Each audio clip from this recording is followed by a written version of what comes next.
All right, guys, we are back. Sorry about that. Freaking gremlins today, huh?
Oh man, Brett. Boats. All over the place. I thought that they're all over the place. It's at this, we're 24 days into this live stream. And the electronics cut off. It didn't cut off recording. What you and I, that entrance was great. We went and crossed over top of the other boats and we came in, brought Brett on board. But the live stream, y'all weren't able to see that. You'll be able to see it later because everything's recorded and saved to a disk.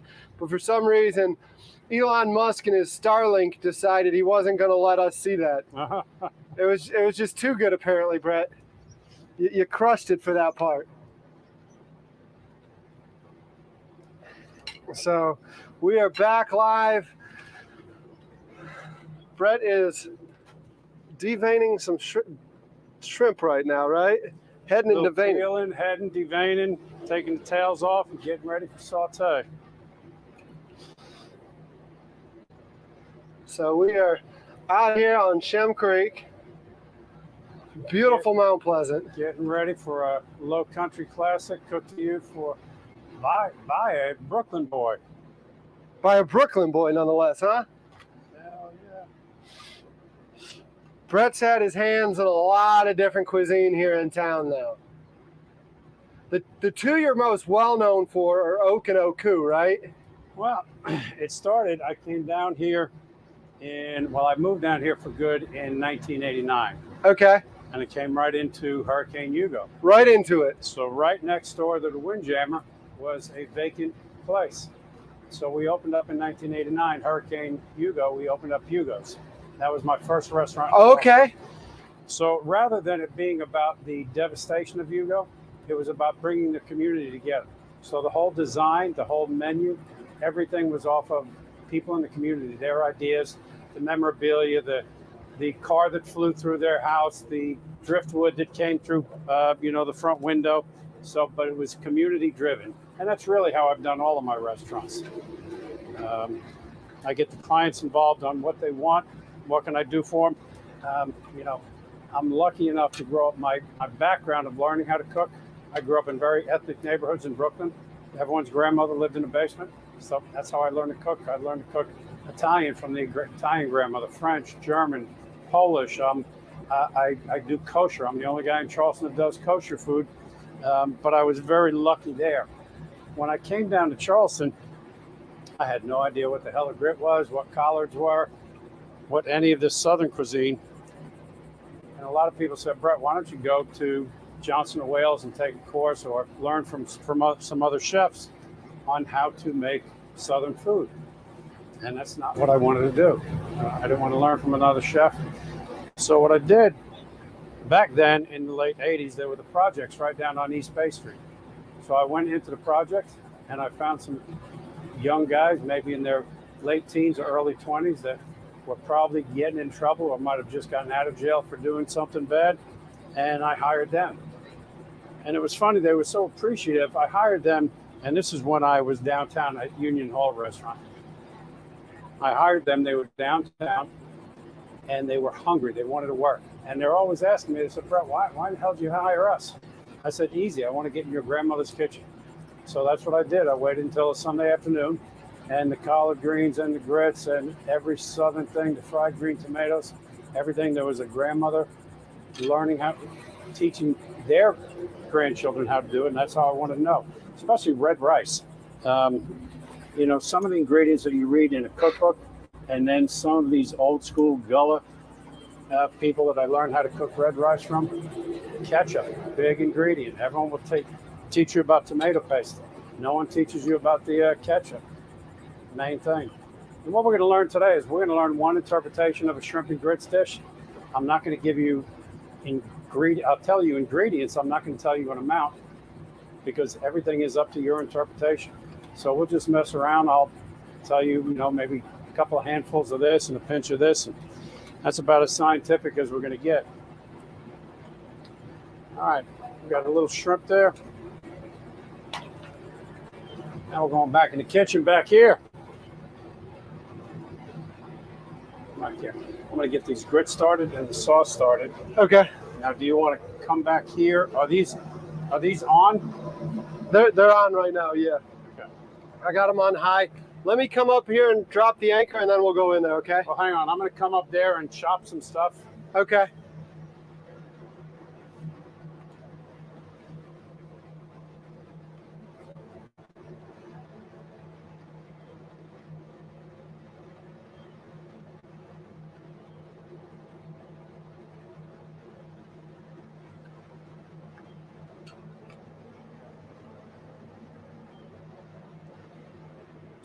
I'll start chopping, then when you want to make the sauce, we'll go back here. Okay.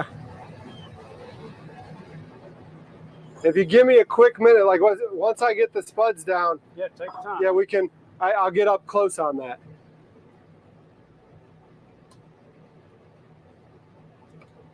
I'm in no hurry. I think if I get.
want to get Shem Creek behind you.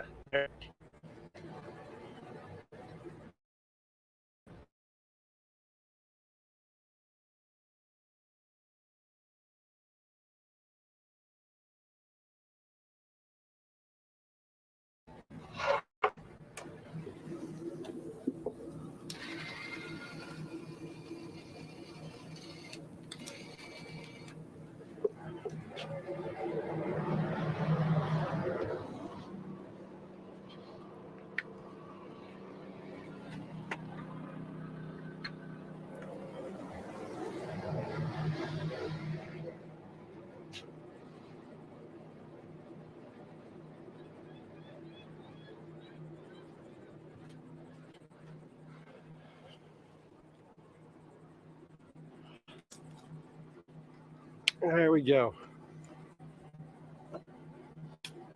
Towel, another towel. I got one in here. Oh, you got him?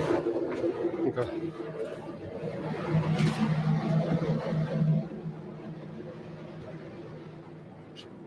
Get spread some water back there. Yeah. Let me.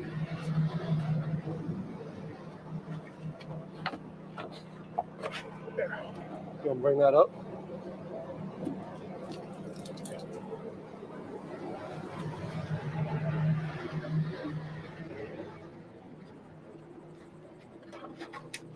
Here, let me bring the cam to you too.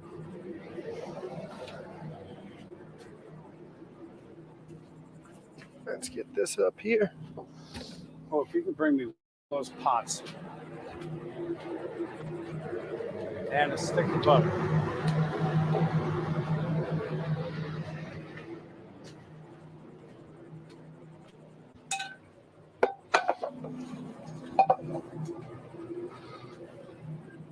Well, let me get one stick of butter back there. Oh, I'm sorry, I didn't hear you. Sorry.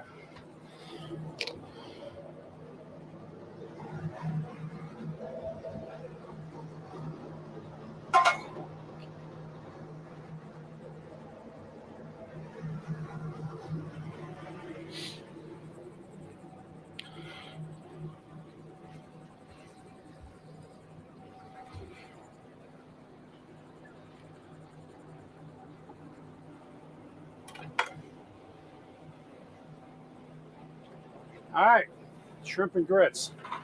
What we're making first is we're making the tricolored pepper, mushroom, andouille sausage gravy that I'm going to put over the creamy grits with cheddar. And then on top we'll put the sauteed shrimp. I don't put the shrimp in with the sauce because shrimp I think should just be butter, salt, pepper, and garlic, and throw it right on top of that delicious stuff we're making. Here, these are just button mushrooms. Not something you're going to find in the usual shrimp and grits recipe. There's a style of cuisine in Italy called hunter style, which is it combines a seafood stock, a chicken, and a veal stock. So the inspiration for this dish came a little bit off of the classical shrimp and grits, a little bit of Italian flair with the peppers, the andouille sausage. We're going down to New Orleans. And then with these mushrooms, we're just taking that little Tuscany for the hunter style. I like the meatiness of the mushroom. So since we're going with andouille sausage, we're going to go with some meaty mushrooms. It doesn't suck. So we're just giving those a rough cut. We're going right in here. Now understand, when I give you a recipe, I'm giving you one interpretation of a dish.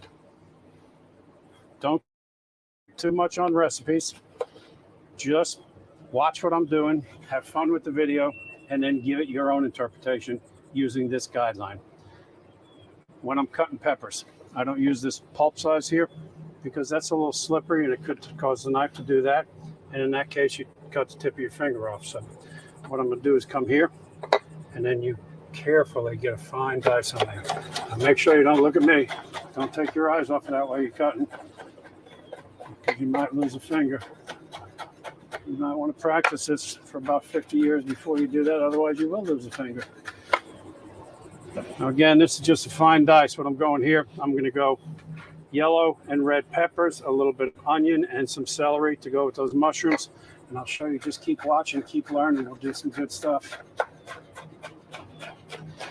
Now, this is just a dice. I don't want to confuse you guys and tell you to give me a brunoise cut, which is a French classical term, and only really experienced chef would know what that brunoise cut is. So I want you to think about this. Rough cut dice, it doesn't make a difference. What makes a difference is how it tastes at the end for you, for your guests, and for whoever's eating it. Food is something that should be shared, be delicious, tell stories, have fun, don't sweat. You might see a little sweat today because we're out here in 100 freaking degrees on a boat, but usually I'm cool as a cucumber right here.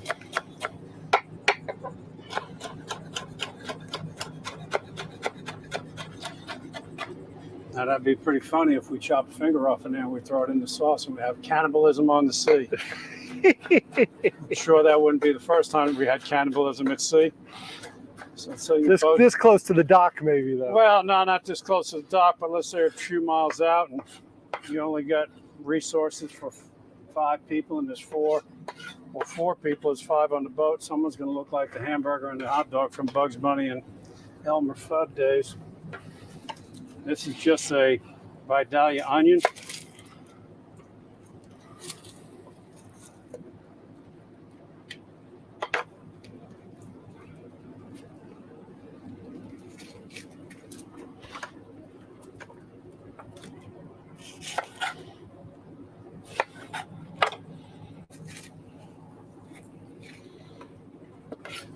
For the cut, watch how we cut it here. You're just going to come even lines down. Then you're going to cross cut. Now you're going to make sure not to put your hand here and come all the way through, because that will cut through your hand. And then this should be all, because of those cuts, these are all nice, even dices. So you can see for your amount, we've really got kind of equal parts: mushrooms, peppers, onions. I'm going to put a lot of celery in here just because that French classical training makes you put that mirepoix, celery, onions, and carrots and everything, but we're going to omit the carrots.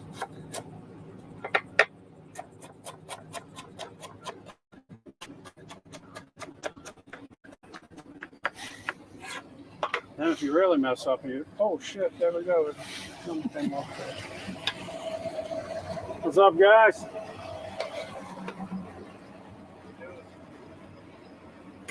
All right, so we've got our stuff.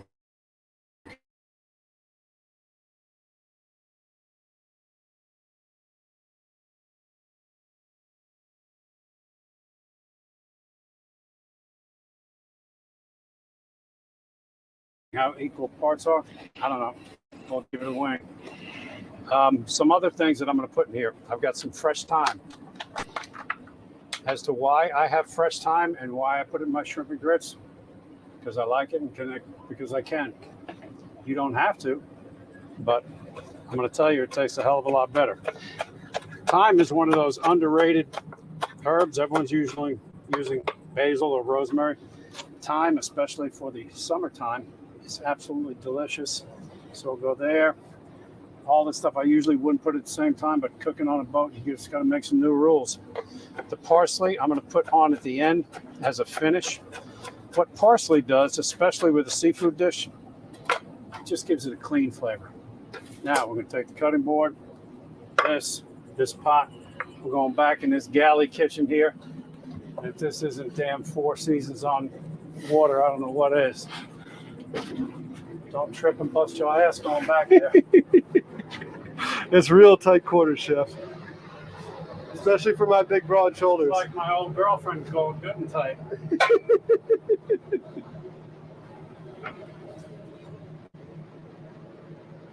Now, like I said, we're never going to sweat. Something about the ocean makes me sweat. Just talking about that good thing. Hey, while we're in here, we have another pot.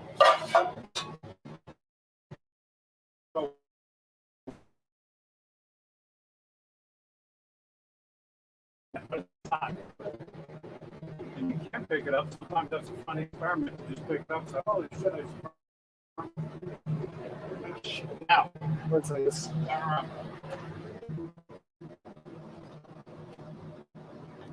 Let me see if I can get you good for a second. Sorry about that, Chef.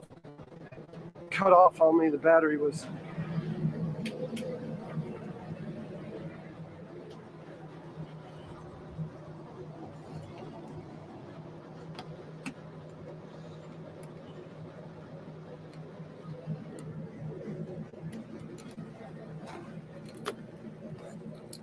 Sony makes really good cameras, but they don't make good batteries. I want to get that Tabasco, a little Worcestershire.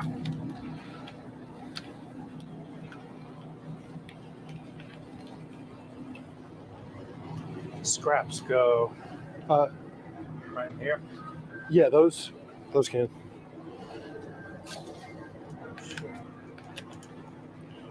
Probably gonna get some dolphin up here again because of that.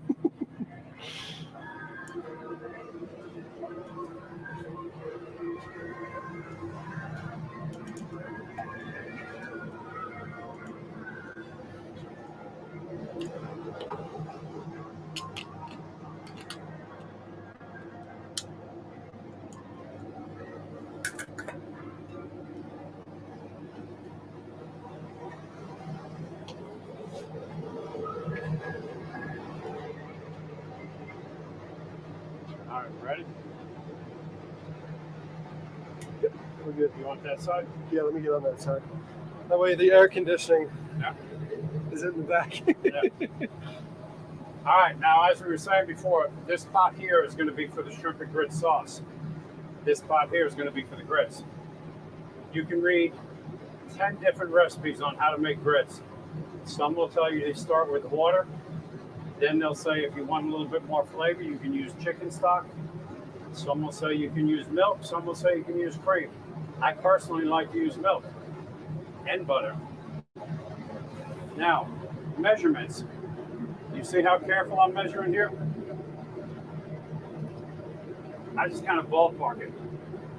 In my head, I'm thinking 3 parts to 1, 3 parts liquid to 1 part grits. That brings us to the grit story.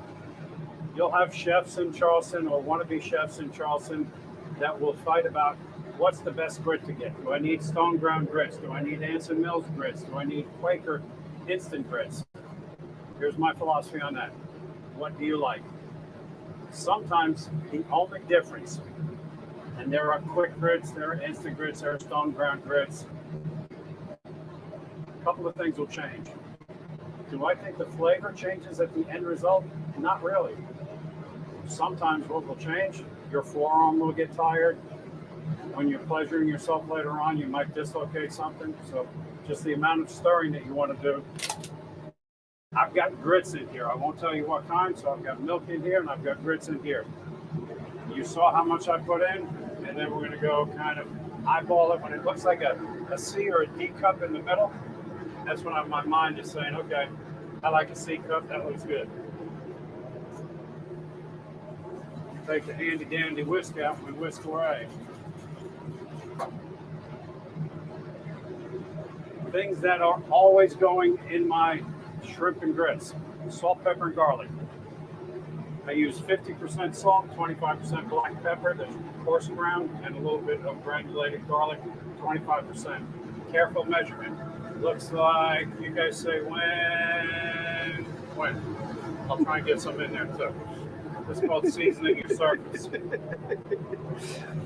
He's talking about seasoning the surface right there, he said. Say I was seasoning, multitasking here, getting this one. Oh, there we go. I got it. And then in case I was going to saute them on here, I've seasoned that pan.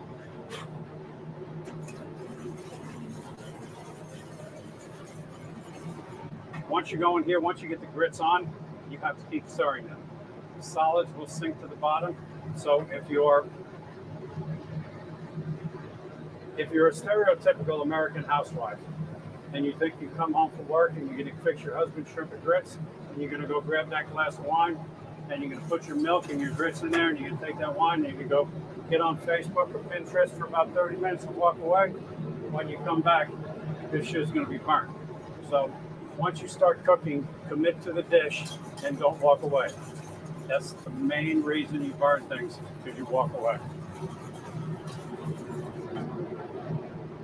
Now in here, the butter's getting hot. What do we talk about? We talked about yellow pepper, red pepper, onion, fresh thyme, celery. Right in the pot. Just because I like it, we're going to go with a little bit of chopped garlic in oil. A little bit.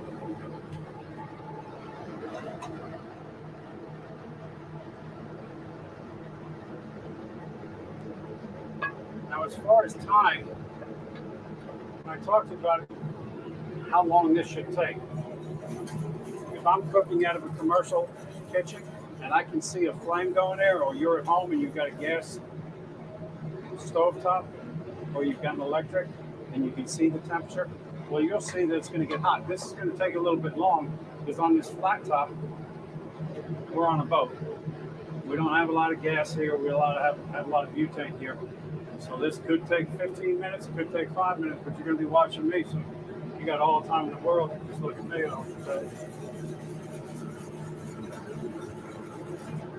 Where do we get the temperature? Is this on high?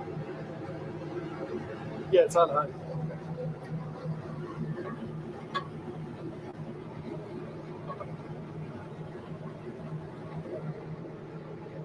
Another saute pan. Pan of any kind. No, We're right on this burner, just like I said. what you got? Shrimp? Yep. It's a good way to pre-season that thing. As I said before.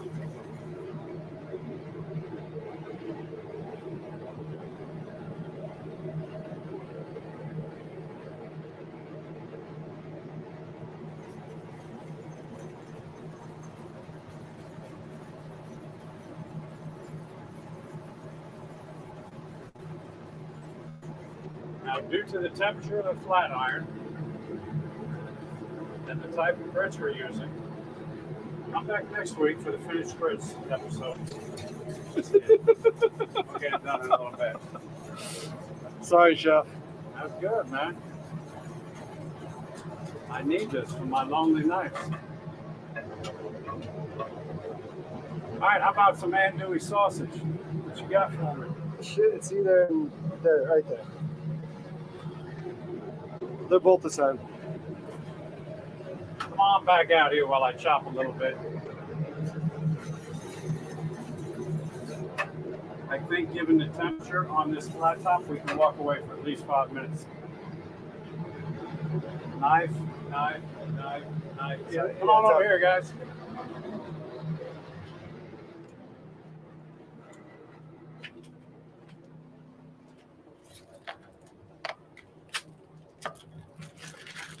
All right. My shrimp and grits. A lot of people shrimp and grits. They'll use tasso ham. They'll use andouille sausage. They'll use kielbasa. They'll use bacon. And then there are some people that just like old school shrimp and grits. They don't want any of that meat product. I would use all that because I love some andouille sausage, but we're only cooking for a couple, so I'll show you what we got here. Now the cut on here, you just want to be consistent with the size of the shrimp. So I'm going with a little bit smaller cut here, so we don't want big giant sausage and little tiny shrimp.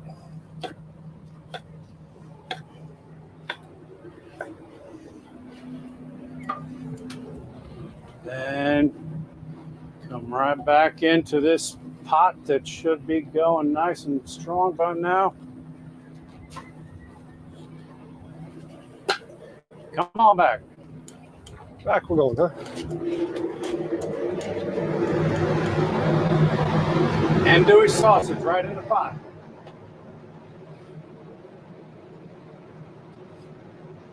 Hello from Spain, they say.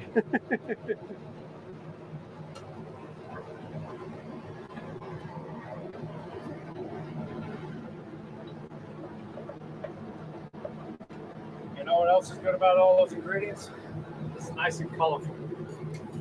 You have a lot of senses. Your first sense is your vision. When you come over to this finished dish, you're going to see nothing but a lot of color on the plate. That's going to say, wow, the plate's got to look beautiful. You'll see a white plate start, and then you'll see it build, and all the colors that go on this, all the way to the garnish. If you're going to take the time to cook food, serve it and think of the final dish has to look beautiful. Don't do it like a meat and three where you're compartmentalizing your food. Make the plate look beautiful.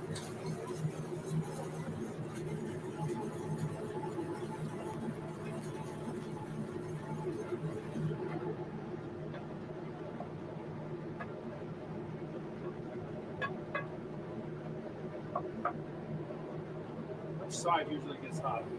This one. There's a thermal gun.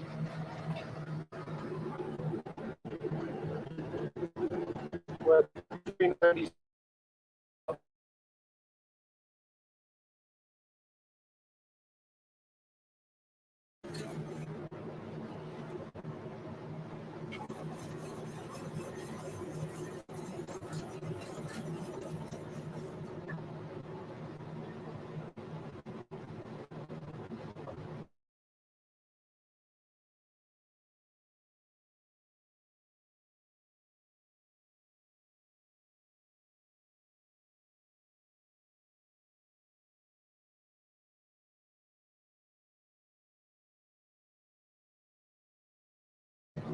In order to make the sauce thick, we need to make roux. So what makes roux is equal parts of flour and butter. The butter's already in here. The butter is on all these vegetables. Now we're going to take flour and then we'll start the roux process. So this is just all-purpose flour. Here you can see the butter on the bottom of the pan. And again, you want to eyeball it. With this, you want to mix right away. And you want to incorporate all of the flour. Don't leave what you call roux balls in there because it's just going to mess up the sauce. So go ahead and use it all. We're going to get that nice and thick.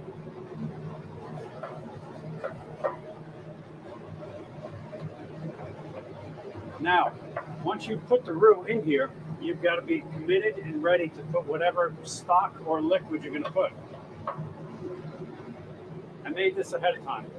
When I come to Ichi Boy and buy my shrimp, when I buy my lobster, when I buy my crabs, when I get stone crabs, I save all of the shells and then I make a stock. So always in my refrigerator, in my freezer, I have on hand a shellfish stock. So in this one here, this is lobster, crab, shrimp. You'll see the red coloring in here. When you start to, either in the oven or on the stove top, when you start to cook the lobster and the shrimp, you get a red color out there because the iodine in the shell is coming out. I also use a little tomato paste on here.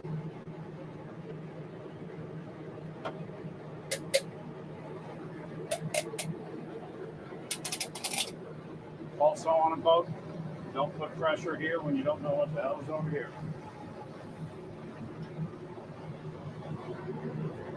So in your stock, this is celery, onions, carrots, Iroquois. That's in every stock you make. There's a little bit of tarragon, fresh tarragon, and fresh fennel. Just a couple of flavors that I like when I make my stock. That's the old school French classic training.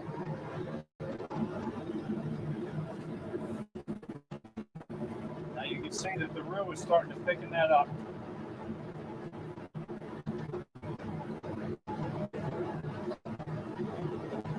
The reason I've left room in here is one thing I like in my sauce, I like it creamy. We've got the great flavor. If I was to go with this sauce right on top of these grits right here, and the seafood, it might be a little too much seafood. So I like to balance it out. And there's nothing like the taste of good cream sauce in here. Now watch in here. A little bit of heavy cream, careful amounts, that looks good. Now I might be able to come back. One thing I want you to understand when cooking, you can always add more, you can't take away.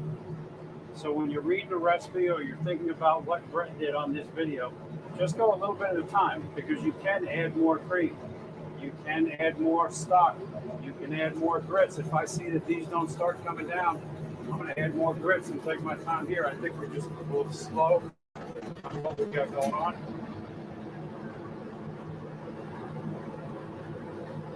Now in the sauce here, you see I season the grits. I also want to season my sauce. Everything gets salt, pepper, and garlic.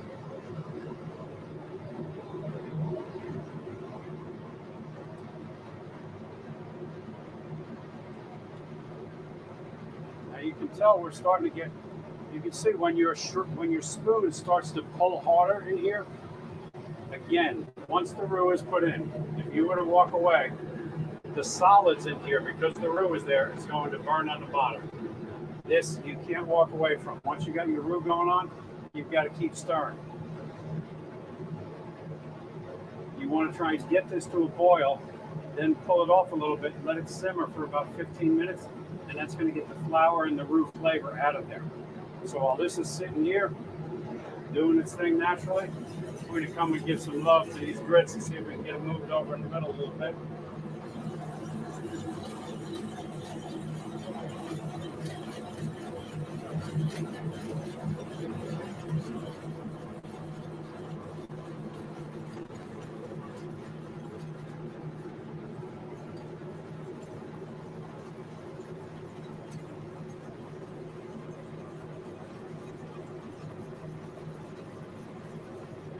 Oh, damn.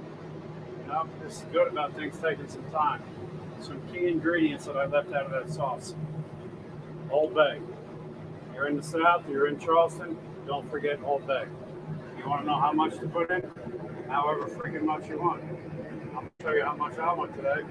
That looks about like how much I want. I also want a little bit of bite, so I'm putting a touch of Tabasco in here. That's how much I want. Worcestershire. Let's not forget, I only like a little. All of this is subject to your interpretation of how you want to see the dish and how you want to taste it. I see some action going on in these grits over here. I almost saw a lump coming out of there.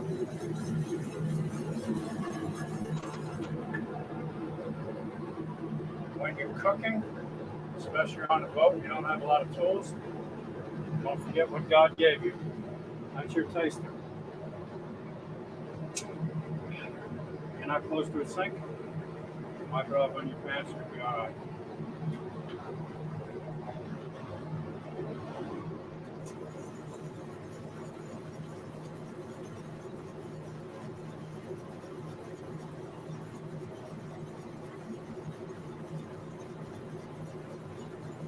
You must have gotten those fancy grits in here to take a long time.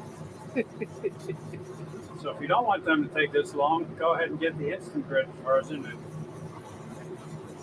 again, they'll be delicious.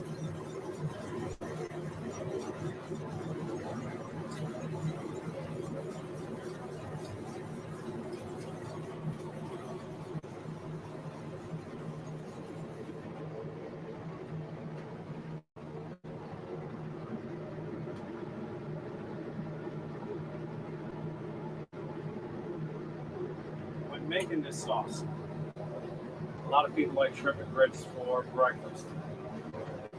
Cooking fun. This is a sauce that you can make. You can make this a month ahead of time. It sits well in the freezer. You can make it. You want to have a Sunday brunch at your house, and you don't want to do this. Everyone says, Brett, you're a chef. Why do you stay so thin? Because I don't eat my own food. Because when I'm cooking my own food all day, the last thing I want to do is sit down and eat it because I've been around it all day long. So in order to enjoy your food, maybe on a Saturday night, you make all this shrimp and grit sauce. And whether you have French toast or what you can make, sausage, bacon, have your stuff ready ahead of time. Again, you can put it in quart containers, keep it in your refrigerator. You can put it in quart containers and it freezes as well, and just put it out as needed. If you're going to go to this much work, you might as well make a bunch of it.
one thing.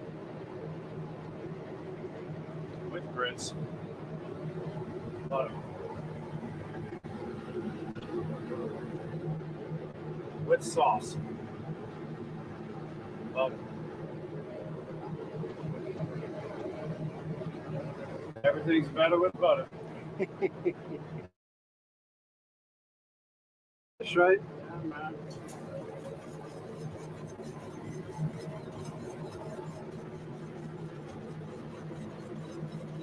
So I tell everyone, you don't put enough butter, cheese, or salt in something. And here's the deal: if you're worried about your weight, and you're saying, "I don't want to put the butter in because I'm trying to watch my weight," here's a good deal: eat this delicious food. Instead of laying on the couch, get on your ass and walk a couple of miles. You'll be good. You can go to bed fat, or you can go to bed full and skinny. The choice is yours.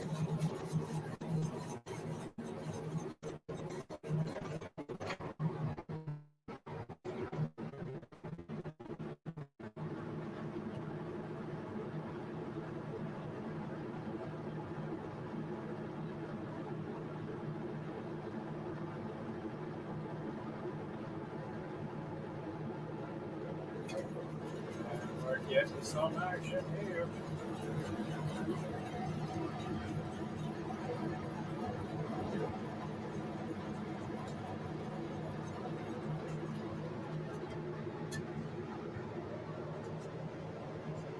Now you can feel you're getting more heat over here. So when you come around, you can feel it pulling. So I'm going to search for the heat.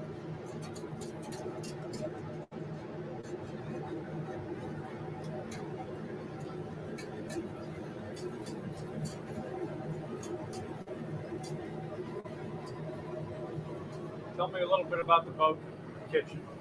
All right, so the kitchen was a permitted kitchen when it was on pontoon boat.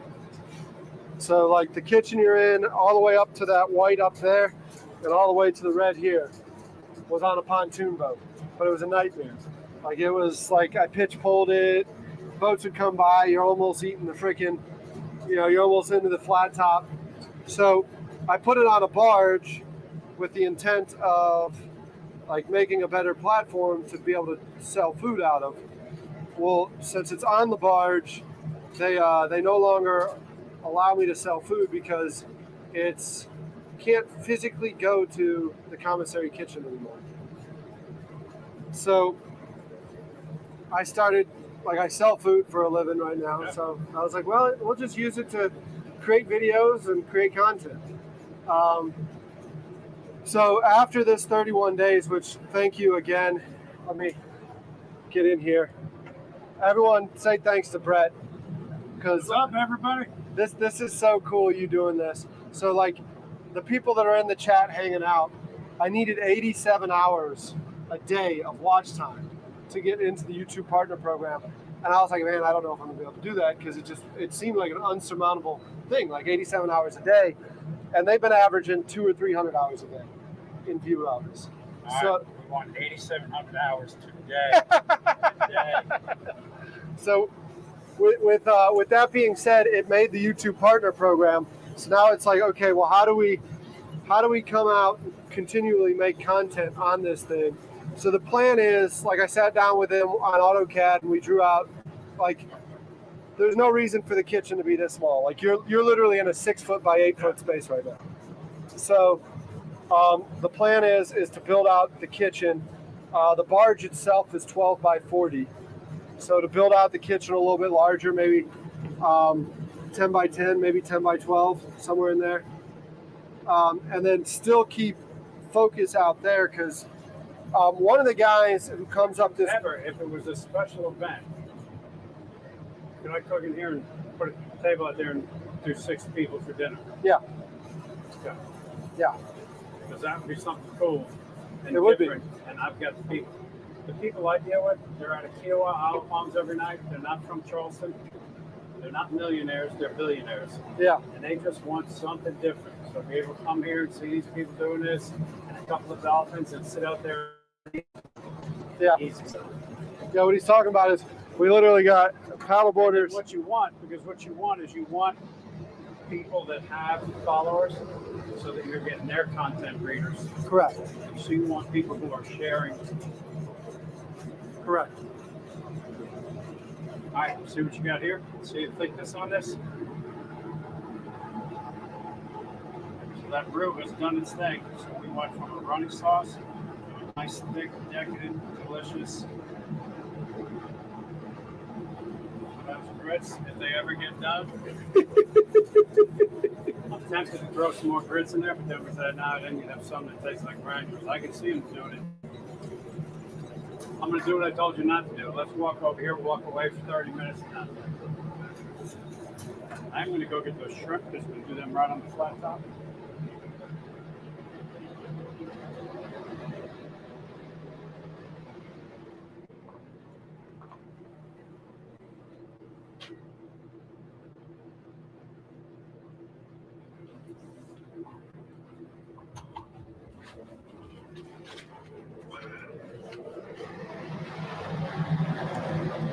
They don't get any fresher than this. Straight off the boat. Straight off the boat.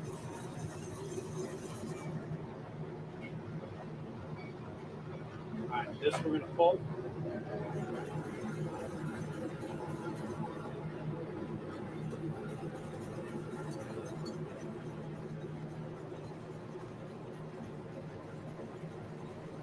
Yeah, so I've got at the house in the garage, it's got a flat top and 2 burners. I've got at the house. That's all you need. Yeah, and then it's got a convection down below. My kitchen at Oak is 25 feet long by 8 feet wide. We did 500 a night out there. Really, I think kitchens should be helicopter. Yeah. 10 to 12 feet max, everything in your space, just pick and roll. It was funny when I had Brett's restaurant. I would always say, where the fuck are my tongs with my fucking knife? And finally, my chef next to me, Scott, he said, hey, you haven't moved. Just extend your arms and do the helicopter, and your shit is right there because you haven't moved. I went around, there's my fucking tongs, there's my fucking knife. I said, all right. So even when I help builders design kitchens, a lot of architects will design kitchens out of form and not function. So my job is to come behind the architect and say, okay, the form looks good. Now, is it function? Does it have a flow? If you're getting older and you're designing a kitchen, do you want to bend down to get everything, or do you want everything in your pans up top where it's level? Me being 2 things, old and with a bad back, I like my stuff where I can reach it. I don't like to bend down.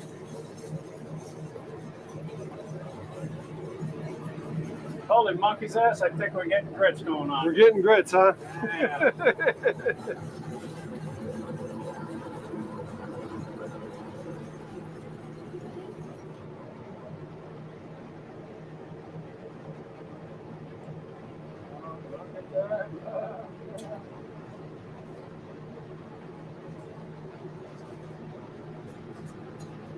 On season 2, you'll have grits. Now we're getting them right now. Boys and girls, look at this shit. All right, now, what are we missing for cheesy grits? Sounds like cheese. We're missing some cheese. So what do we do over here? It ain't easy being cheesy. We already sliced them up. A little sharp Wisconsin cheddar. Sometimes you can use pimento cheese if you want them. You can use Swiss cheese. You can use whatever you want. Again, I'm giving you one interpretation. A lot of people say cheesy grits. They're making cheddar grits. White cheddar, Swiss, pimento cheese. It does not matter. A lot of times when I'm doing mine at home, I'll do the cheddar cheese and I'll like to put the little cream cheese in there also. It's creamy and cheesy, and it ain't easy being cheesy. Now look at that. I think we've got something going on here. Now you just made this at my buddy's farm like a month ago, right? Yeah. Did you come by and sneak and get the leftovers? I did get the leftovers. That was a good group. We had fun that night. Yeah. Hell of a piece of property out there. Yeah.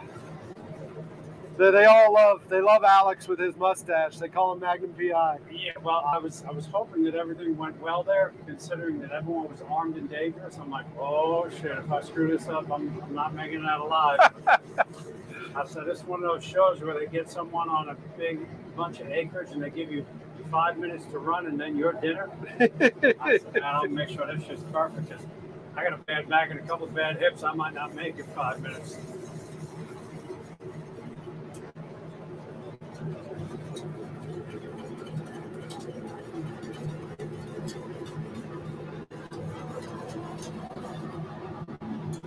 We got there.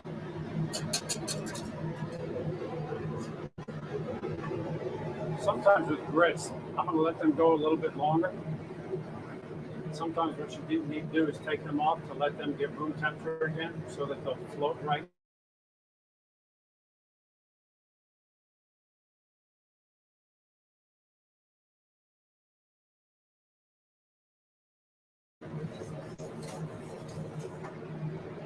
So I'm going to put my sprouts outside for the finished dish.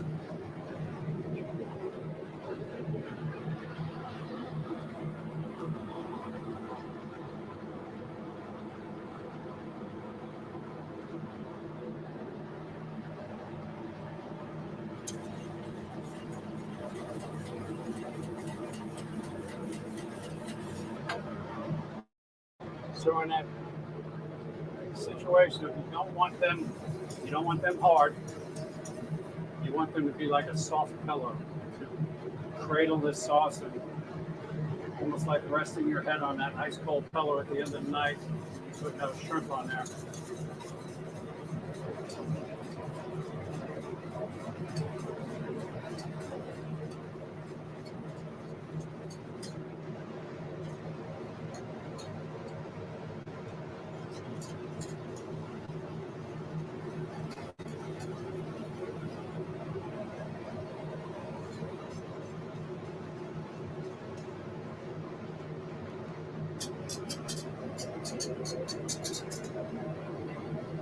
So, Brett, is your book out yet?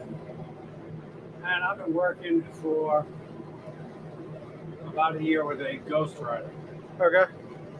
So the book, a lot of people have asked about books. Brett, I want a cookbook. I want a Union Hall book. I want a Brett's book. I want a Oak Steakhouse book. I want a book of all of your recipes. What I'm working at more is a book about my life, because that's very interesting. You go from the 11-year-old doing bad stuff up in Brooklyn on Long Island to the 20-year-old doing stupid shit in St. Bart's to the everything to everyone person in Charleston. So I like the idea of the premise of the book is your past doesn't define your present doesn't define your future. Life is a rolling stone, a roller coaster, ups and downs, twists and turns. You can smile through the whole ride. What we've done is my ghostwriter has interviewed people from the 60s, 70s, 80s, 90s, every decade. And these are people who should either love me, hate me. I pick them randomly, but 10 people over 5 or 6 decades to get their stories. Because as I get older, not that I'm going to admit to how old I am, but there was no Verrazano Bridge in Brooklyn when I was born. That gives you a little idea. And Eisenhower was the president, so I ain't no spring chicken anymore. So it's a fun way to do things.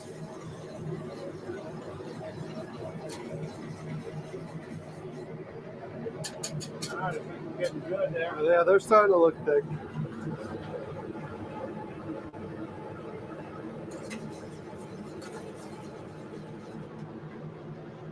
I'm going to take them off.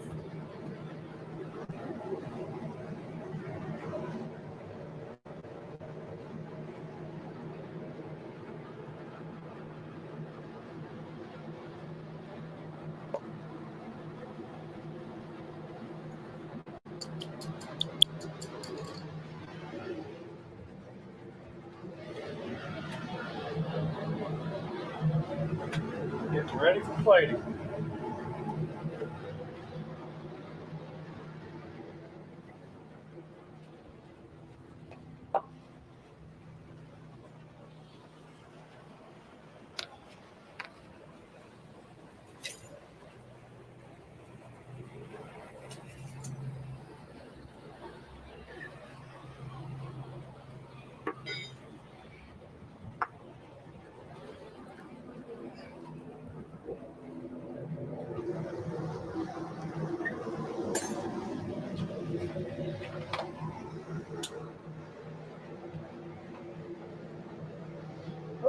Yep, let me squeeze by you.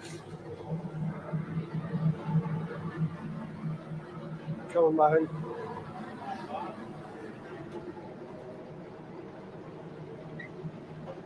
All right, last thing for the shrimp and grits.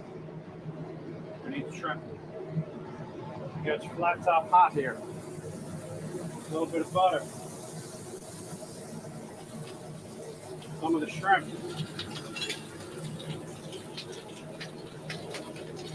You think you're at Miyabi, but you're not at Miyabi.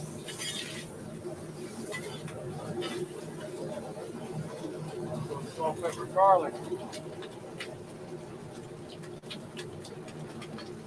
Touch the whole bag.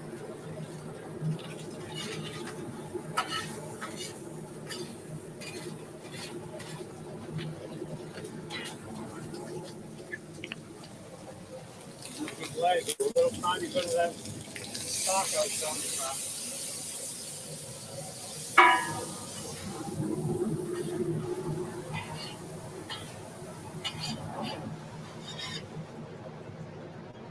Quick, huh? Quick. Parsley right at the end for color. Come on, let's go plate this bitch up. Oh. What you need?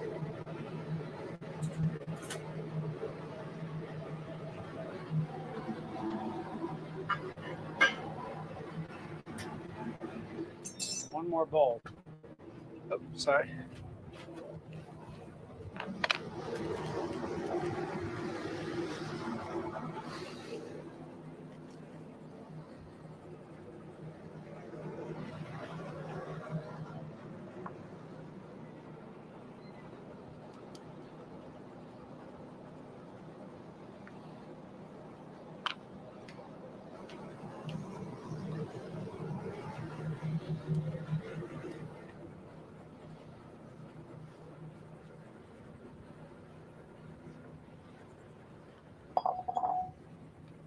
Onions.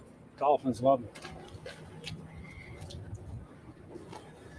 All right, now we're going to plate this thing. These grits have cooled off a little bit.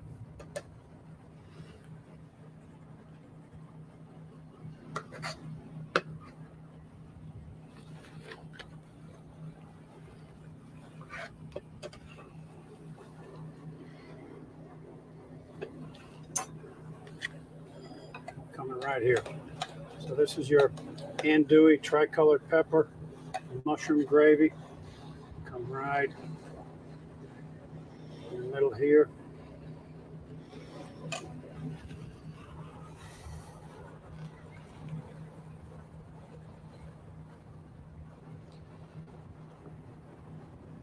Coming right here, these delicious little freshly sauteed Greek shrimp right here. Go a touch more sauce right on top.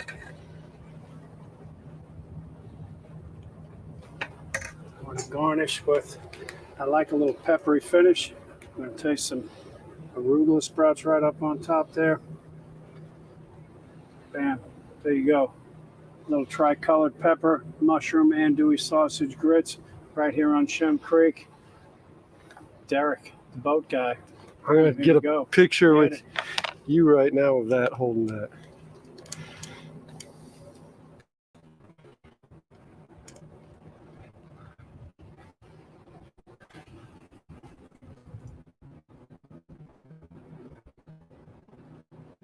Perfect. Now, so spoon. Try. And then if you have any packaging stuff, this is all for you to take home tonight. Oh, geez. All right. Awesome. Thanks, Brett. Get yourself a little fork, taste it up. Actually, I think they're down below. It should be down below. The guys left them the other day. A minute. Well, I guess we're going to eat plastic. There you go. Get it.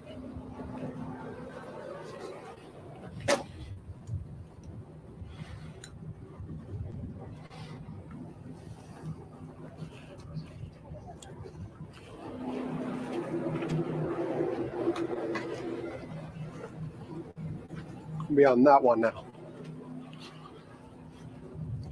Oh, somebody lost a ball cap.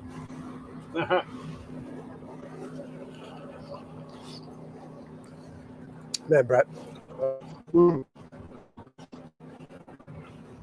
That's phenomenal. Phenomenal. Get it.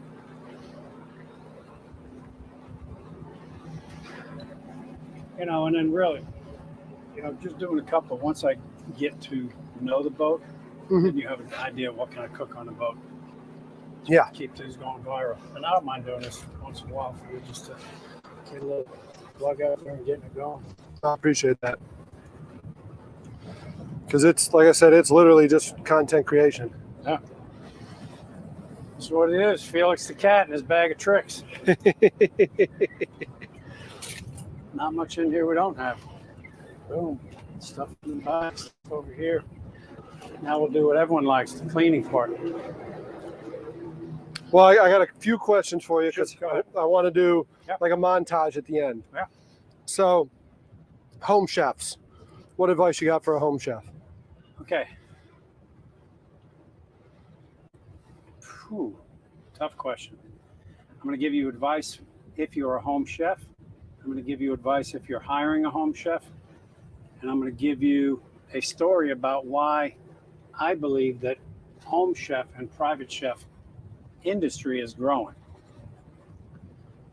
I started doing, you know, you talked about the restaurants before, and I've had Brett's Restaurant on Maybank Highway, Union Hall on Market Street, the Whitcliffe House, Oku, 17 North, 15 North, all the restaurants. About 2010, I decided a workforce of a generation that took away what I felt was the sense of team. Different people with money came into Charleston to want to own a restaurant. In the 70s, 80s, 90s, early 2000s, Charleston was really controlled by, there were 10 or 15 really good chefs. We did a lot of things for the community together, and we pushed each other. We had this friendly competition. I got out of the business for two reasons. Number one, I had too many places. The disappointment, no matter what the name of the place was, when I came on the boat, you said, Brett, you're most well known for Oak and Oku. So people know that. Most people who come to my restaurants, it does not matter what the name of the restaurant was. 90% of the people said, where are you going tonight? We're going to see Brett. So the name of the restaurant was insignificant. Now imagine you come into one of those restaurants. Let's just say you mentioned Oak Steakhouse, and you're going to sit at the chef's table and you come to see Brett. And you come year after year and you tell your friends, we're going to see my friend Brett. We're going to sit at the chef's style. This guy's fucking crazy. We have great stories. We have fun. And you come back in with your friends and you say, where's Brett? And he's not there because he's running around to one of the other places. It was at that time I realized my value was a lot to the restaurant, but a lot to my clients that wanted Brett. It's a blessing and a curse. I have to be where I say I'm going to be all the time. I am hiring more qualified chefs that work underneath me that don't try and be me. They understand the way I work, and which is making people feel great. When people ask me what I do for a living now, I'm a memory maker. Collaterally, I bring food. But people hire me for their special occasions. It could be a 70th birthday, a 50th wedding anniversary, the celebration of life for someone who's just recently passed away, family gatherings. I get family gatherings all the time, and I tell these clients, don't ever stop these family gatherings, because watching them do it brings me so much joy that I'm able to be a part of that memorable night. And it also brings me a little sadness in my head, because I realize that in my 50 years of professionally doing this, it's made me never do that with my family. So I give everything to everybody, but all my family sees, all of you guys see this rough and tumble, larger than life Brett, and what my family sees is this old motherfucker that's got a heating pad on one back, ice packs on another part, and is dead tired in the bed. So I've created some balance in my life. My wife has helped me with that tremendously. Had some health issues about 5 or 6 years ago. So my wife said, let's get healthy. I dropped 54 pounds. I feel better. I work faster. I think I'm at the best that I've been in the 50 years I've been doing this right now. We're going to segue on to why people do private chef. Some people do private chef. They think it's easy. They go into a restaurant, you're working a 12-hour shift. I don't know how it is now, but it's not always the most pleasant condition. It's hot. It's small environment. So they think that being a private chef, you're going to cook for rich people, and it's only going to be 3 hours a day. That's what I even think some of my staff thinks. It's the 3 hours that we spend with you is all that you see. It's the 10 hours of getting up, sourcing the product. You saw a little bit on how many components go into this one dish. Now imagine you do 3 different events on one night. Each event might have 4 to 5 courses. Each course might have 5 to 6 components, and put that into 5 courses. Now you've got 40 components, 40 ingredients on every plate. That gives you 120. So it's a lot of math that goes on before you see the showtime of bread. And it doesn't matter how tired, how bad I feel. At 5 o'clock when I walk in your house, my daughter is excellent. Cameron, she's been with me for 8 years now. All of my kids have worked for me, and I've got 6 daughters and 1 granddaughter. I always thought no matter what they go in, one wants to be a lawyer, one is a rep manager at a restaurant, one's going into real estate. I told them, understand the hospitality personality and take that personality into whatever you do professionally. It's going to help you out.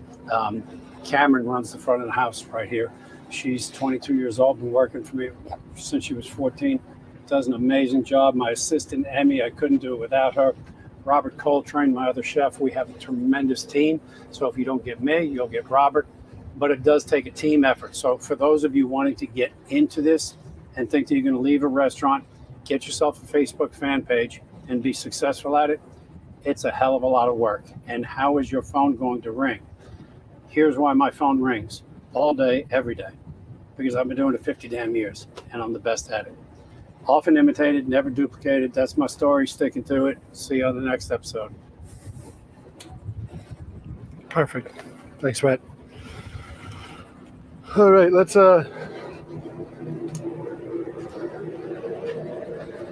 cut scarf down a little bit more and then we'll get you to the dock. Or let me see if I can get you some stuff to put this in, unless you just want to chuck it. For not to, there's here. I got a couple of these right here. Okay. These we can chuck. Finished products we can put in there.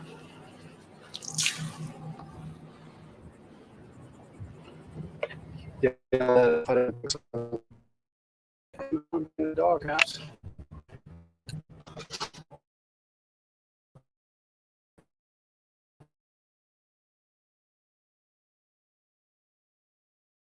Where it sits, those flavors Yeah.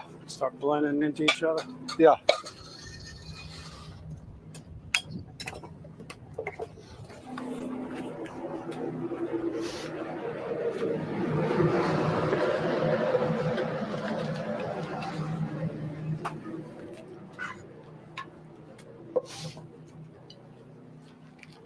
Those are for you, though. Thank you.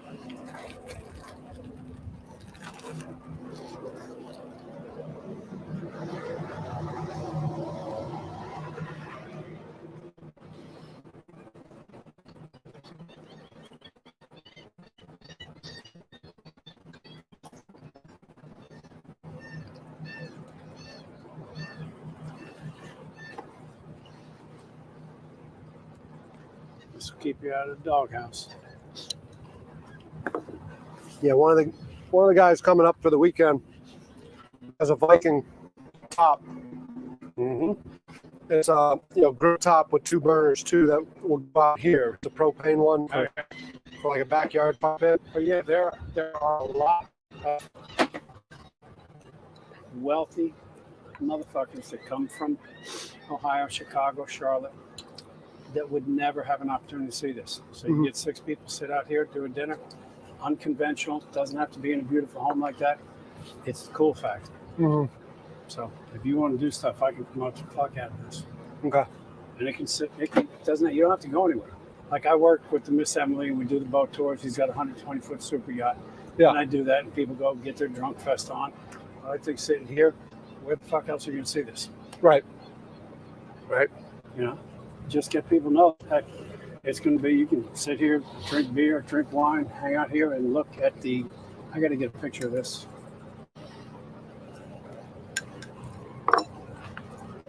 And you're going to share that content with me so I can. Yeah.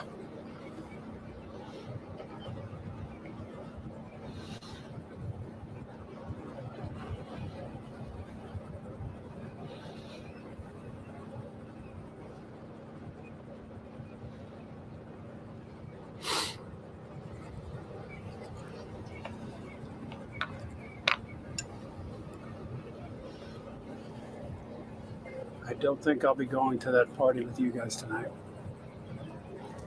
Got multiple parties tonight. No.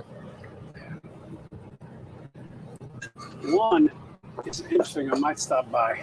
I got to be. I also got to be at the airport at 7 o'clock. I have 2 on Kiowa, and there's one on Rivers Avenue. And I think what they do is they represent a sweet potato company because they wanted sweet potato crostinis.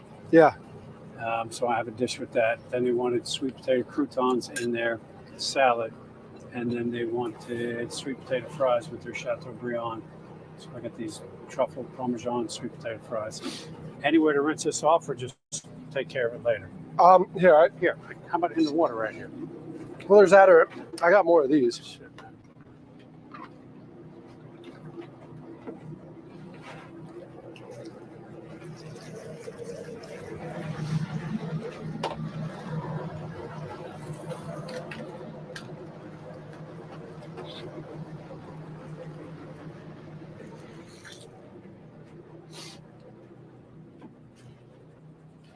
Sweet potatoes took a hit. Yes, they did. Where our plant is surrounded by that type of stuff up in North Carolina. Mm-hmm. And actually, a friend of ours from the Citadel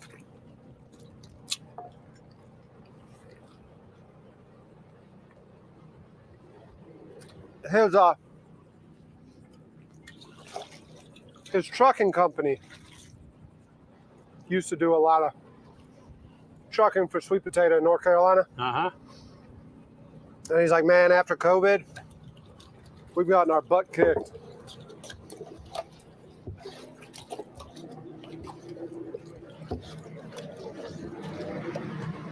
Yeah, a lot of people took a hit.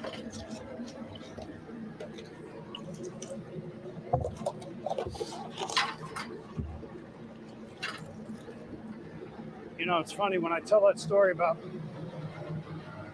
why I got out of the restaurant business. And a lot of it is because of 2 generations of lazy motherfuckers. And what it did for me, I grew up, I played football, basketball, lacrosse. I won a national championship in lacrosse in college. The restaurant to me was an extension of my family. I spent 17 hours a day, every day with them. Mm-hmm. And then when these millennials came in and then Gen X and not wanting to work and think that they can write their own schedule, I'm like, fuck this. When I had restaurants, we'd out-cook you, we'd out-fight you, we'd out-fuck you. And that's what it was, but we were a team. What the fuck they have going on now? Just nothing. No, It interests me. that's the big thing, like selling to the chefs is like the big thing you always hear. And where we provide our best service is how do we streamline it? Yeah. Now, like, okay, you make your own sausage. Great. Why? Why though? But why don't we sign an agreement to where your sausage is proprietary? We make it and then sell it back to you. And that's the same thing with Bertolino, with Brian. Mm-hmm. Brian used to work. I said, okay, here's a couple of pastas that you don't sell everything, everyone else, but these are my recipes. Here's my filling. You make it. I don't need to buy it. Right. My desserts. I found a girl that used to be my pastry chef. I said, okay, why don't you do this for a business? I'll help market your business. You can do it right from your home, and I'll just get your stuff because I don't have time to make desserts. I need them all individualized. So, what I do is I create opportunities to help other people get out of the rat race that they're in, but we all support each other. Right. And it's not that I don't know how to make that. just don't have fucking time for it. Right. And can anyone make a sausage? Sure. Is the customer going to know whether I made it or you made it? No. No. And in my world, it's just the customer.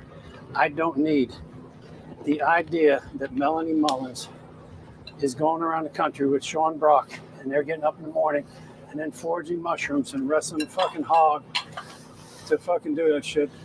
Anyone who believes that, I got fucking Brooklyn Bridge hasn't been built yet, and I'll sell it to you when it gets made.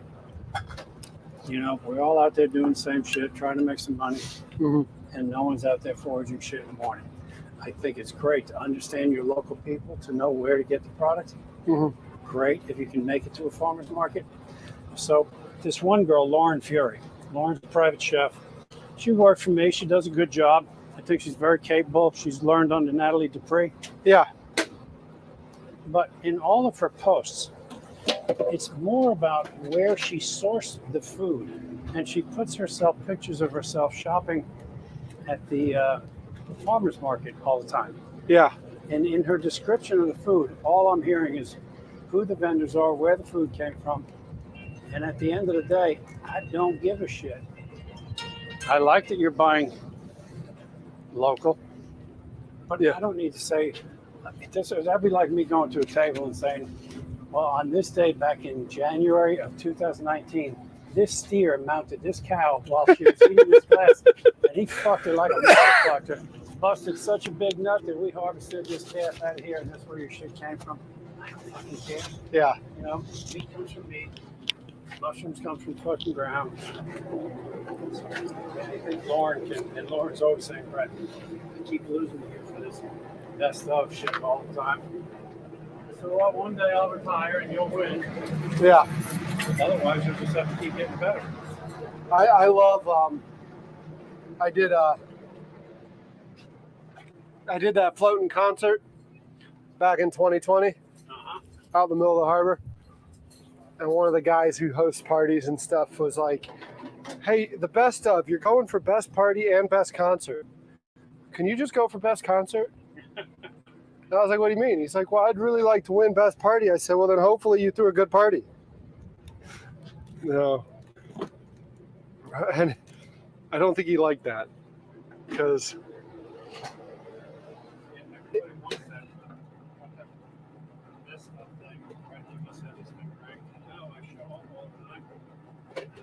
some of these things I don't even know when I'm nominated. yeah. I'm just lucky that 50 years into doing it, people still care enough to say, hey, Brent. Well, you've got such a solid name in town. You know. Well, and that name is because I care and people knew I do all of the extra shit. And I help so many motherfucking people. No, you take that too.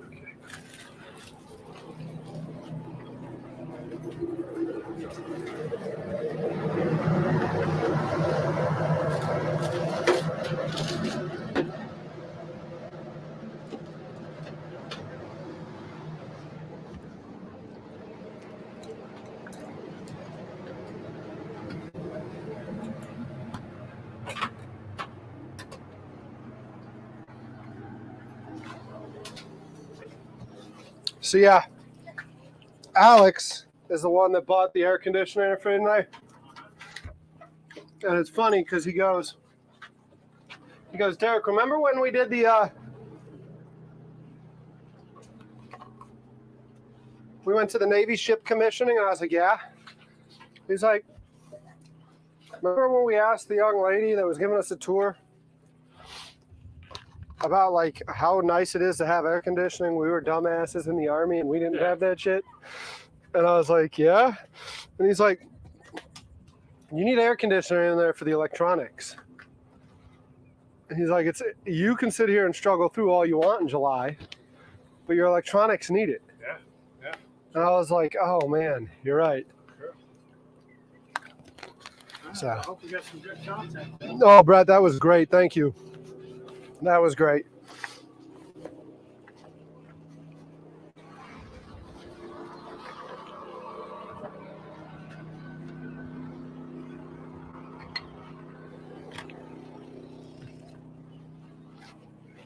Now, what are some other food products that you sell? So we sell a lot of sausage.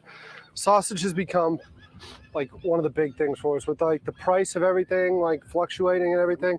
It's an easy protein to put on the plate, and so like we do a lot of sausage. I mean, like we sell for Pugins, we sell to Home Team, we sell if you're familiar with Max Speed Shop up in North Carolina. We should do a cassoulet one night Okay. as it gets into late summer, early fall. Okay. Just do that old school French classical cassoulet. Yeah. And that's just got the beans and the sausage and just fucking good dish. Okay. Party. Yeah, and hopefully this thing, like my dad's gonna come and help me just because my dad loves carpentry and we're gonna build out something better. Yeah, but text me a list of products you sell. Okay. And then give me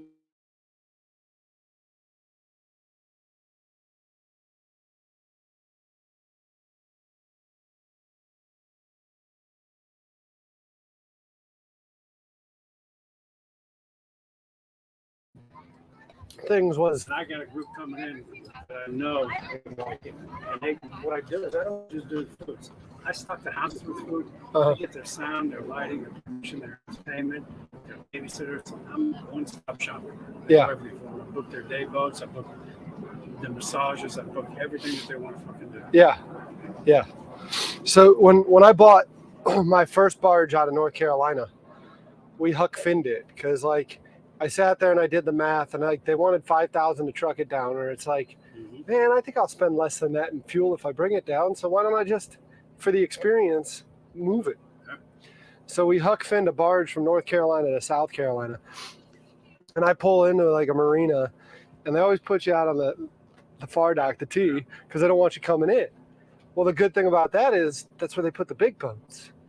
So like I'd go put it there. We'd go out and party, spend a night at the hotel or sleep in camp on the barge and wake up and there'd be like a big 120 foot, 140 foot yacht right there. And like they'd come down and like you said, they'd be like, tell me what you're doing. And with drinks, you don't have to have a license if you work with someone like me because I have a beer, wine, and liquor license and I have liquor liability license. So you're all covered with that. Okay. But I like this experience. I like this better than going to Miss Emily. And Miss Emily's a big boat. You get a great tour. But everybody has that 3-hour fucking hog cruise. Yeah. Nobody has this. Yeah. And this is Charleston written by Pat Conroy. And that's how you should market. Yeah. When I read Prince of Tides, take away the bridge, take away that. This is what I perceived Charleston to be. Yeah. Okay. And that's why I moved here. Like I came down in the early 80s. So I was doing all the Operation Jackpot shit with the guys from 82 Queen. Smuggling was a way of life. So all these little inlets, that's how we were making money. But then I read Prince of Tides. I said, I got to come down here. Now, Pat ended up being a good friend of mine. Yeah. One of his last weekends in Charleston before he passed away, he was at 17 North, my restaurant. Okay.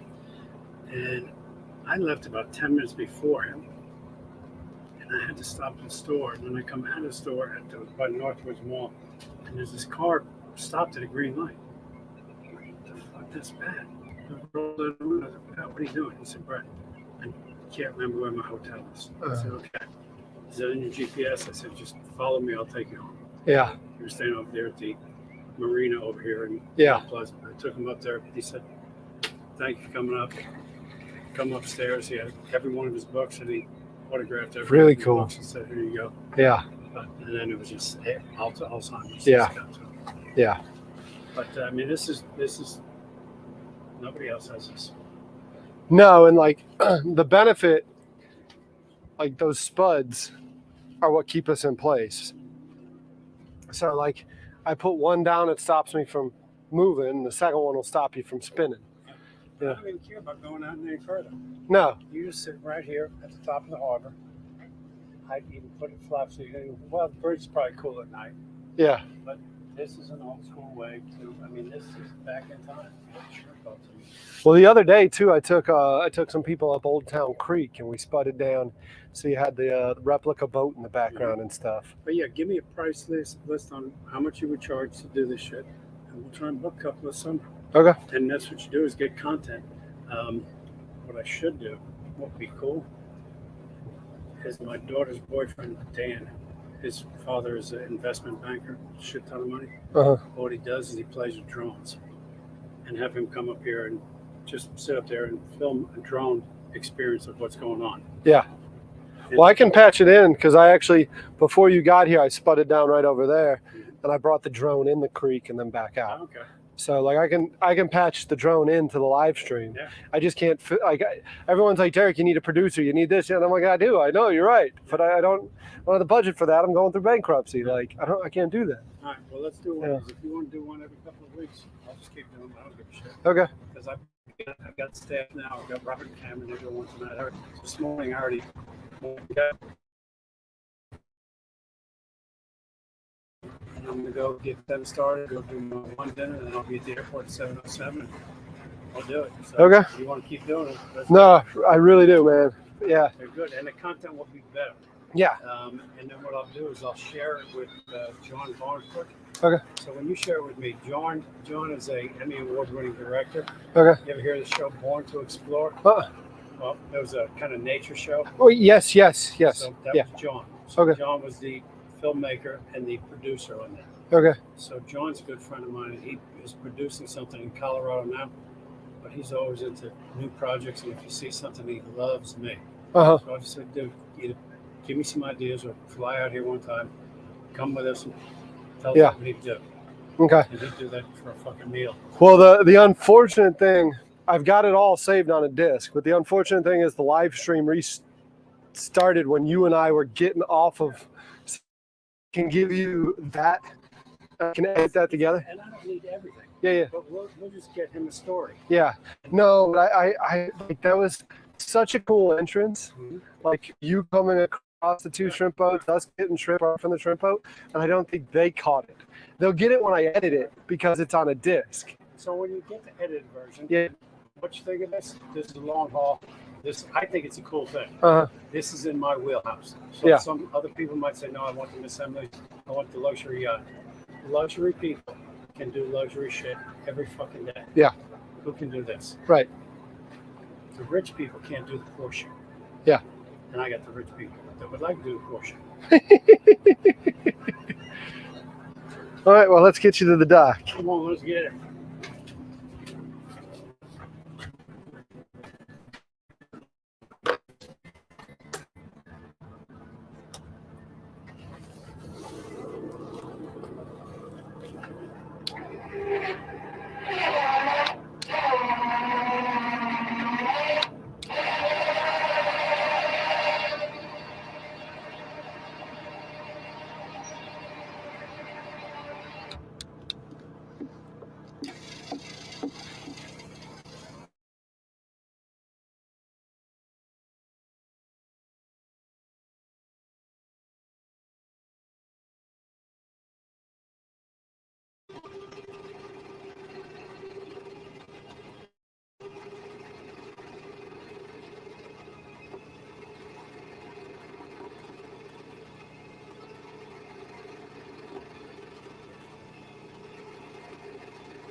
Stark's in here.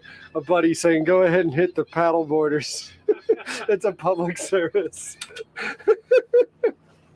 You know who I have like the utmost respect for are these shrimp boat captains. Oh, hell yeah. They come in here with all these paddle boarders, kayakers, and boaters, You're like, how the fuck am I supposed to get by this? and they maneuver right around them though.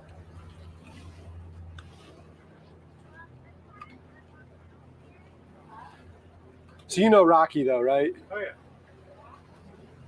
There's a shame about Wayne. You know, it's funny. I've been doing this so long, and I talk to a lot of my people. A lot of people say, "Brett, why do you pay attention to all the kids? 4 or 5 years old, they're all dressed up, they're at the counter. I give them so much attention." I said, "Well, here's the deal. When I started doing this in 1974, those clients are dead.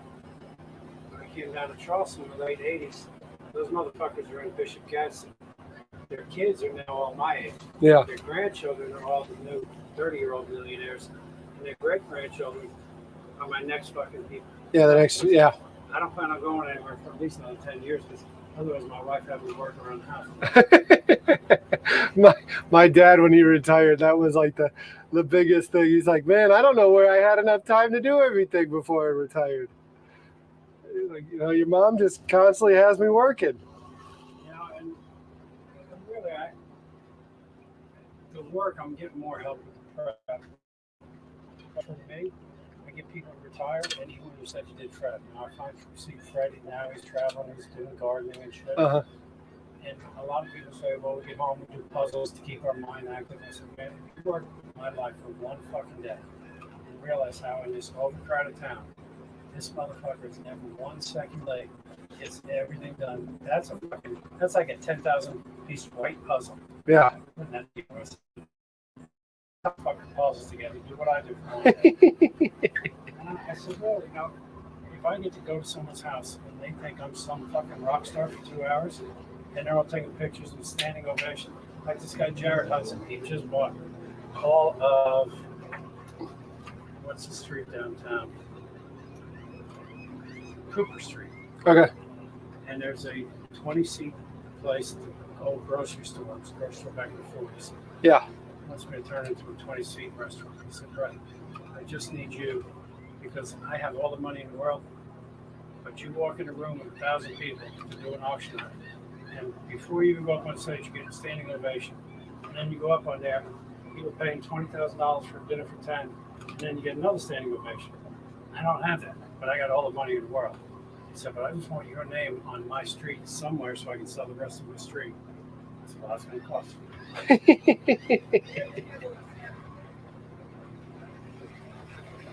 But I am fortunate to have the longevity that I've had. Yeah. But you always got to pick and roll. And you always do have to pick and roll because you see every motherfucker just trying to copy exactly what I do. Yeah.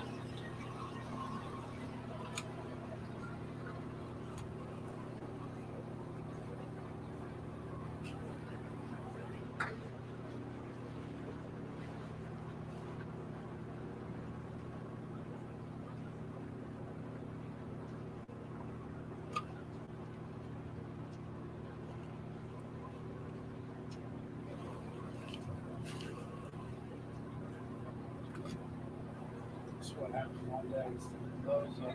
Blows up.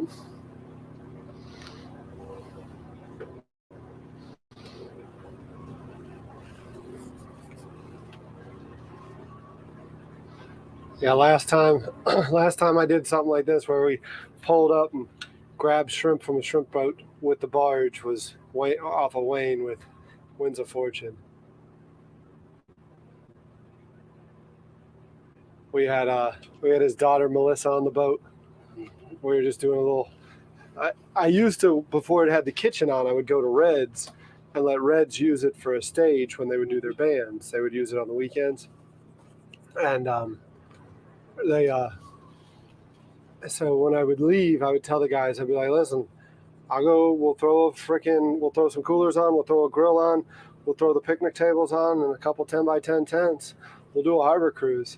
So Melissa the one day came out and she's like, we're going to stop by my dad's boat. And Wayne handed a 5-gallon bucket of shrimp and we just went to eating a boatload of shrimp. Where's Wade now? Wade is in Greece.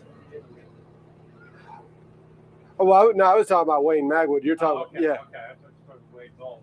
No, yeah. No, Wade's traveling. No, I was talking about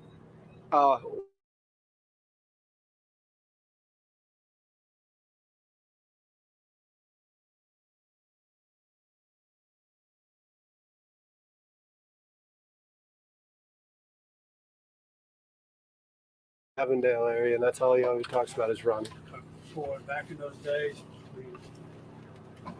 Neil Baker, Alan Gore, Gene Reed, Ronnie Bowles, me, Yeah. Harry Floyd, the shit that we did in that Sugar Creek Hotel. When I first started my dock building business, I did a lot of work for Elizabeth Baker. Oh yeah. And everything purple, huh? Yeah. I did dinner at her house about a month ago. Neil was one of my partners at Brett's. Neil Okay. At Burleston. And Neil was always a good friend. Yeah. We ran hard back in the day. Where's Bubba at? I want to just make sure we're good to cross again. Elizabeth is great. Oh, Elizabeth's fantastic. Been in her house? Yeah. Purple. Yeah. Yeah, Bradley used to pick on. God, Bradley looks so much like Neil. Yeah. I mean, I never met Neil. Oh, yeah. I just, the pictures you see. Yeah, Bradley's so fucking crazy. I haven't seen him in probably about a decade. I mean, I've known him since he was born. Then he came up to me. Yeah. Stand next to Neil. His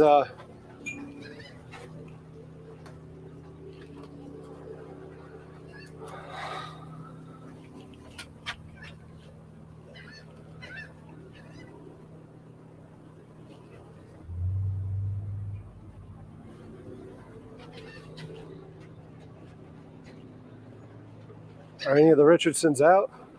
No. Okay. I'll have to text an apology.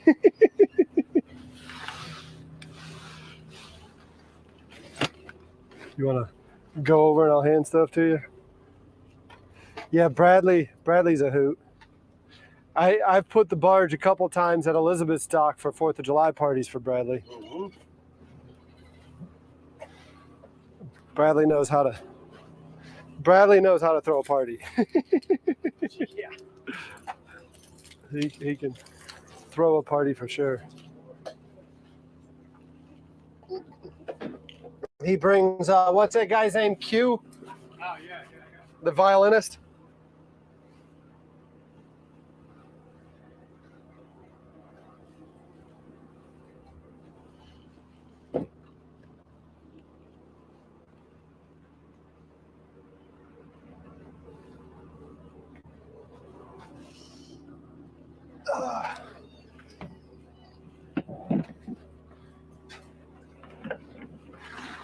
How you doing?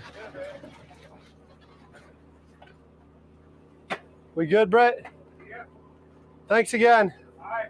Yeah. Send me what you got. Will do. Send me a list of everything you sell. Will do. Let me toss my head around. I'll see if I can get 6 people out here one night. Okay.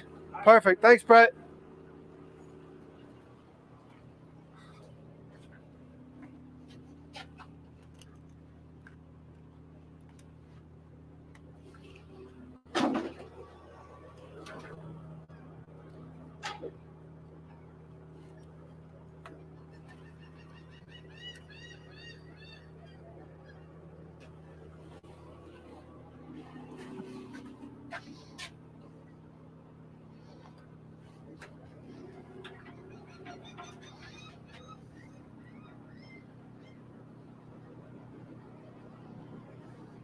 Give me a second, y'all.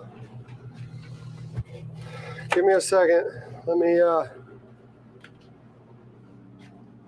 make sure I don't run over any kayakers, paddleboarders, or drunken boaters. And we'll get out of here.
What a cool day. Sorry about that, y'all. Sorry about how the live stream messed up right there as I was picking Brett up. Don't worry, it's all recorded. I'll go ahead and fix it, and we'll get some edited content out. That's going to be fantastic. But the motor doesn't want to go, huh? There we go. She was cavitating a little bit there, but now she's good. Now she's good. So we're just going to motor on back to our side of town, I guess.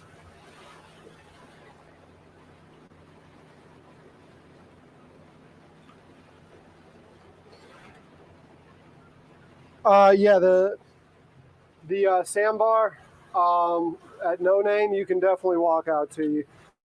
You got to go through the Fort Johnson DNR facility to walk there, but you can definitely do that. No issues. Plenty of people do it. You just walk through, get out there, and yeah. Not entirely sure what happened. I followed Brett with the camera. I was walking through the shrimp boats. I don't know what y'all saw, what you didn't see. Sorry about that. We're sitting here doing an intro and everything, and then I walk into the kitchen and I see the frickin' computer turned off, and I'm like, "Are you kidding me?" So I don't know what you saw, what you didn't see. I really don't know what happened there. How you doing? Good. I'll race you. I think you'll beat me. What's that? Yeah. Oh, man.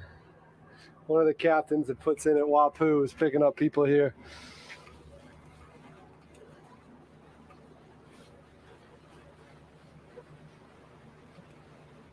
Throw sausage at them.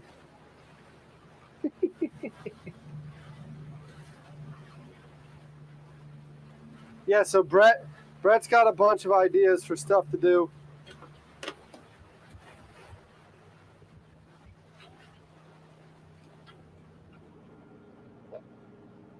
Sorry, I thought I heard a phone ringing.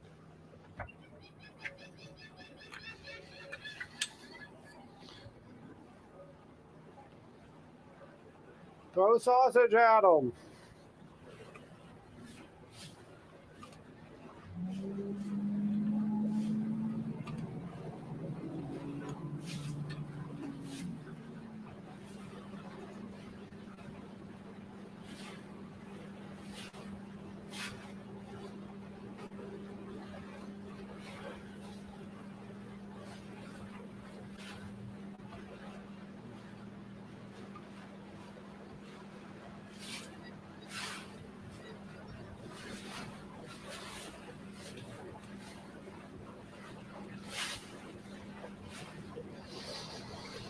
Lots of shrimp boats, yeah. Brett definitely had some awesome ideas, did he not?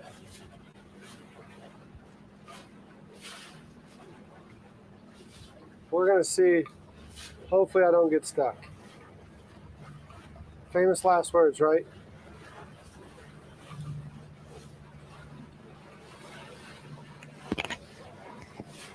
What's the worst that can happen? I got to wait out here till high tide?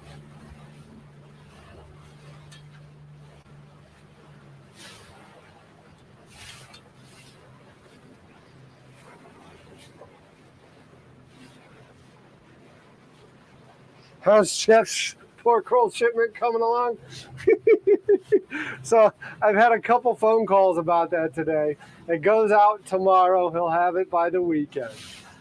I know. It's a freaking nightmare. What time is it? 3.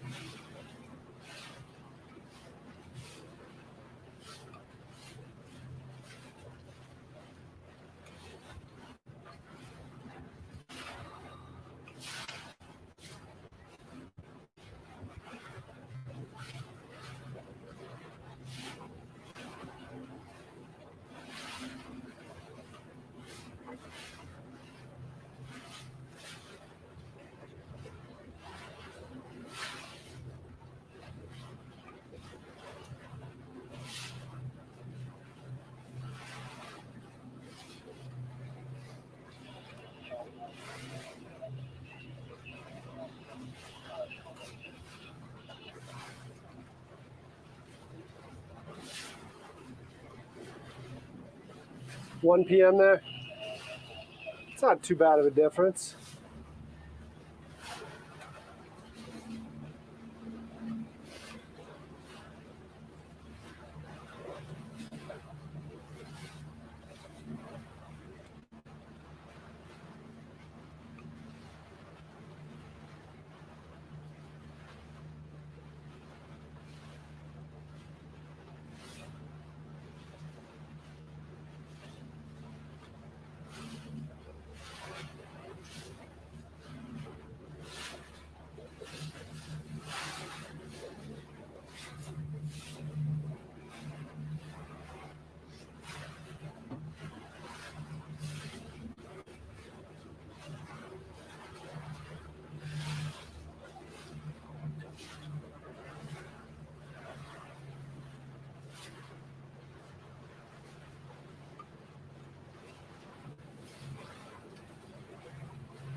Hell of a day at sea.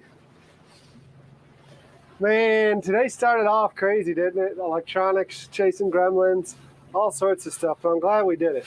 I'm glad we pushed on through, because that was a really good day.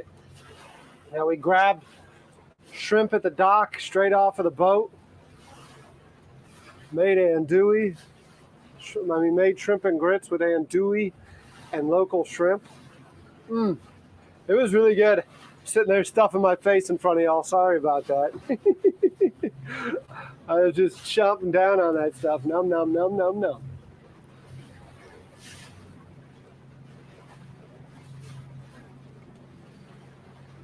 Yeah, it's a good sandbar. I mean, you'll be able to get to it if you want.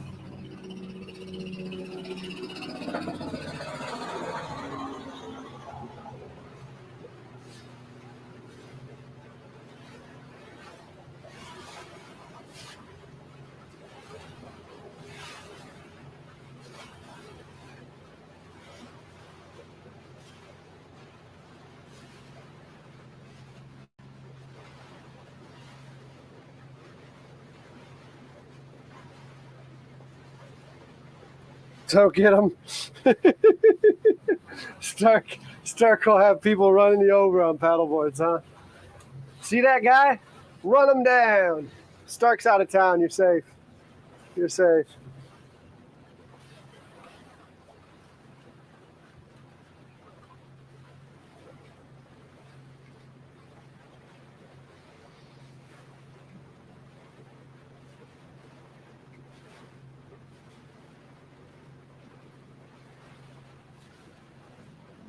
Gonna get what?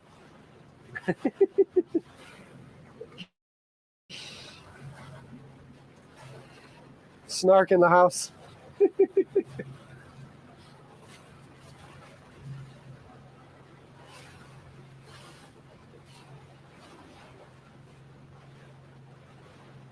So that's Patriots Point, right? That's their golf course there. Going past the clubhouse. I ain't played golf there in a while. Actually, I don't know if I'm allowed to be playing golf there. Last time I played golf there was for a buddy's bachelor party. I came by boat, didn't have a good set of shoes, only had flip-flops, played barefoot, and I think I got in trouble. Can't really remember, but I don't know. I mean, who am I? They're not going to sit there and say, it's the Barefoot Bandit, get out of here. But I do remember that day.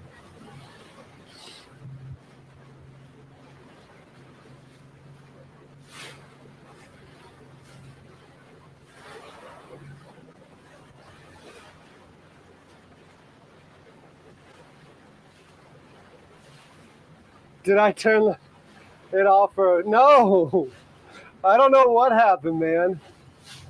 I don't know what happened. I just started freaking filming and I hopped on the boat. Next thing you know, there's no live stream. There's no live stream. It was all gone.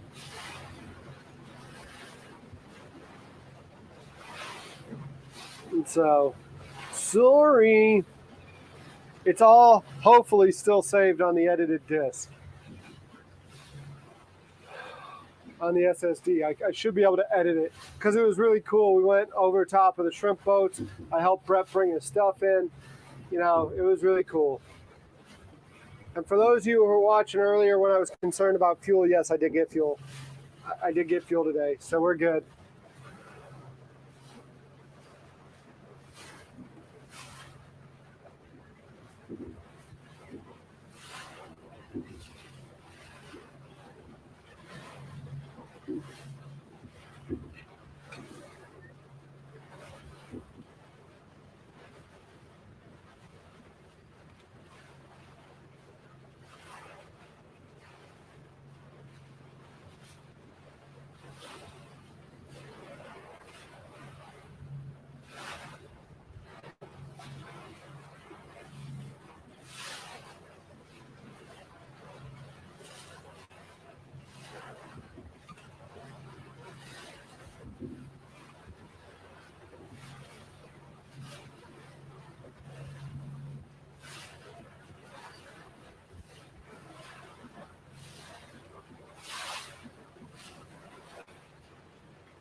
Excuse me.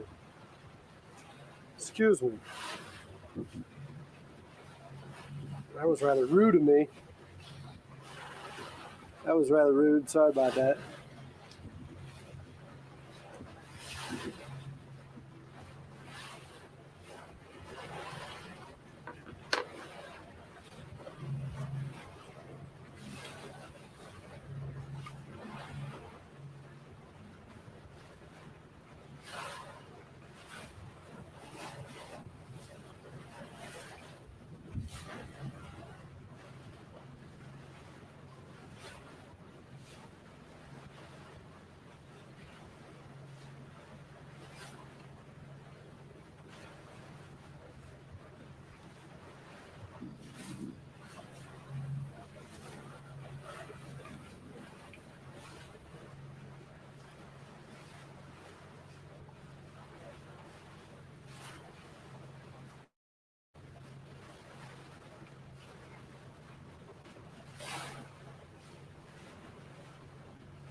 Oh, man.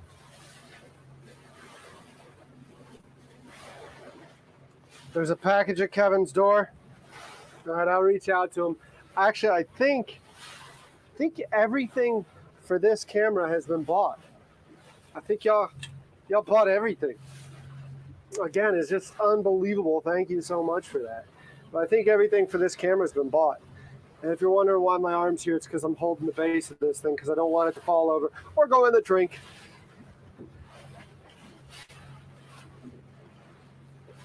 So, but yeah, I think everything for the camera has been bought. So we'll look at getting it sorted out and maybe having a proper mobile camera here soon. And then from there, it's just keep working down the list, right? Keep getting things figured out. Holly, you got a Hollymatic or what's going on?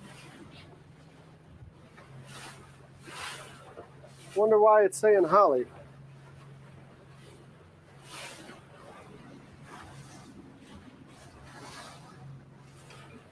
Saying no video.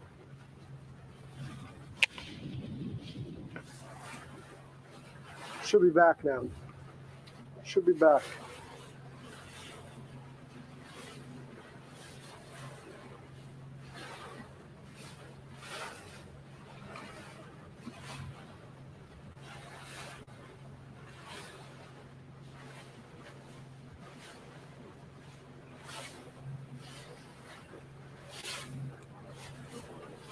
The Hollyland attack, yeah. It just loves to do that to me. It loves to keep me on my toes.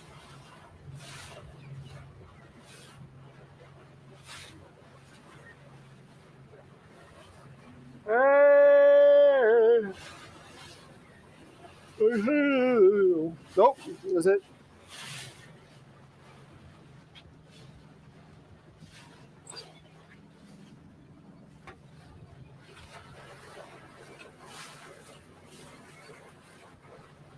No, it's bad cables.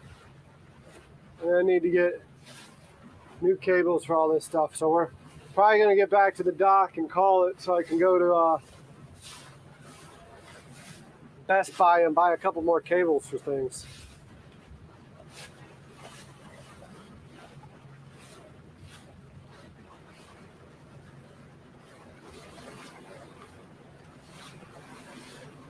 You liked his spin on shrimp and grits?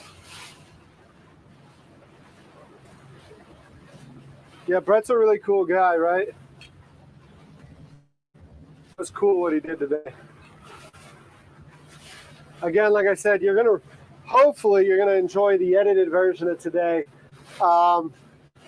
because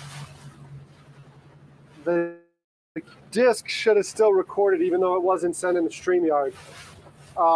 And the intro was really cool. Lots of dolphins. Dolphins were eating the bycatch at the shrimp docks. Picked up Brett from the dock. We crossed over a couple of shrimp boats there. You got to see some shrimpers sorting the shrimp in the bycatch. The shrimp literally came fresh from the boat to the food boat. I mean, it was, you couldn't get much better than that.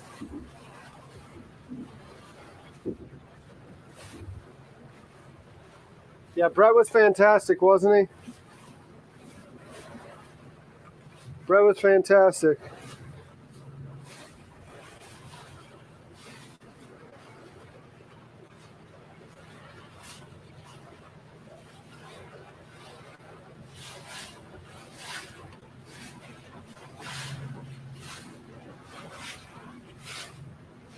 Just crossing through the harbor. Walking a mile, walking a mile. Walking the green mile.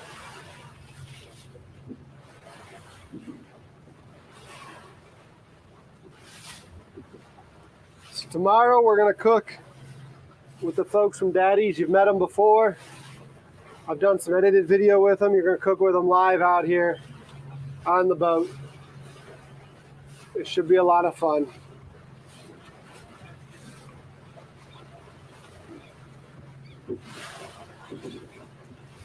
Should be a lot of fun.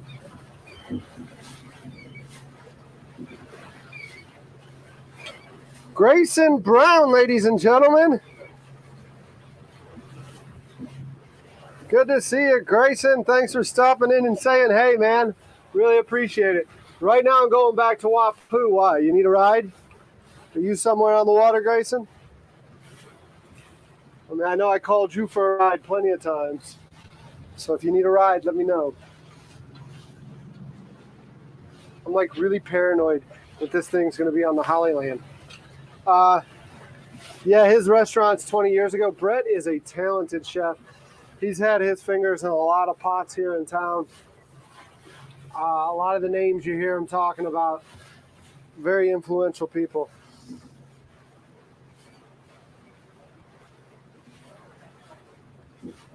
You're working. Kind of crawling the mile. Yeah, we're definitely crawling. We're creeping. We are creeping, that's for sure.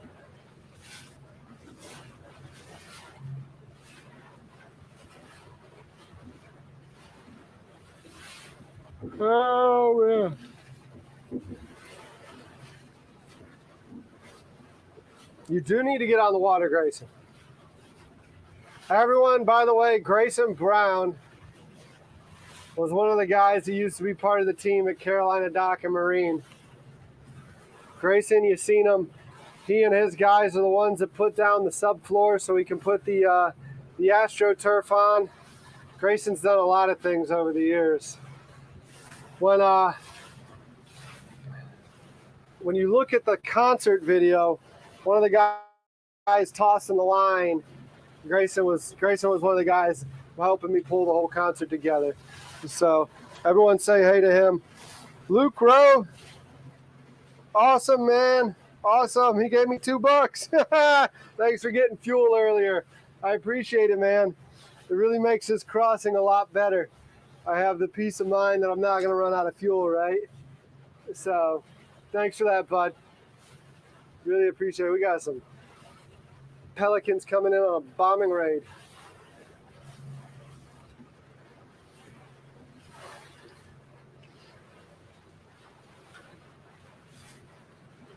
Let's see.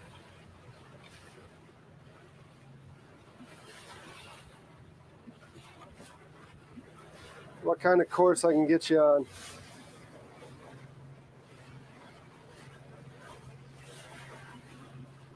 Yeah, everyone, Luke was one of the guys at the dock when we went and fueled up. It was him and his buddy Cameron. Thank you so much, y'all. Y'all like really took a lot of stress off.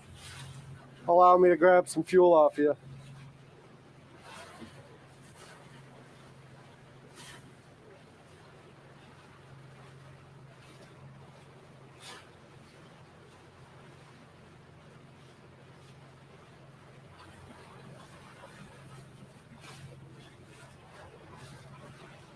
The little sailboats are out again today.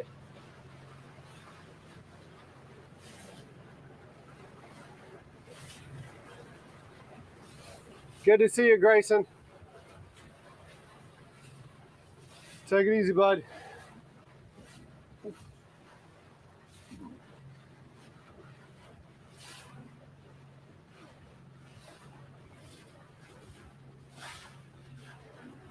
Oh, man.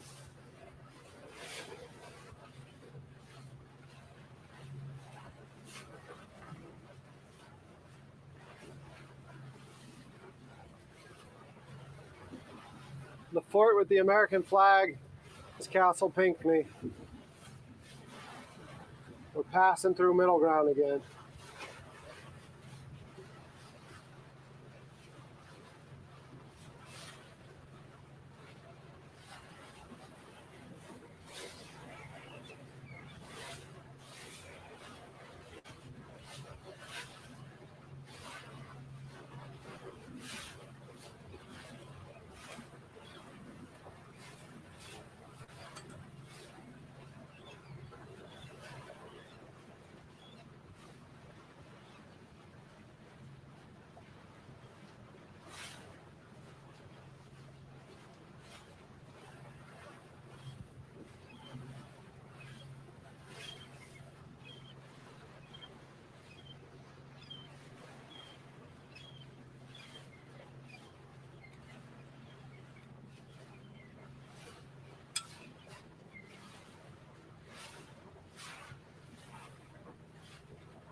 Oh, man. Sorry, I'm kind of daydreaming, lost in my own thoughts. I know it's a dangerous thing to do.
I don't know if you can see it from your camera angle. They're just small little rollers, but it's enough to kind of rock you to sleep.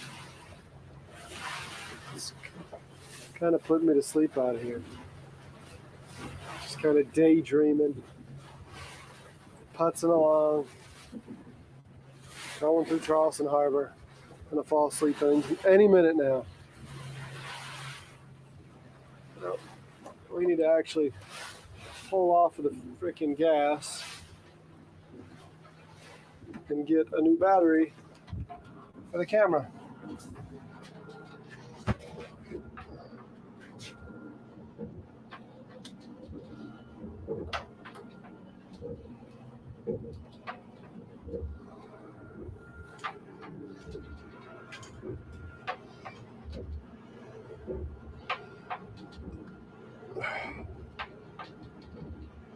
It's rocking, putting y'all to sleep.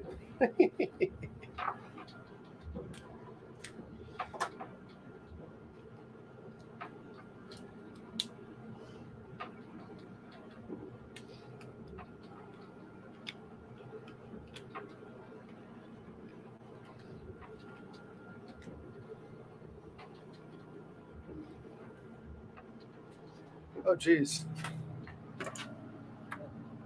So why is there still a little bit of heat in here? Flat top still on.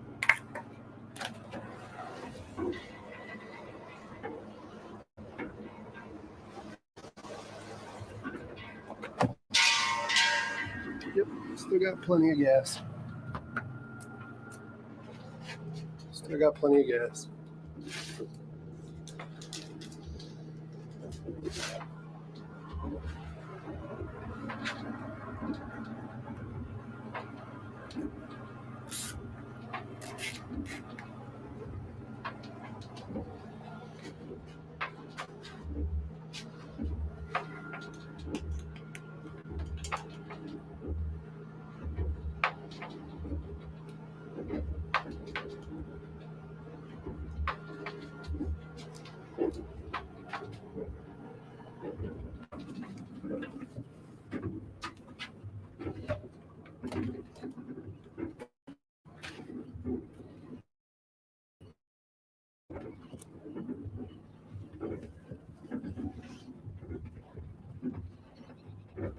Oh, you should be back with me here. Let's get out of here. We're just kind of rocking back and forth.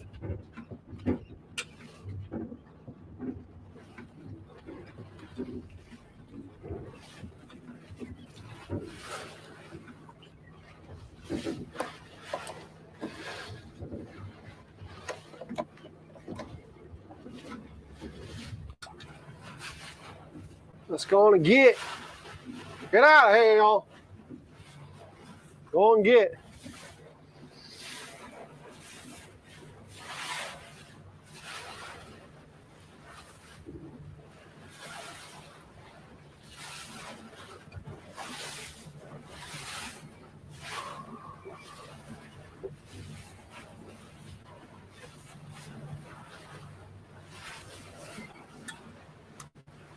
Guy going to get some fish.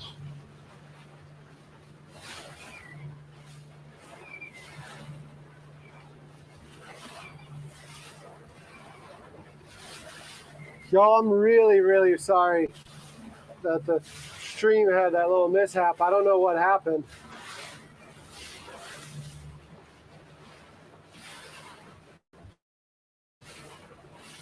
I don't know why that happened. It just did. It just decided it wasn't going to work earlier. Today's been a gremlin day, right? We've been chasing gremlins all day.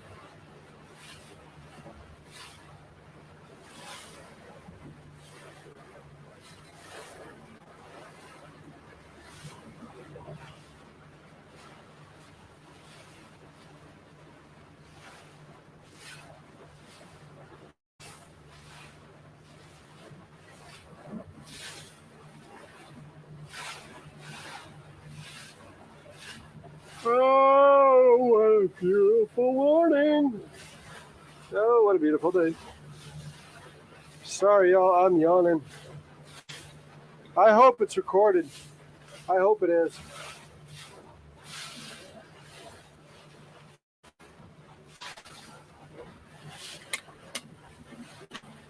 because that was a great intro. That was a great intro for sure.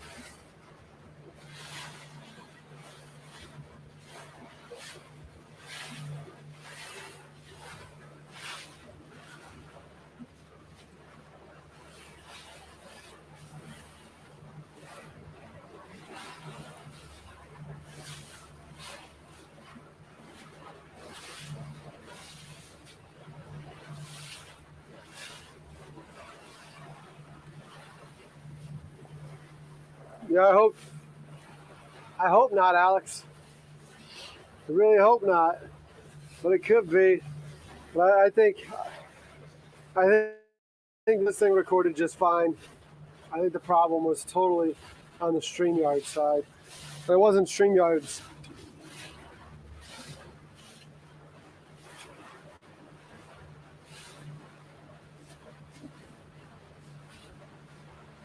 It was something on my end.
It's the Rooskies. It's all the Rooskies. It's the Red Scare for sure. Where's Sean Connery when you need him? But not Sean Connery like Red October Sean Connery. Like the James Bond Sean Connery.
He's teaching.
Naval captain? I don't think so. I don't think so.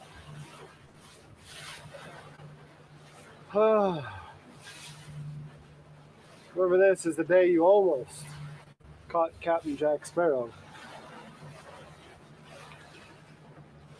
You've got to be the worst pirate I've ever heard of. But you have heard of me. I think some of that's like the funniest stuff out there. You have heard of me.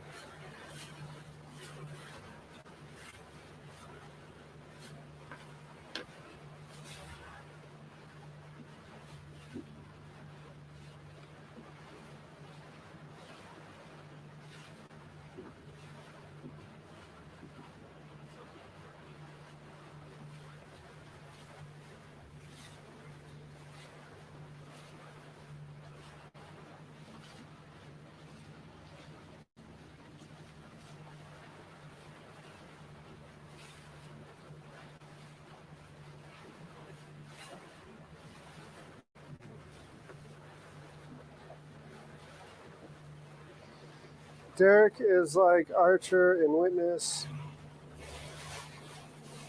After that hamburger stand on the East Coast didn't work.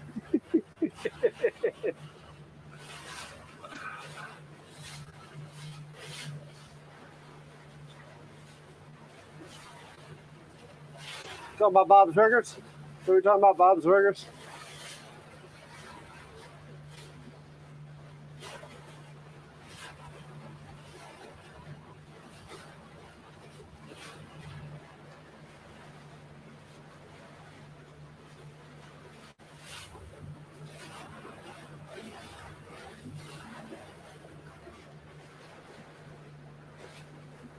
Archie.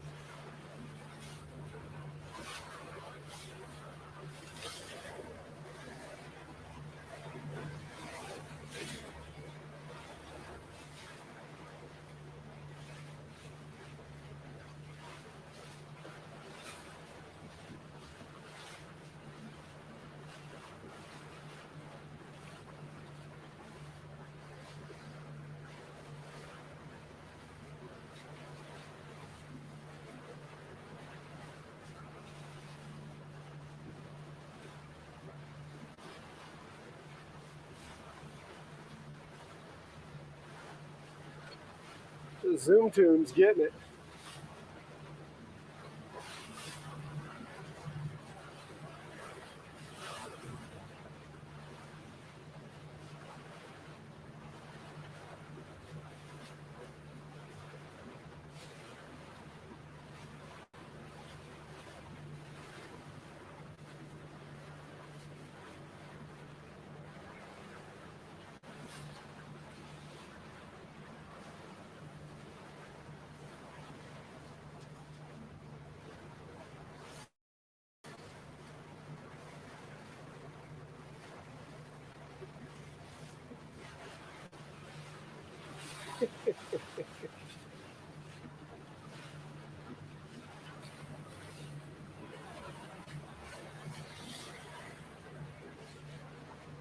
Yeah, it's less sunny, but it's gonna rain. It's gonna rain because it's humid as shit right now.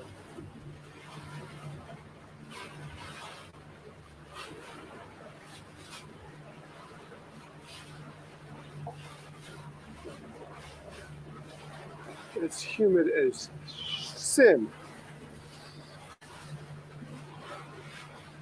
Humid.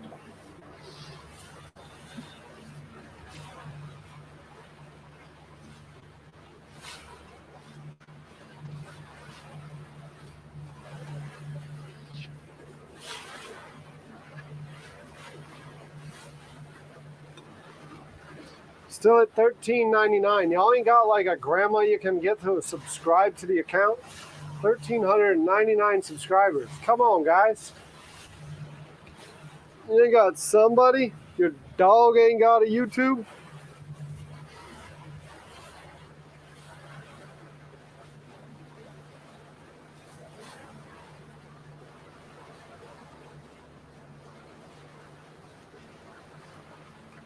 Batten down the hatches, yeah. We haven't had a summer storm that I've been on the boat now. Has I? I guess, yeah, we had it with when Reggie's aunt and uncle were out, right? We had a summer storm that day.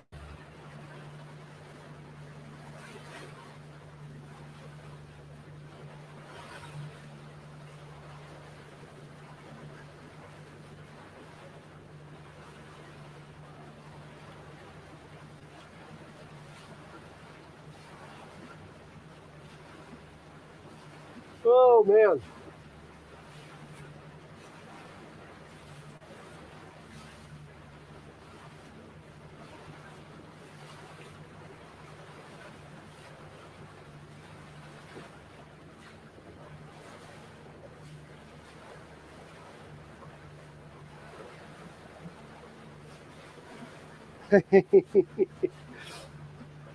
Did you find an account?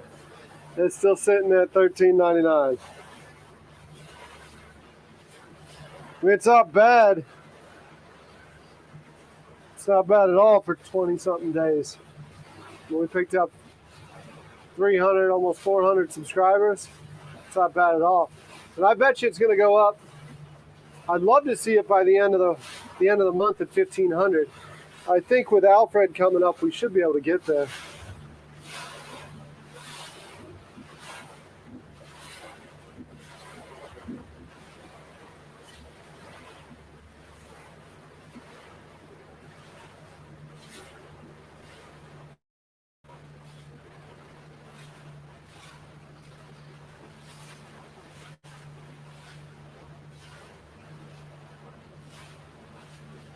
I got to switch over to another camera angle so I can pick my nose.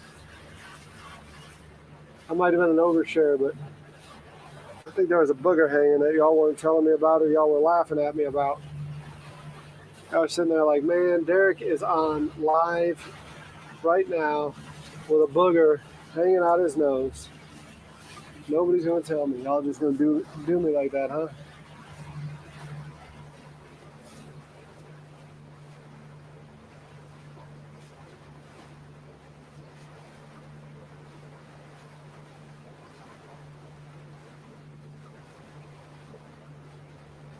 Oh, yeah, repo. I know I can do it.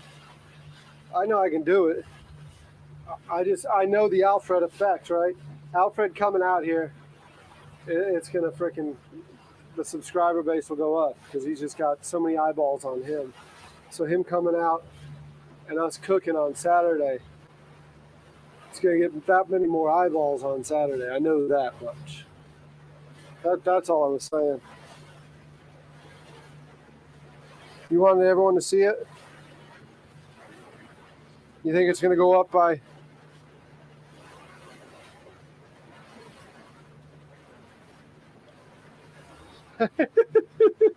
At 23 and a half minutes. Is that how long the booger was visible? Is that how long that thing was visible?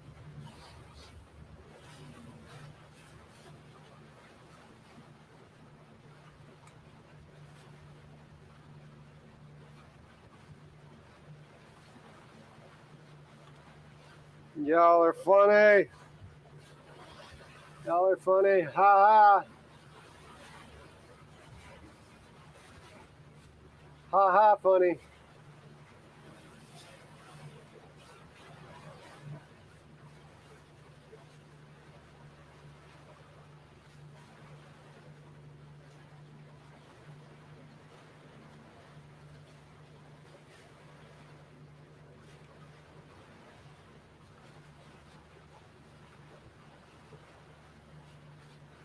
Was it that long, or are y'all really just messing with me?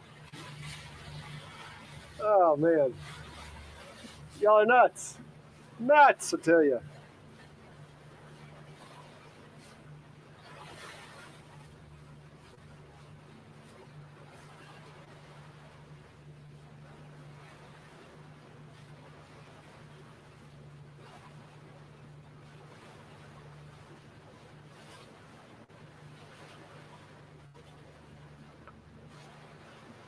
I don't think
You posted a short on the food boat?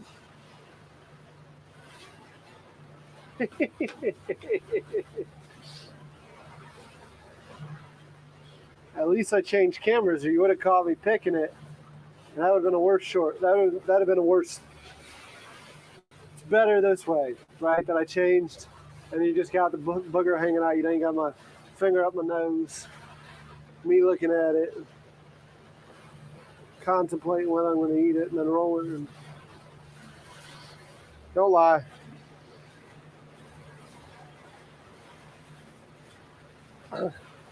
Man, we're losing viewers because there ain't nothing else going on. I'm just sitting here talking about picking my nose.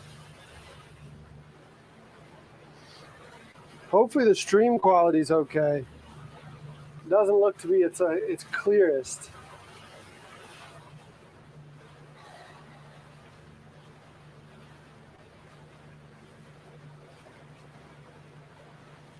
Posted the fart.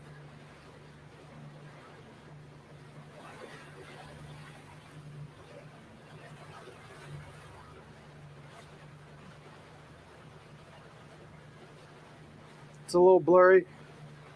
That might be why then. That's why we're losing people, huh?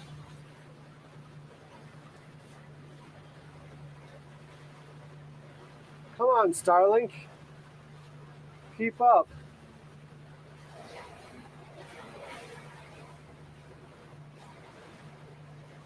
It's not good on the big TV.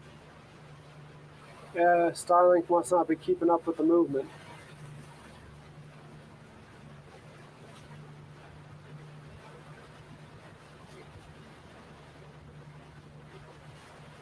Oh, man.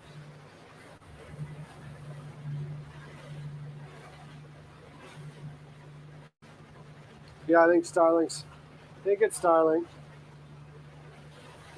It's just really easy to blame it. I guess that satellite that they launched last night isn't on a South Carolina favored axis, right? Orbit.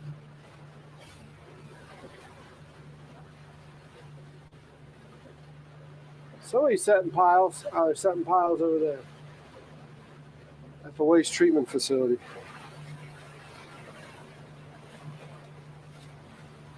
Setting piles at the waste treatment plant.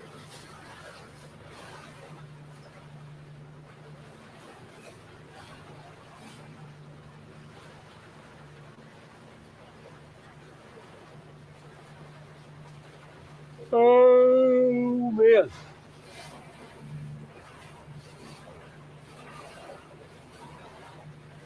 Yeah, you see the rain? It's a coming. Not Ollie with the weather. It's gonna rain. That rain is a coming.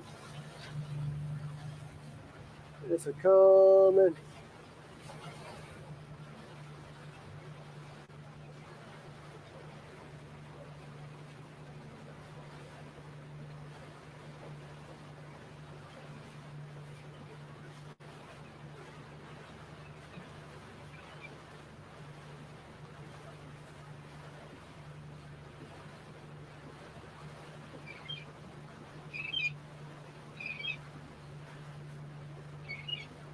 What are you squawking about, Seagull? I got a seagull flying overhead, squawking. I ain't got food for you. Get out of here. Go and get it. Rats. Rats with wings.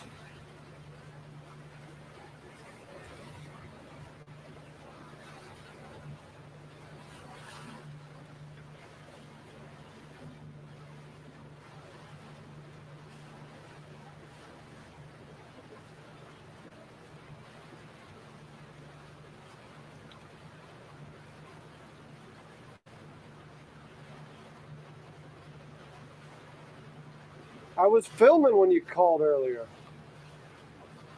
Yeah.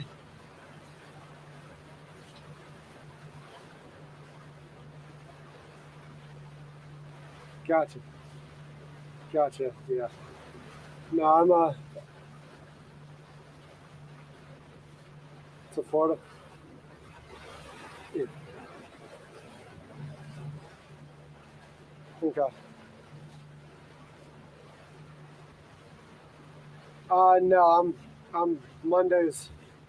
Monday's the last day, but Mondays are his day off, right?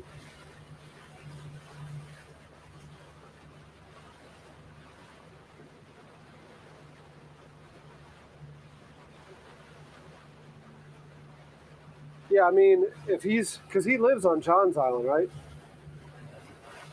Yeah, I was planning. Yeah, so I was planning on having it back at the dock by like Sunday or Monday. So if he wants to just do it at the dock closer to his house, um, I'll text him.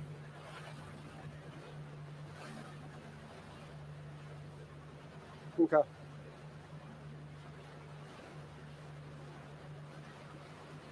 Well, I was literally filming in Shem Creek, but yeah. Well, it was I was filming with Brett McKee, so I probably couldn't.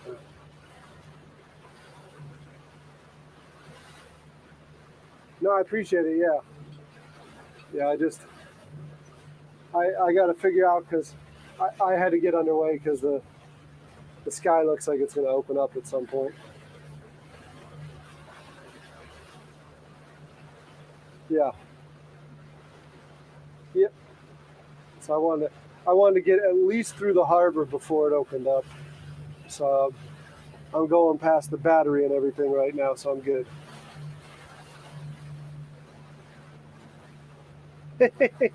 I appreciate it. You no, no, the boat will be fine. All right. Well, thank you. All right. Bye.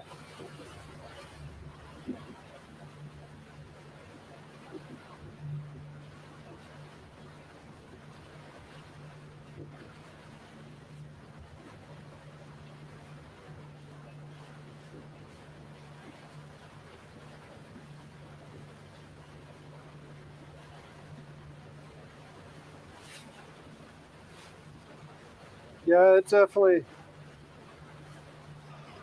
looks like we're gonna get weather at some point.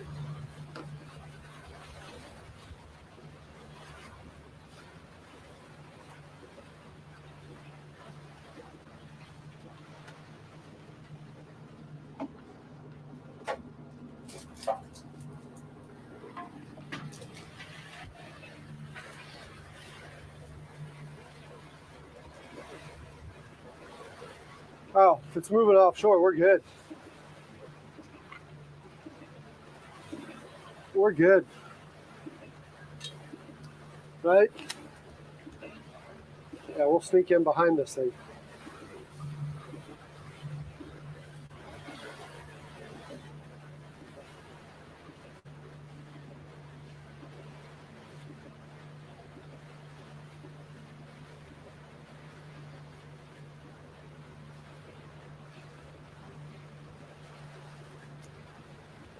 Ah, boat wrapped saying Huck.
Oh man.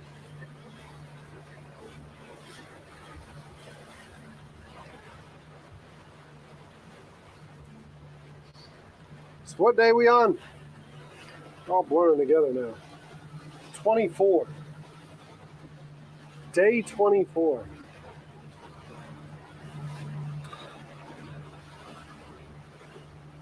I want to do this again sometime,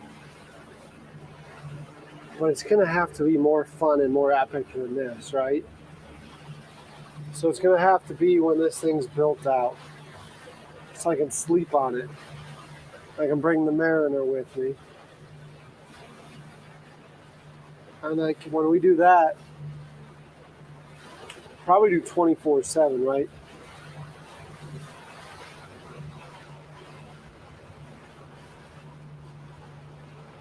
So I don't know if the front's going to have that table, or if it would be better to do a fire pit, right? Like a propane fire pit, not a real fire pit. Propane fire pit that y'all just kind of sit around and everyone's just talking. I don't know. Because it's definitely nice to have that presentation. We'll see. I mean, technically, I can put bar stools around that, right?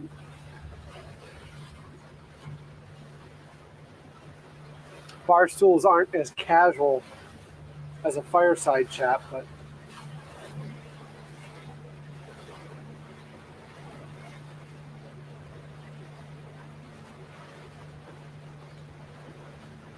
I don't know what happened to Earl.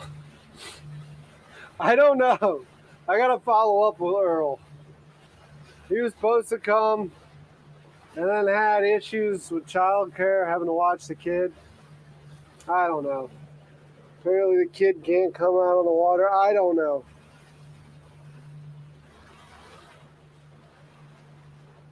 Who knows? But yeah, Earl, that sucks because that would have been a fun one.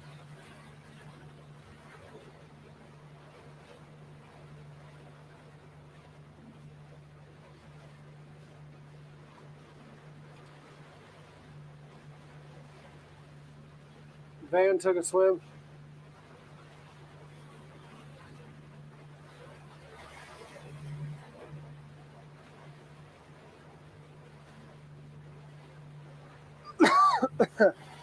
I don't know what Alfred's bringing. I don't know what he's bringing.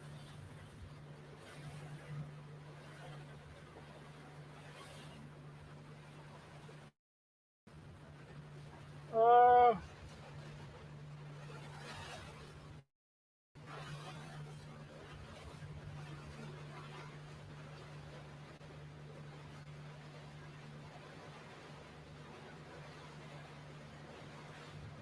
yeah, it's not a bad idea, Tim.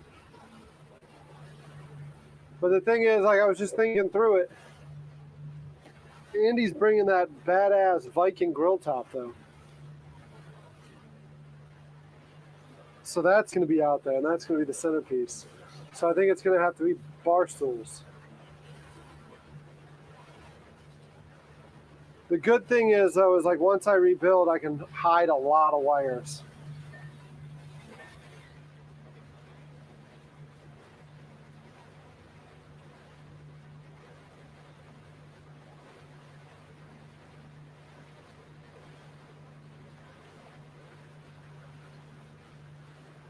Alfred is bringing the bumper. I mean the inflatable. That's for sure. No, he's not rolling with the pontoon. He's bringing his little inflatable, his dinghy.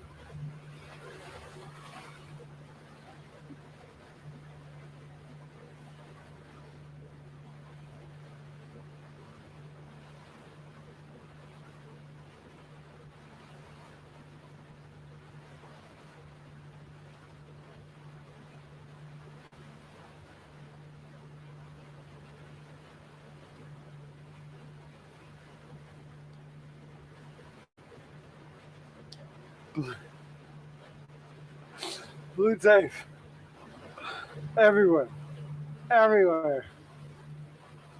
Blue tape is my solution to everything. I don't know why I prefer it over duct tape. I don't really prefer it over duct tape. It was just handy. I think the duct tape's more practical and it grew legs. Somebody was on the boat. Oh, look, I need a roll of duct tape. But nobody steals painter's tape. Oddly enough, that's the same reason I drank PBR in high school, because nobody stole PBR in high school. Ew, you drink that? God, your stomach must hate you. And then it became hip. And now every hipster out there drinks PBR.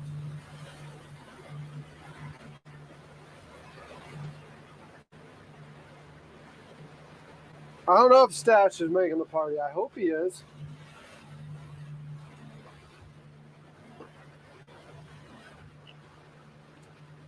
I'll have to find out.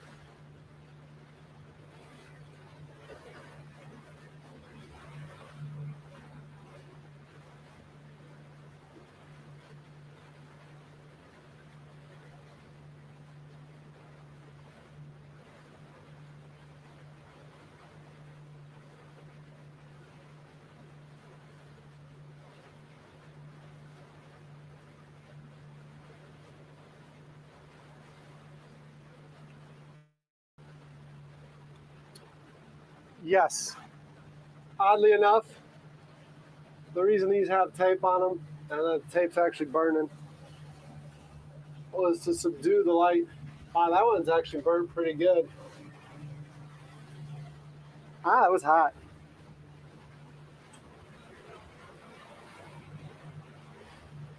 Might be a fire hazard.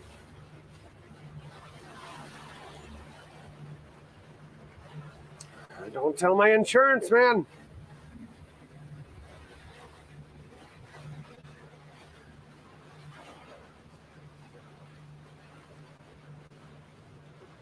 That makes me nervous now. I wasn't nervous about anything before. Right? Like when it's just me on the boat, I'm fine. It's like, ah! If it burns, it burns. If it sinks, it sinks. If it breaks down, it breaks down. When I got like a chef on board, I'm like really nervous. But like me, it's just like, ah. It's like Aldo Raines at the end of Inglourious Bastards. You'll hang for this. Nah. I'll be chewed out. I've been chewed out before. For me, I'm like, ah. It might break down. I've broke down before.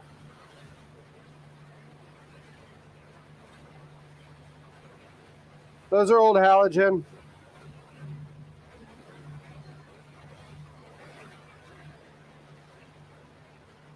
They're halogen.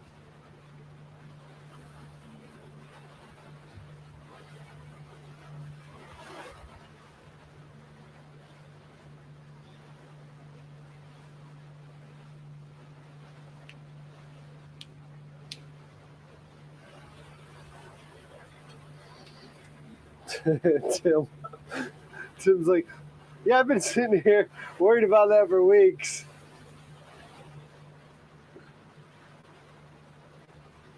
Do y'all go and see your shrinks? Be like, there's this guy on YouTube. He's like a walking OSHA violation. Everything he does just makes you shudder and go, oh God, why would you do that? But we can't look away. You just gotta watch him.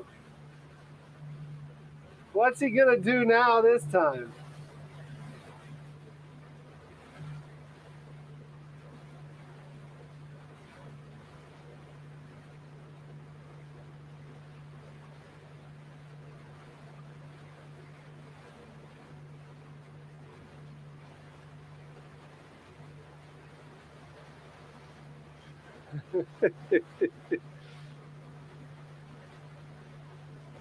No, you don't need to watch TV.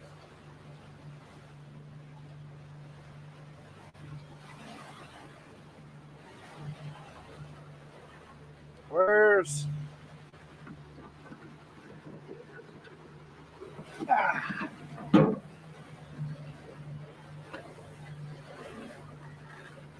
It's live and interactive. We can sit there and say, Derek, I knew you were an idiot. But I didn't know you were that much of an idiot. All this stuff just gets dirty and dirty and dirty and dirty. Ugh. Oh, geez. You're pulling a crazy Ivan. Is anyone back there?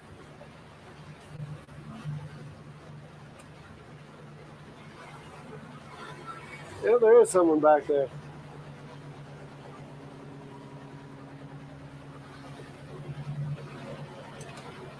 My switchboard quit lighting up.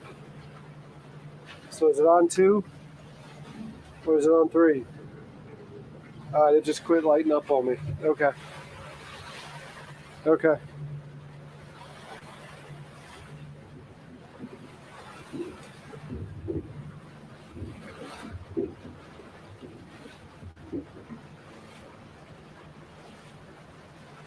My mom hasn't signed on yet. Not that I've seen, so I haven't been able to wish her a happy birthday. I probably should call her.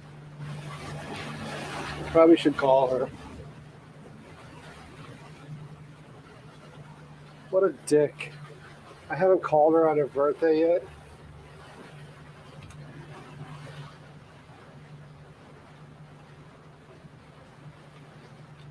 I sit here and I think about that. I'm like, wow, you are a jerk. You haven't called your own mother on your birthday?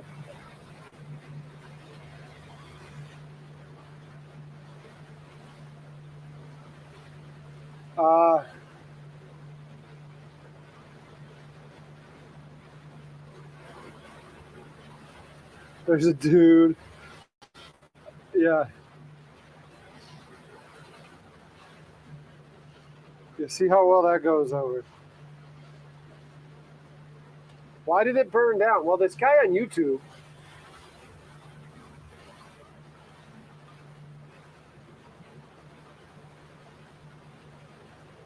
So I told everyone in chat early this morning, I said, if my mom signs on, wish her a happy birthday. Okay.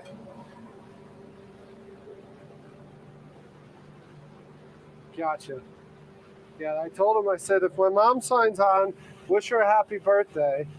And she hasn't signed on. And they're sitting there and they're like, happy birthday, Patty. They just said that now. And I was like, oh, shit, I haven't even called her.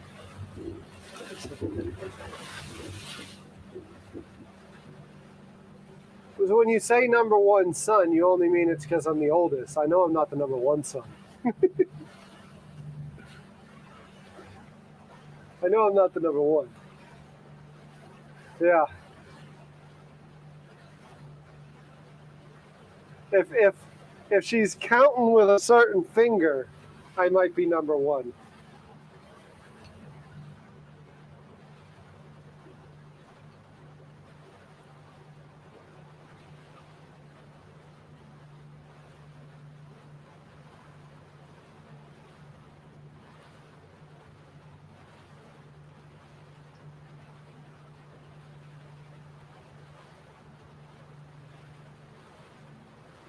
I can hear you, Mama.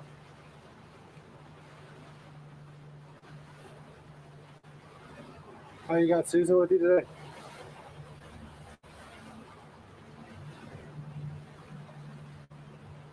Yep.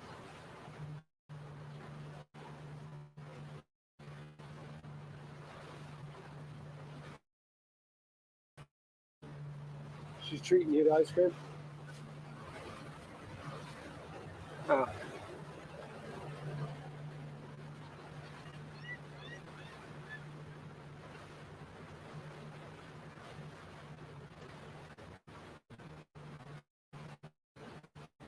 I guess it dropped. She'll call back.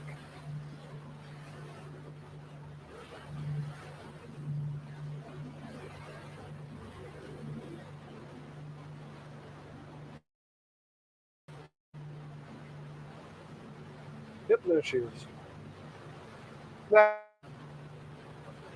Yeah.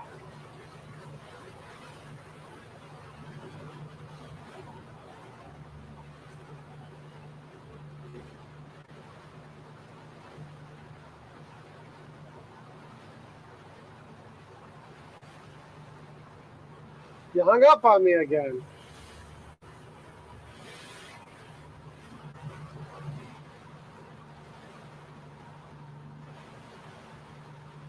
Nice.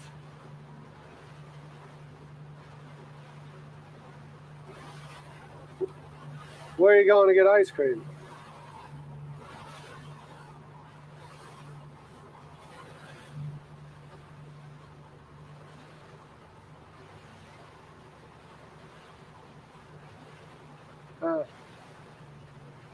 Yeah, I don't know if I've ever been there. Have I?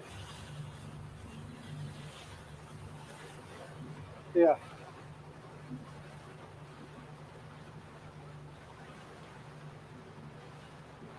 Yeah.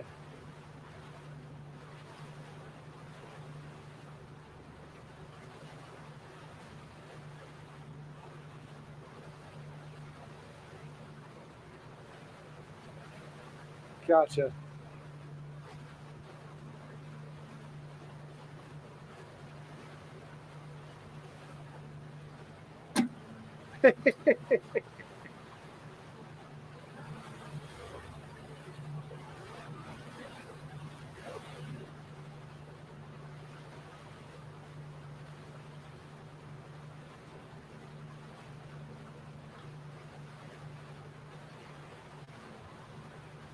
Yeah.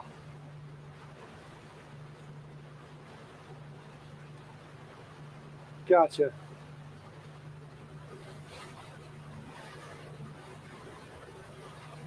Brett McKee. He's shrimp and grits.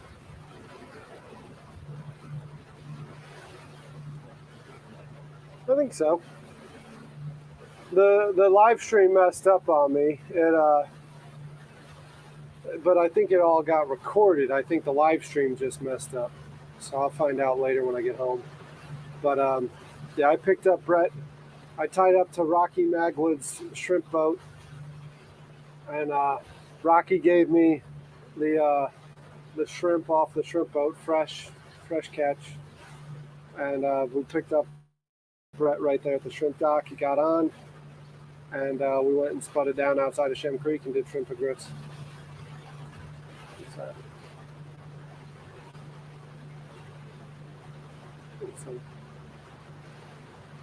tomorrow is my buddy's breakfast food truck.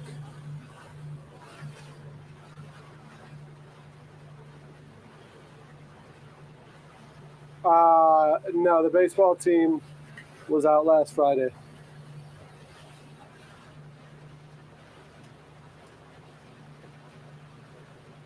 Yeah, so Wednesday, Mariner's going to get his stitches out. Thursday, I've got Chef Graham Calabria coming out. And then Friday is hopefully Jeff Allen again with Miller's all day. And then Saturday should be Alfred and Andy are supposed to be in town. Yeah, Andy and Alfred. Alfred's coming up from Miami. Andy's coming in from Georgia. Yeah.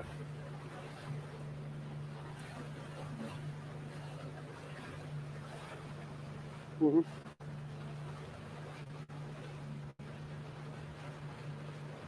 Yeah. Uh, it's a little humid right now because there's a rainstorm that moved through, but it didn't move through where we're at. So, it would have been nice for the skies to open up a little bit, but we didn't get that lucky. It's, uh,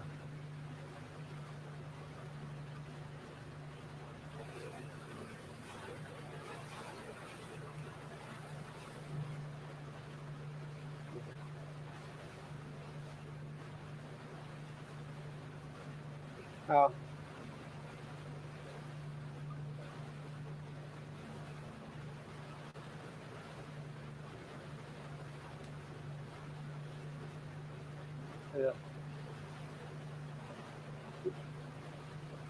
Yeah, happy birthday. Let me I gotta call somebody else to see because the guy who I've been parking next to his dock was saying he needs to bring his barge over here. but I'm not seeing his barge yet. So I was going to see if he's expecting it today or if he's expecting it in the morning or what. All right, love you. Love you. Bye.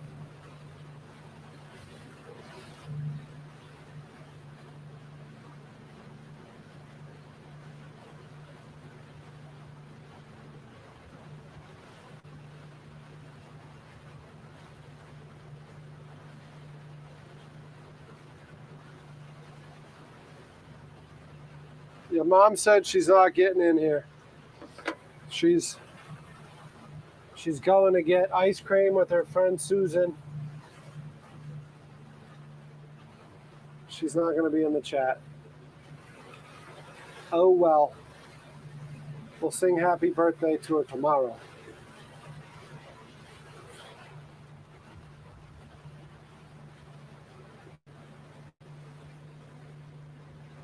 You feel better now?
Rollins wants to put his barge close to his house, so we might go on the other side of the bridge and spud down. We might have to go on the other side of the bridge and spud down.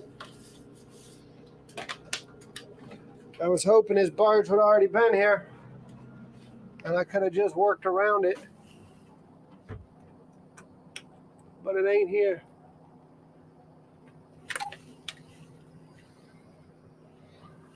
It ain't here.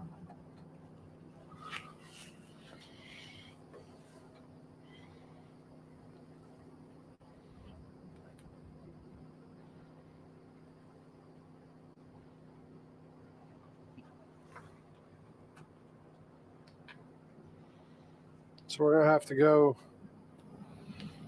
to the other side of the bridge.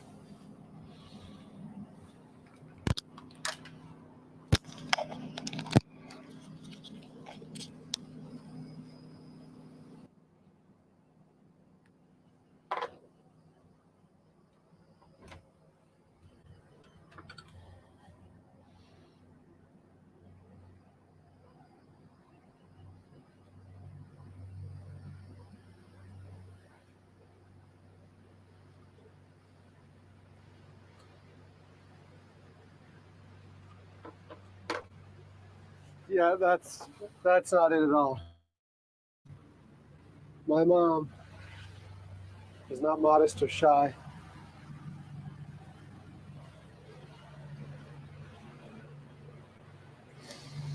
I think some of y'all don't want to know my mom's age, because then you would know how old you are.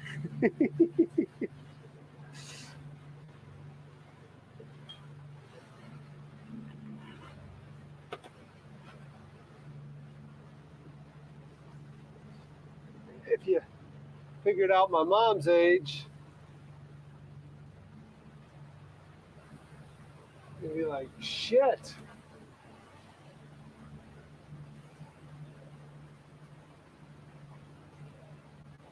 I'm old enough to be this guy's dad.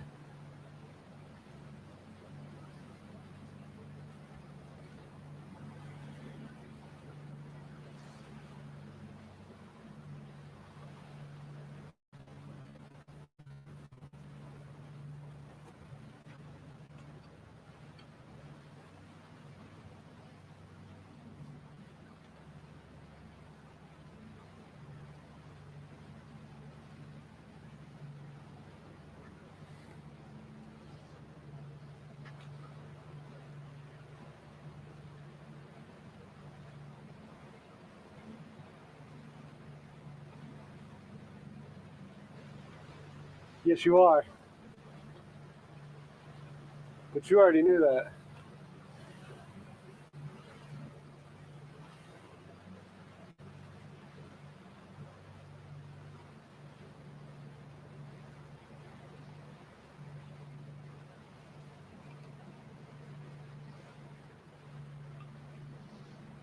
Your oldest is 2 years younger than me, huh?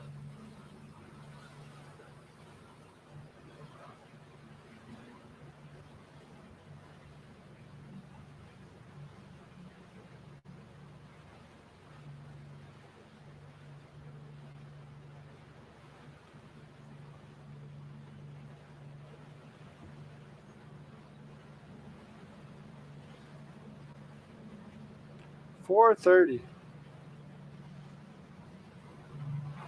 $4.30.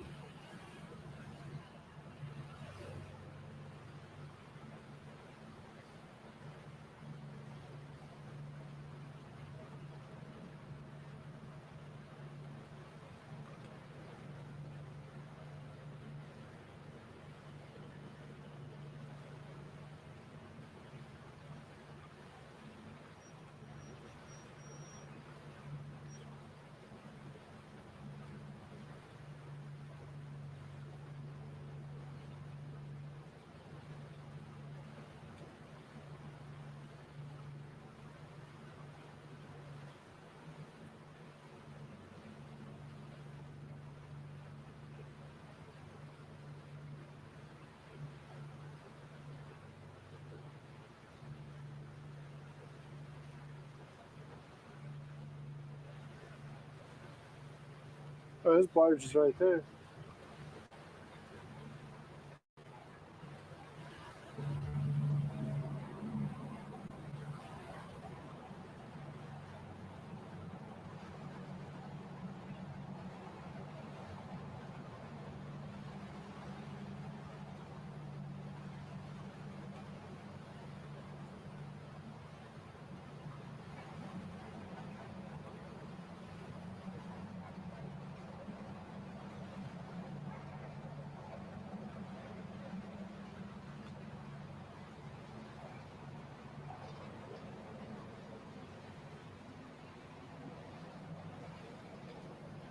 The package arrived. I guess I'm gonna have to go by Kevin's when I'm done here, huh?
or wait till tomorrow because another one's due?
All right, we're sputted down.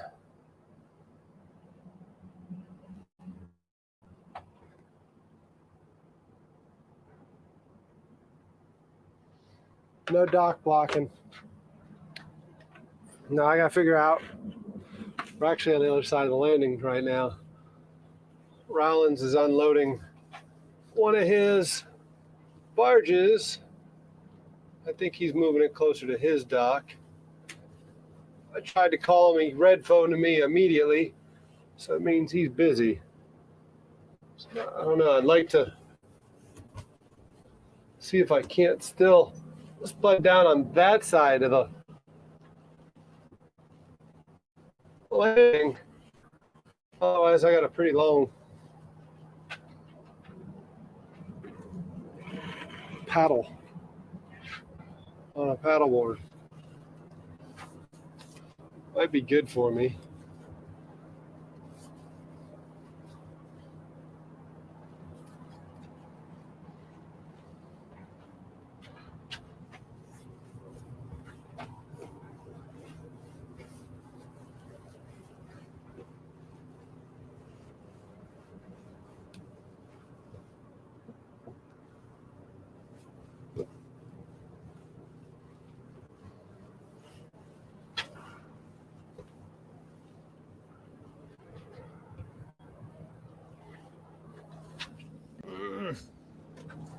Might be good for me.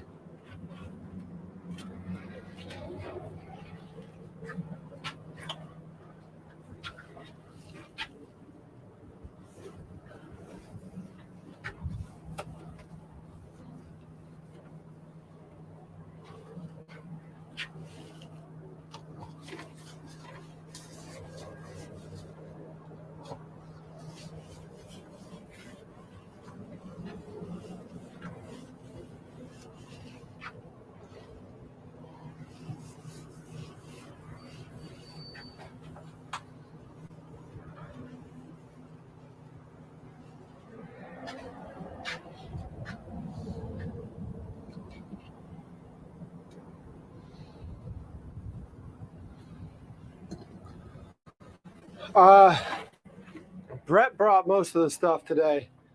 So the only offloading I got is the shrimp and grits that he left me with. And then whatever I need to bring back with me. So it's a limited offload. And honestly, I can probably do that with a couple totes. As long as I don't get dumped in the drink by somebody waking the shit out of me. Over that distance, that's what scares me.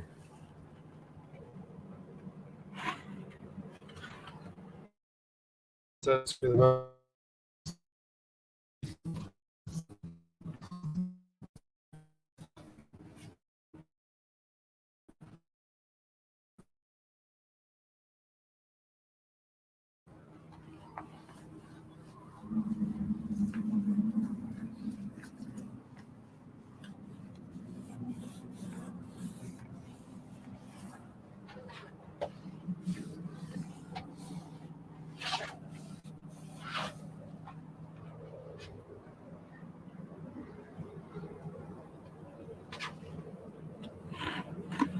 it's a dirty boat.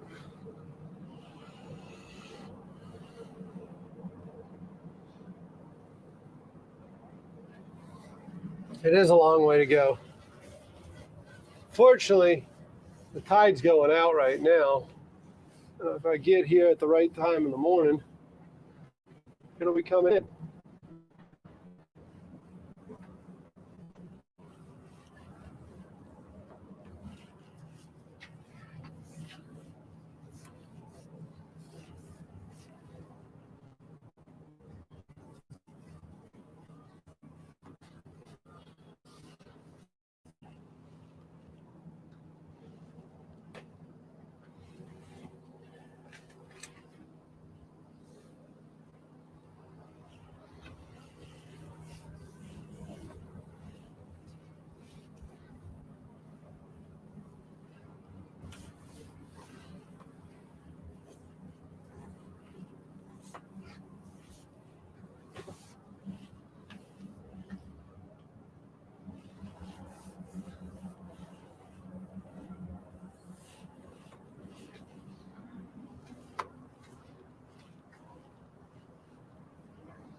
It's tripping all over shit.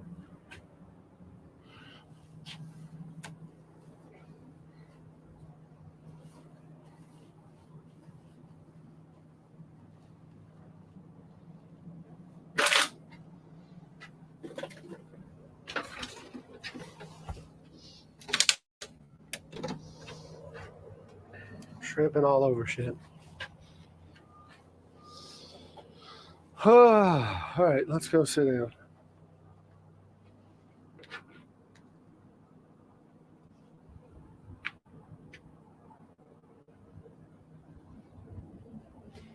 Well, I don't have a pressure washer and I don't have enough fresh water to run a pressure washer out here at the moment anyways.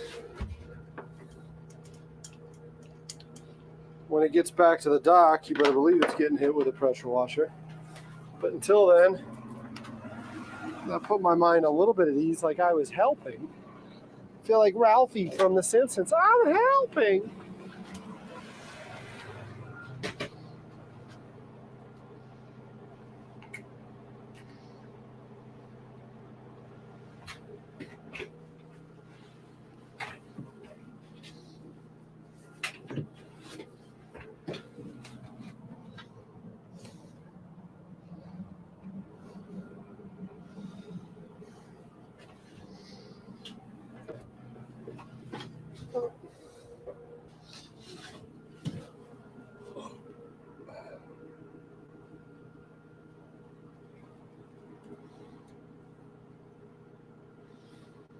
I'm helping.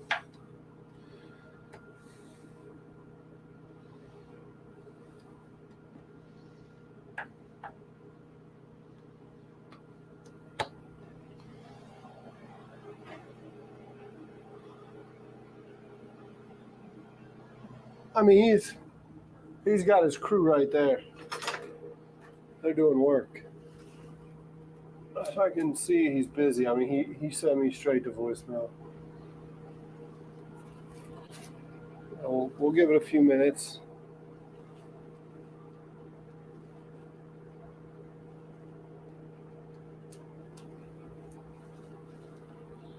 We'll see what we can do. Fuck you, camera. Won't you do that to me?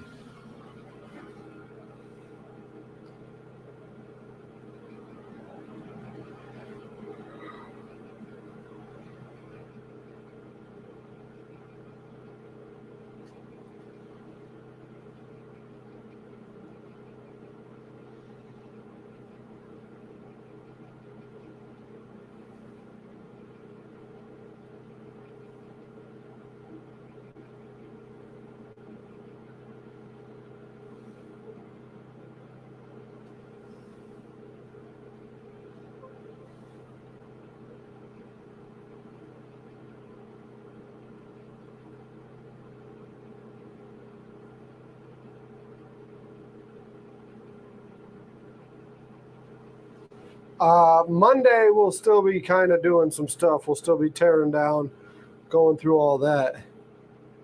Tuesday you won't have Derek live, but Monday I'll still be.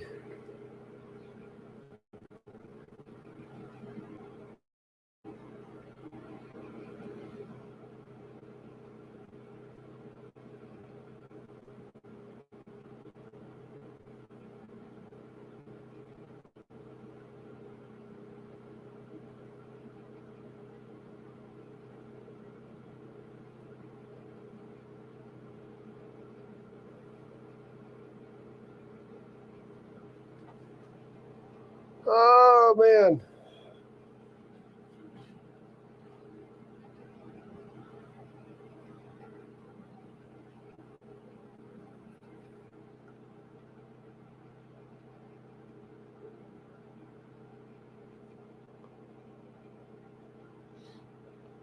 Vern, good to see you, man. You're on the late shift.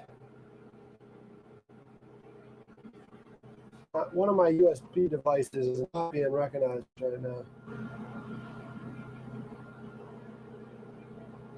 Awesome. Good to see you back, bangers.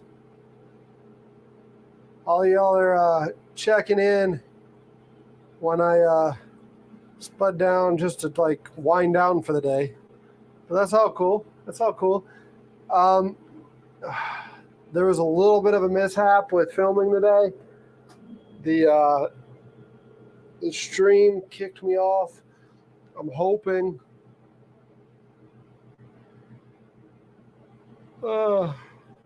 Excuse me.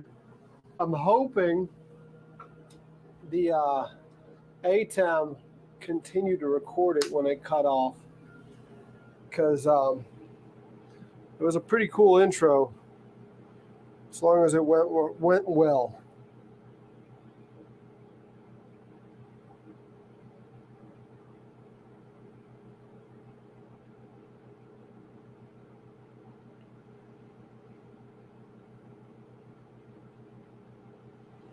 I say it was a pretty cool intro, and I don't think anyone got to see it. You're home in an hour?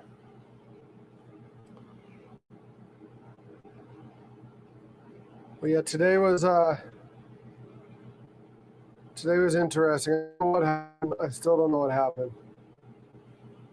It just decided it was going to quit streaming.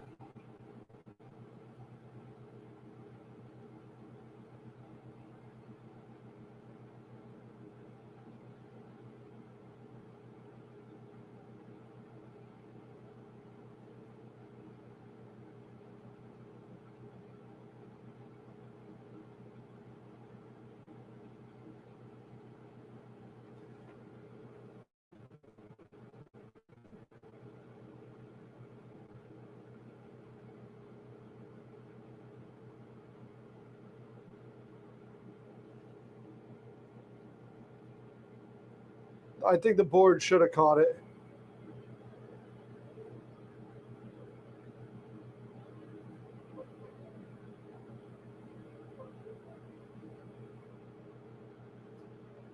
What device keeps making noise like that?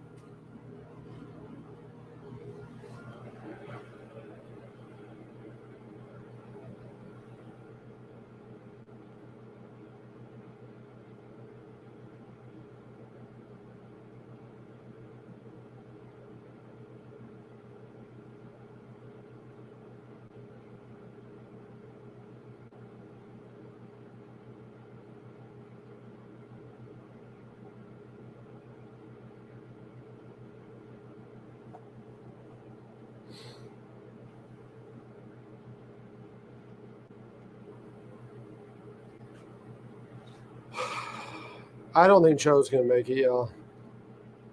I don't think he's gonna make it. I get it. We've all been there. He's got issues going on with the boat. It's playing a mental game with him.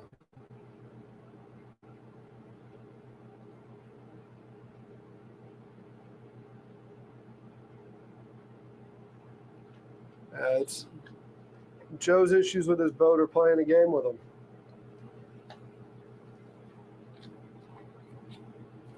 I get it.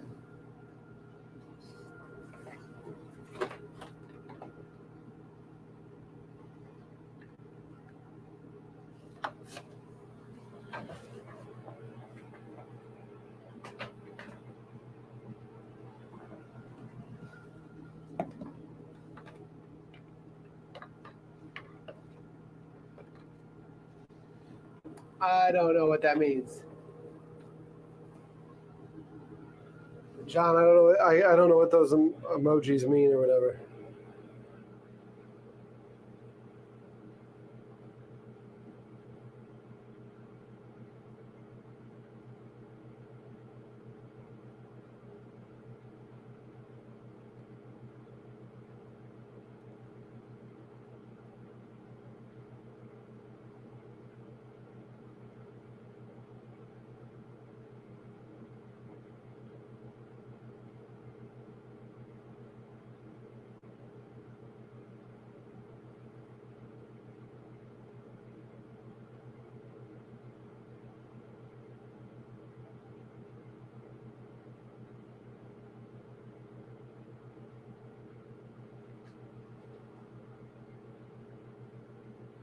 I gotcha.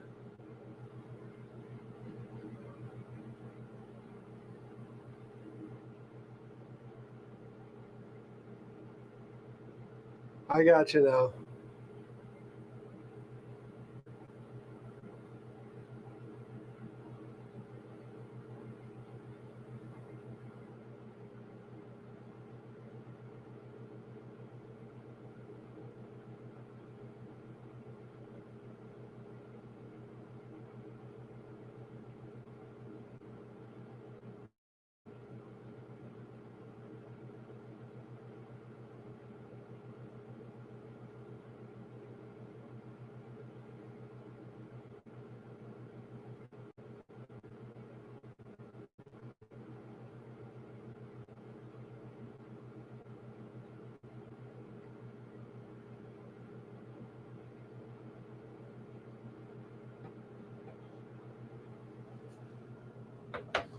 Love it when a plan comes together, y'all.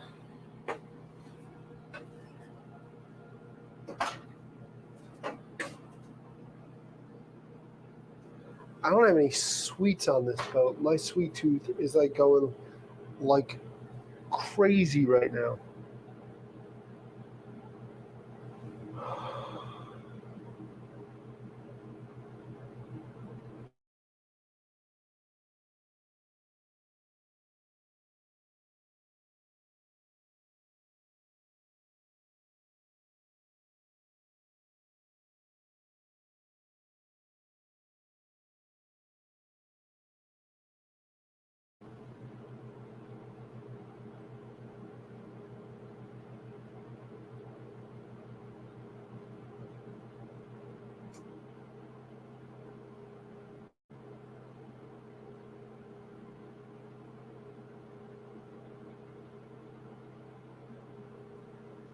That's pretty cool.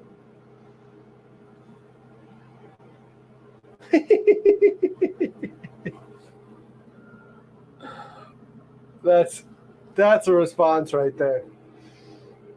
That's a response right there.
Oh, you know what I'm gonna do?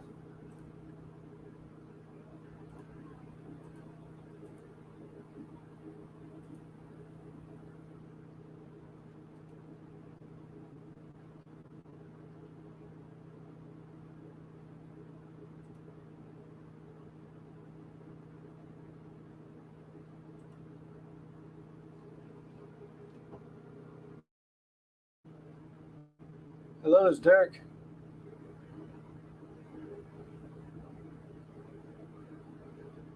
Hello. Hello.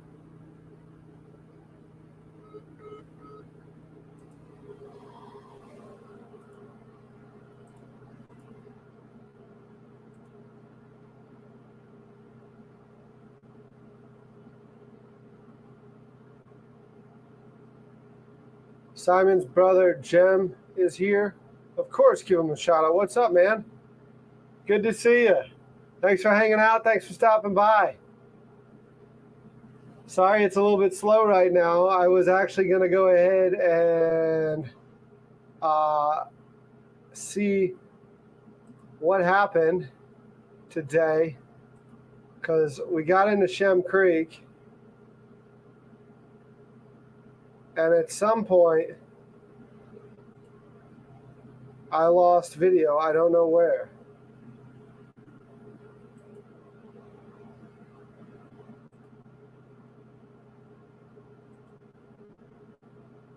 Oh man, it looks like we lost video before even getting to the shrimp boat, huh?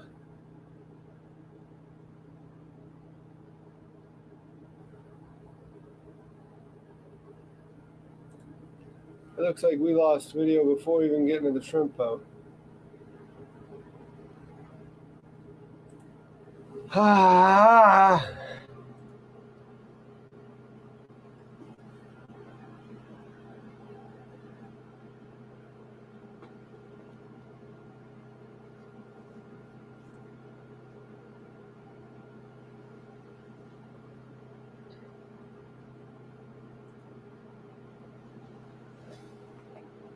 Hopefully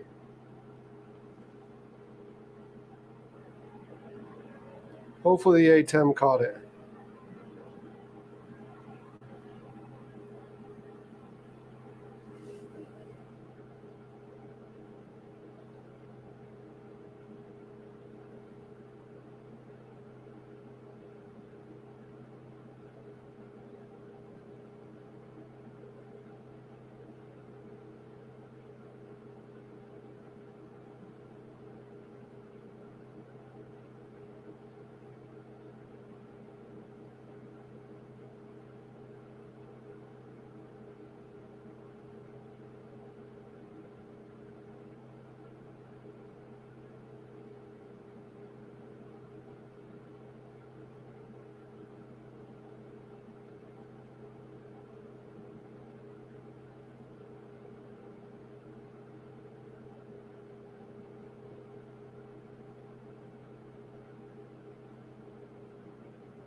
Wait, Andy sent me a heck of an email. I mean, a DM that I got to read through at some point.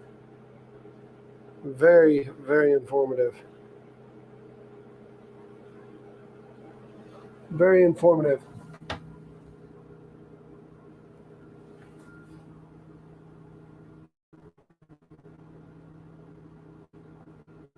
Uh,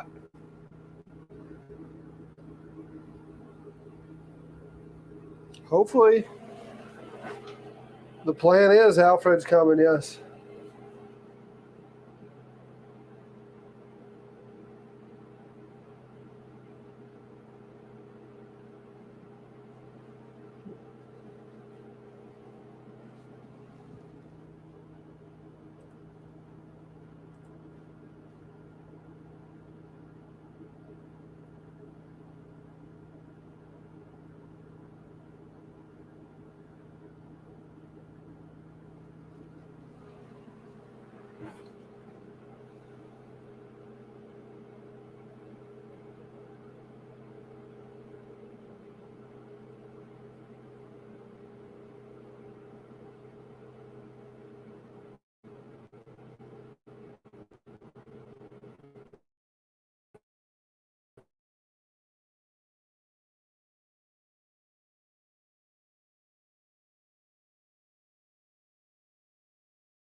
All right, so there is a video I watched earlier.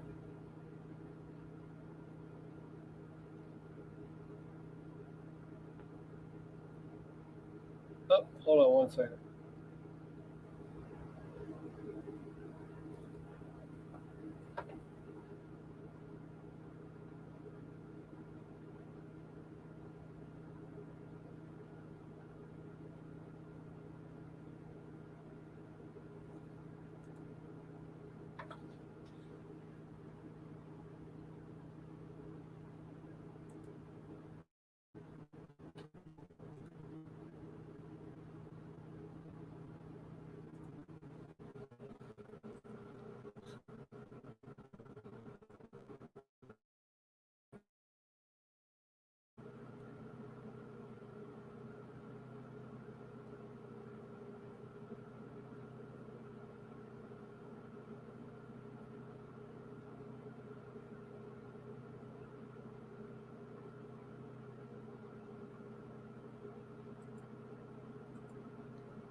Saw a bloop bloop, but we'll watch it tonight before I go back and start Derek's.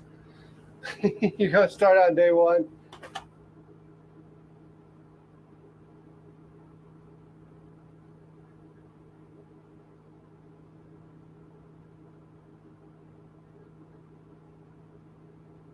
Go rub your mower's belly.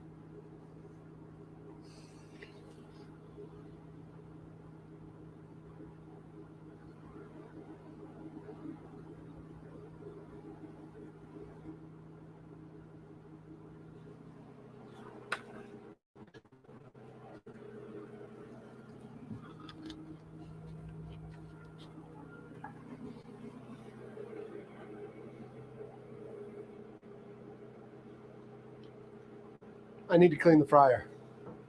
They just said they need the fryer tomorrow, so I need to clean the fryer. So the day is not done. My hair looks all disheveled.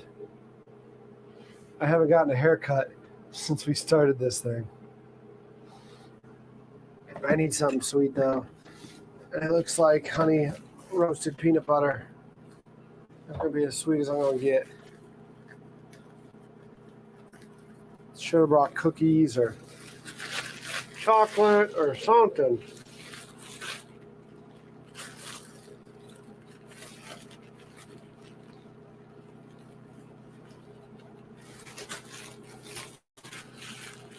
Oh, was I leaning forward and y'all were only seeing my earlobe? Sorry about that.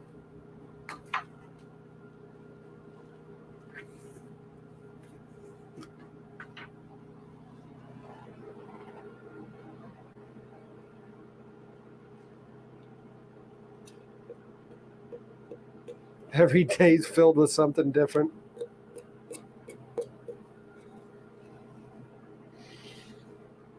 Yeah, it's been epic, hasn't it?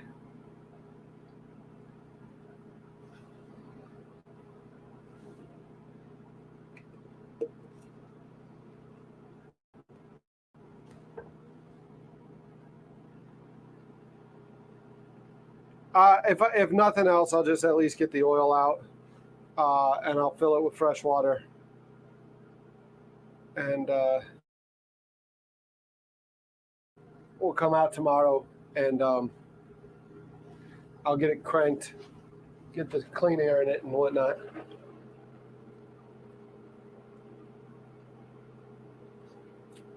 Because they're not ready to go till 3. And we're gonna film right here tomorrow.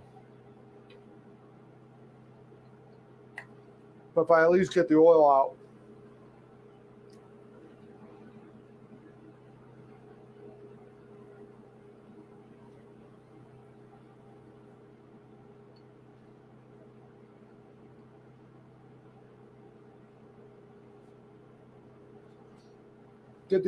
put the cleaner in, let it soak. I'll clean it tomorrow.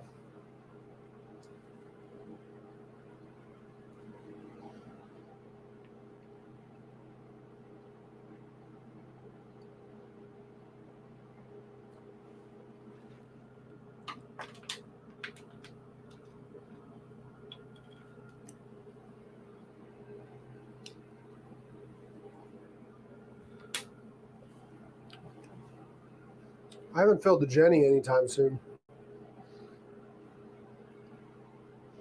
It's probably at like the 4.5 hour mark right now. So y'all might have to wait. Oh, the barge I was waiting on.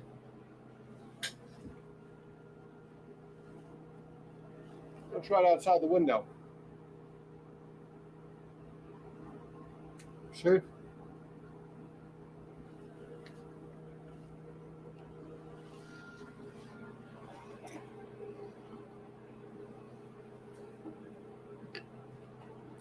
I got 2 5-gallon buckets.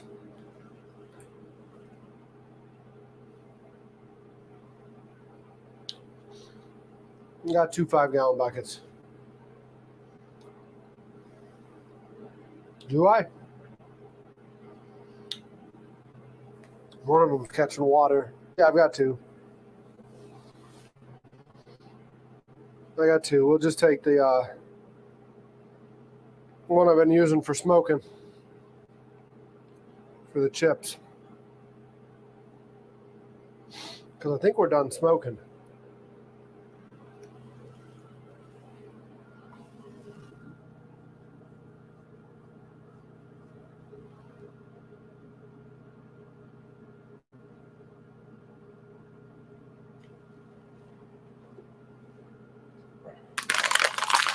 I think we're done smoking for this series.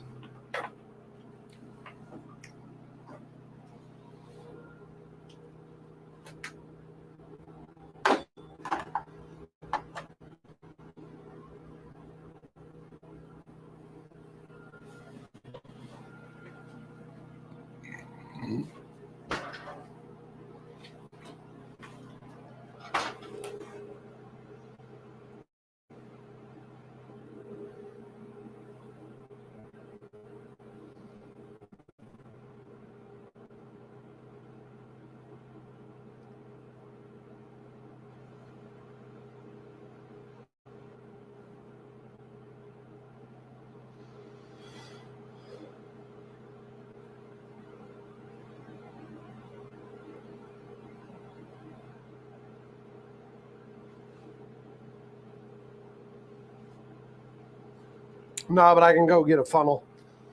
I can get a funnel when I get off the boat. Yeah, I can stop by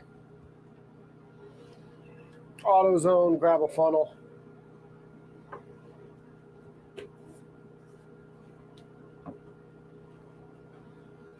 That's an easy solution. That's an easy one. Out of all the other issues we dealt with on this boat in the last 24 days, Canadian smoke.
Best Buy, AutoZone, Baskin Robbins. Yeah.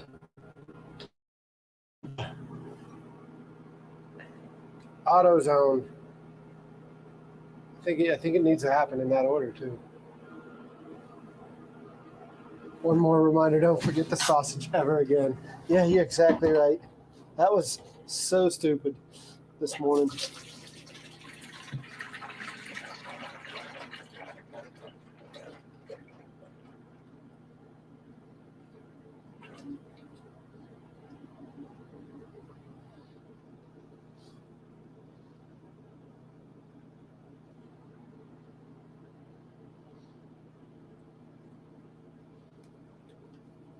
That was so stupid this morning.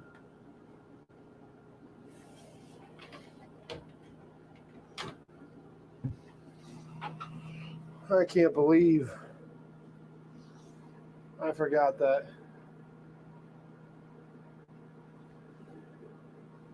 Yeah, I've got 7.5 gallons I brought on for it.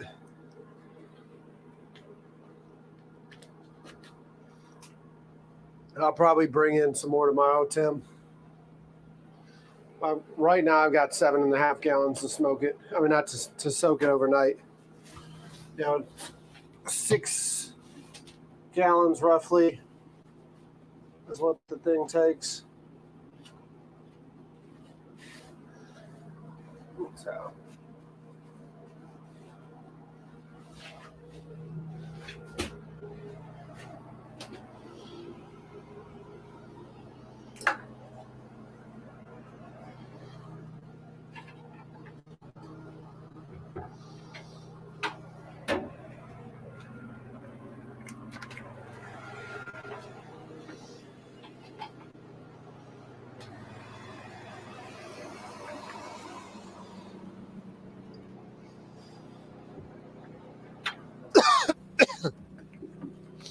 Oh, thought I had 7.5. Apparently, one of my jugs fell off and sliced itself open. Yay! Just dripping fresh water everywhere.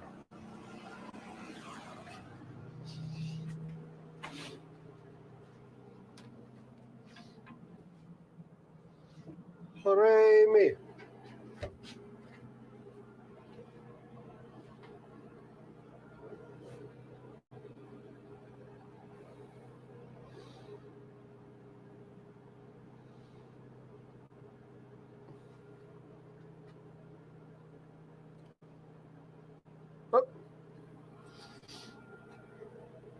Hey, Brett. Did I leave my knife bag on your boat? Your knife bag, the black one? Yeah. If you left it, you left it at the dock. We handed that over first. Fuck. Oh, Lord. Let me see where the fuck that would be. All right, let me take a look around my car and see if I can find it there. Okay. All right, I'll let you know. Thanks. Okay.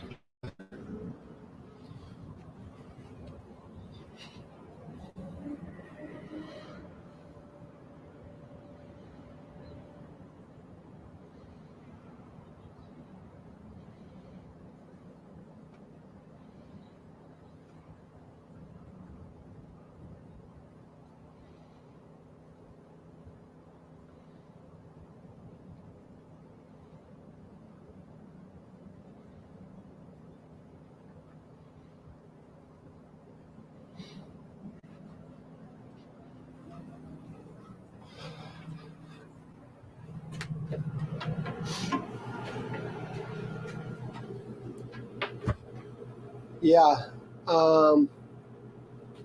Yeah, I thought it was going to be a good call. Probably shouldn't have had that one on speaker. But it's not lost, right? If it's anywhere, it's at Bubba Simmons' dock. And Brett is a very well-respected chef in the area. So it's not going to be lost.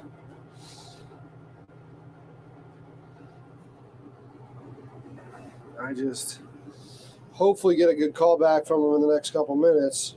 Otherwise, I'm going to have to go over there. It's probably still on the dock or on Richardson's boat.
That's got me nervous about Brett.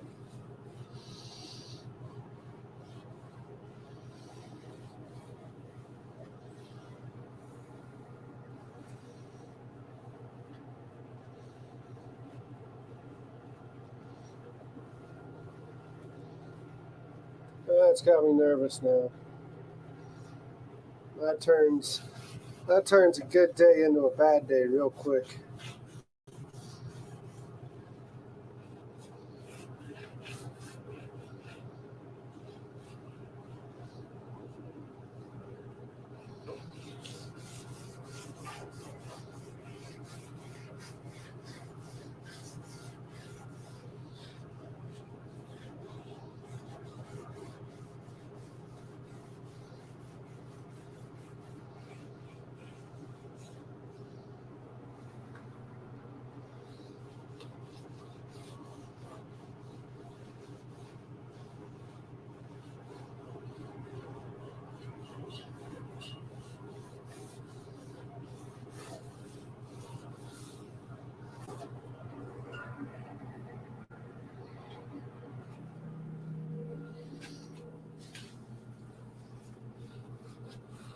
Oh, I know he's going bananas.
Jenny.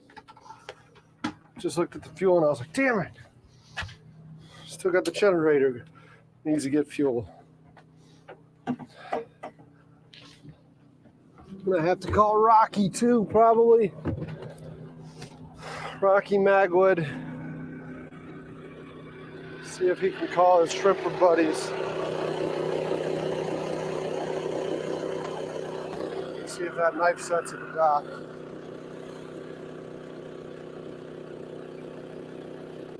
Jenny was bone dry.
Yeah, that's freaking.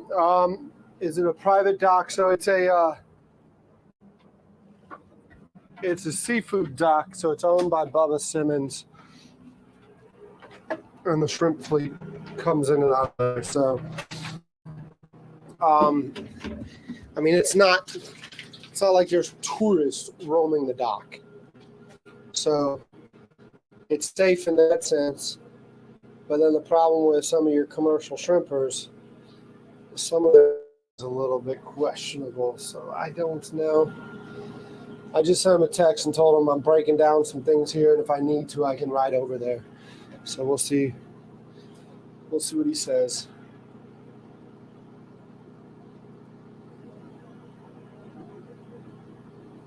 We'll see what he says.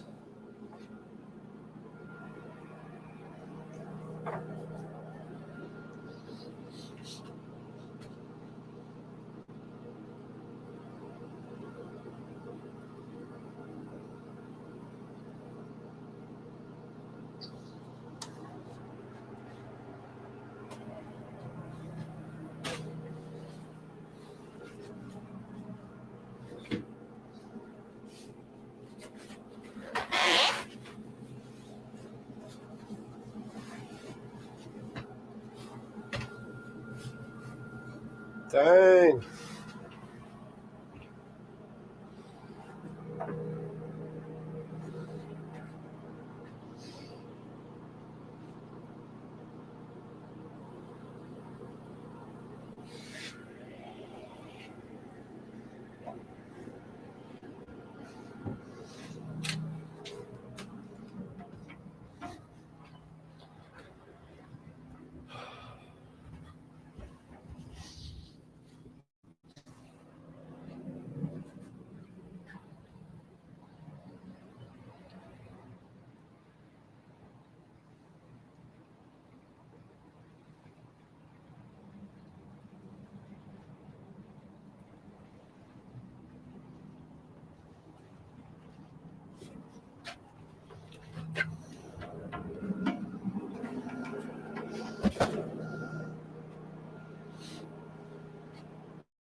Looking forward to this dirty, nasty thing here.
Finally cleaning the fryer, yep.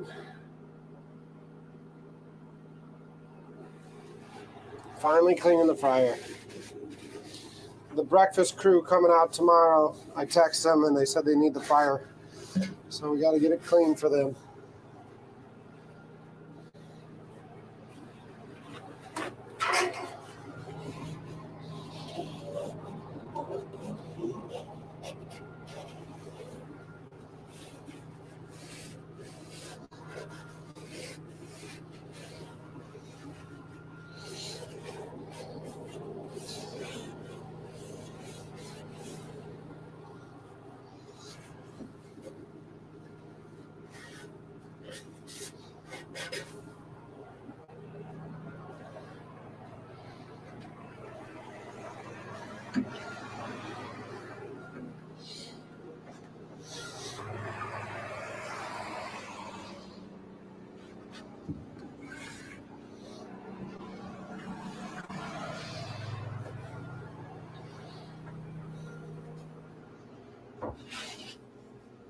Hell must have froze over.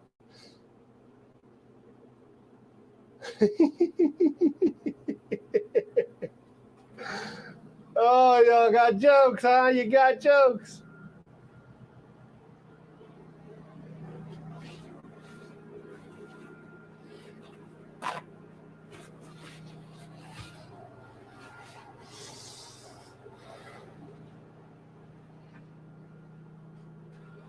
Where's that cleaner?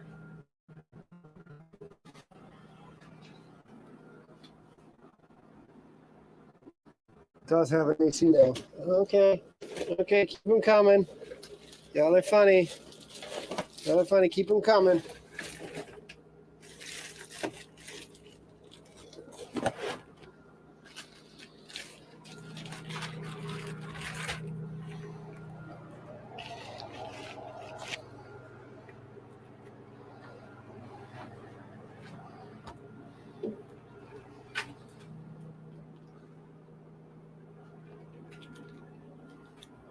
Everyone's a comedian here, huh?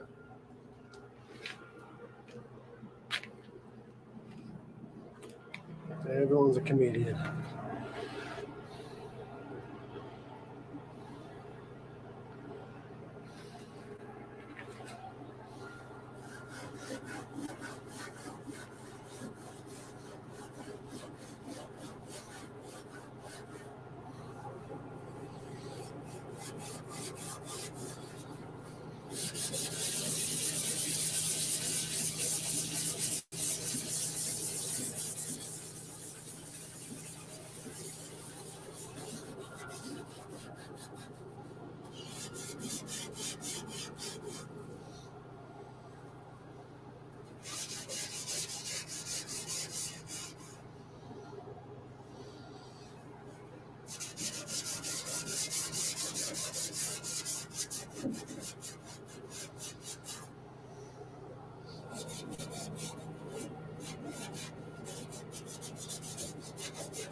There's 3 tubes in there.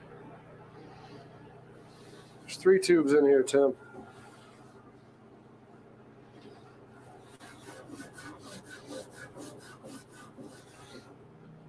I know you're plugged in and tethered, but I think I can show you.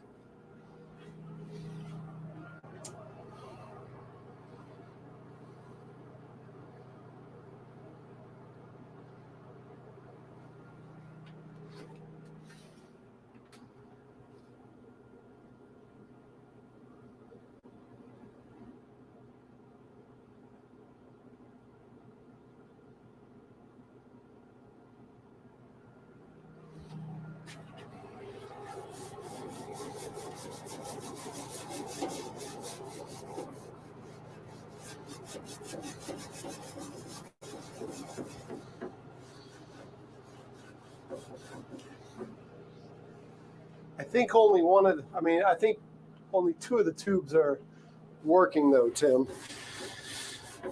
I think the middle one I've been having issues with.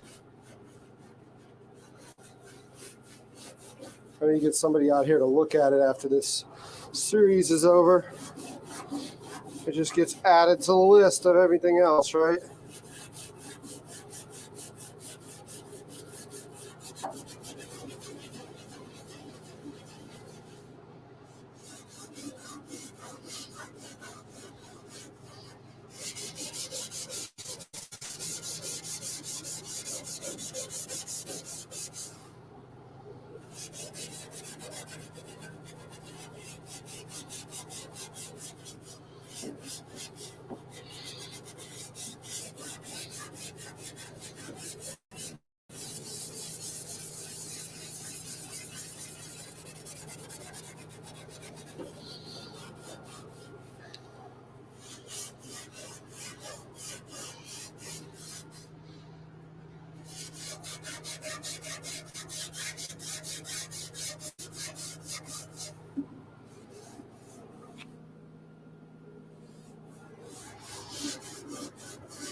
Did he grab it though? And I thought he took it.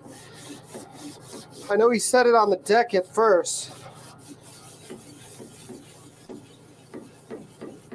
But I thought I saw him take it. Thought I saw him take it with him. I'm like thinking it through, but you're right. We do almost have instant replay.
What we're going to do is I'm going to put water in it. I'm going to bring it to a boil.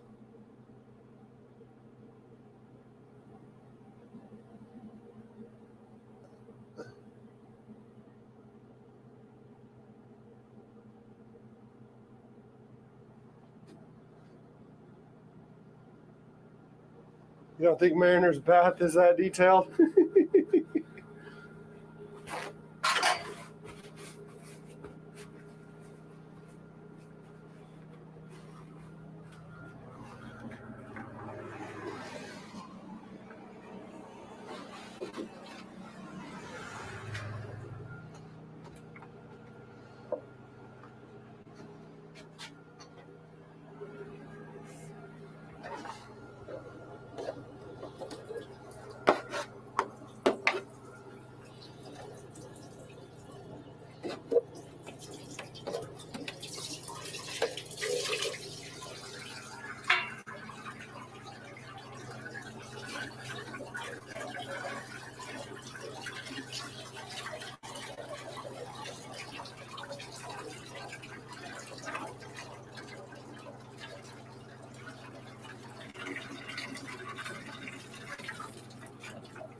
The reason I cut this one like a Neanderthal Yes, the valve's closed. Because that one fell. It was already broken.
Do you watch Mark Weems at all?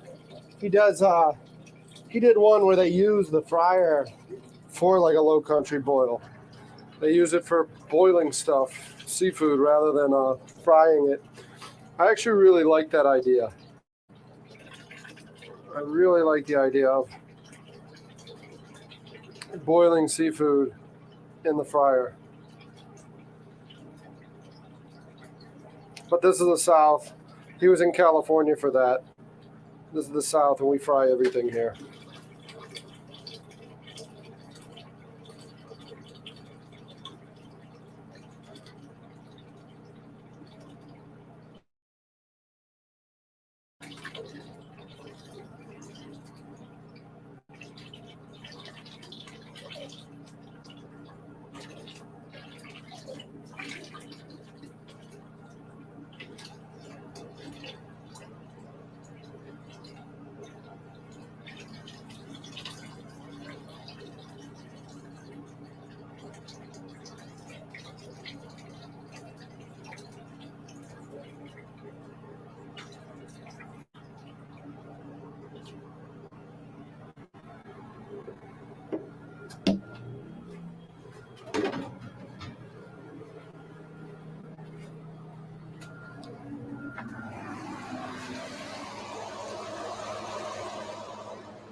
All right, we're gonna let that come to a boil.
I don't know what's in the cleaner.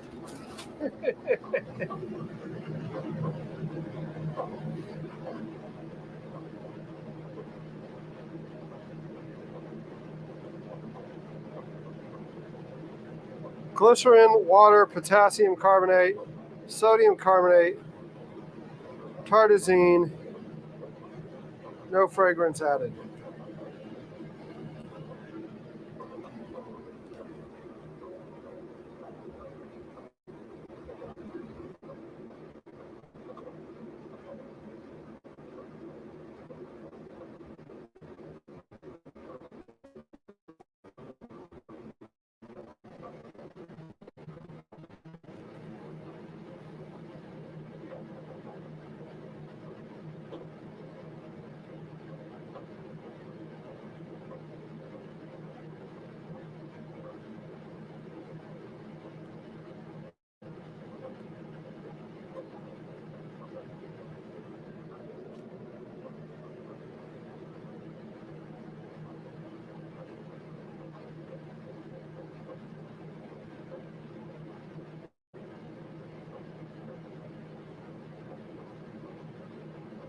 I saw that.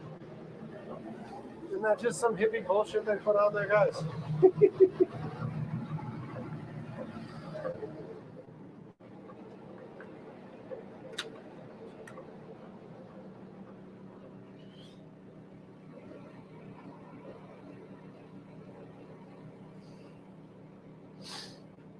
It's not just hippie bullshit they put on.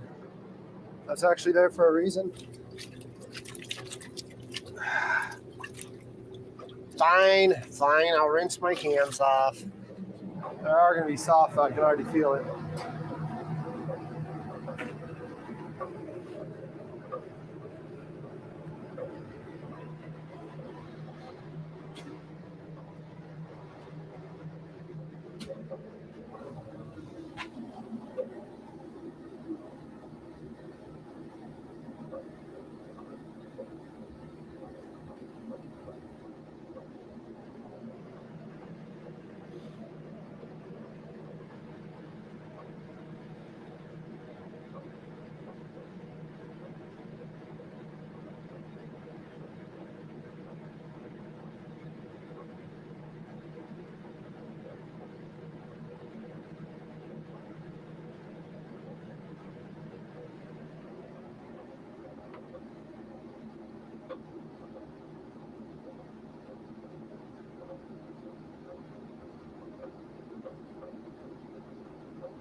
What we got going on? Beef roll.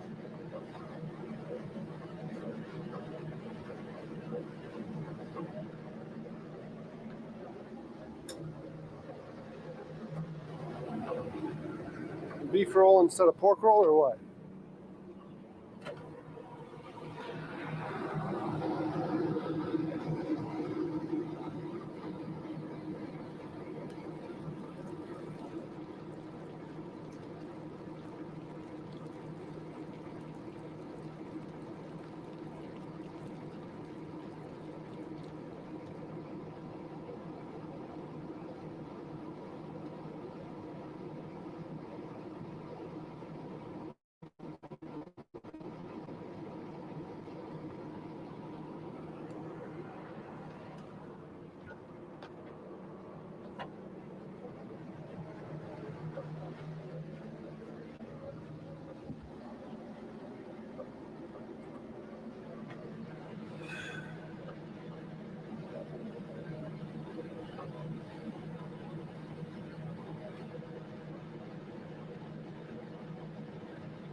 Okay. I'm following, Di.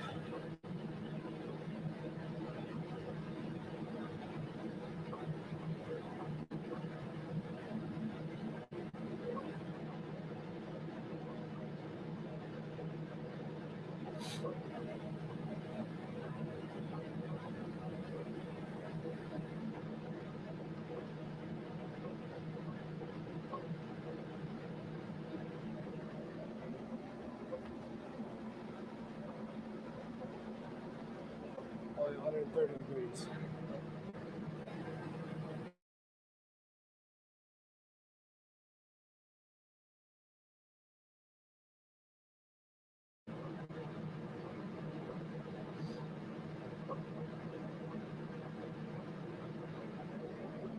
Oh, man.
Freaking sides are already hot, huh?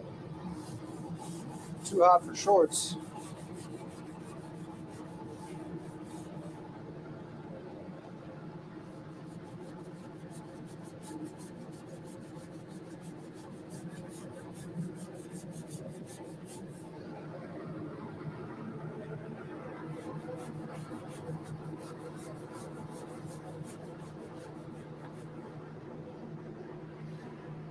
Too hot for shorts.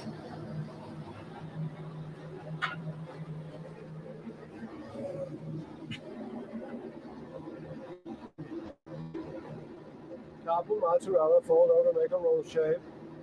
Then slice.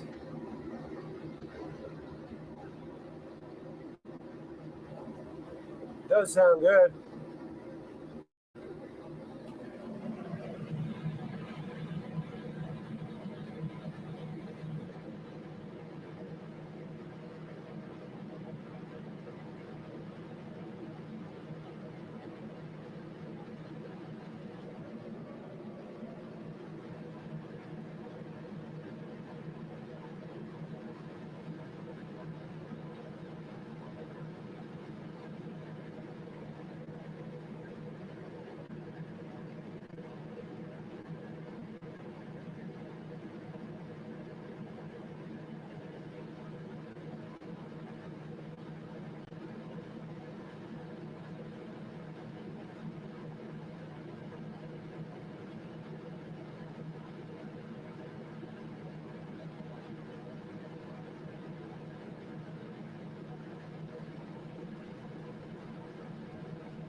Yeah, no, I'm not. Breads and doughs are not my forte. I mean, I'm sure I can find somebody to make it on the show. We'll need to wait until I get this thing built out with a convection oven in it, though. Because you're not making that in anything I got right now.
No, yeah, welcome for sure. But right now, the only thing I got is I got that fryer, this flat top, and then there's a smoker, and I got an uni pizza oven.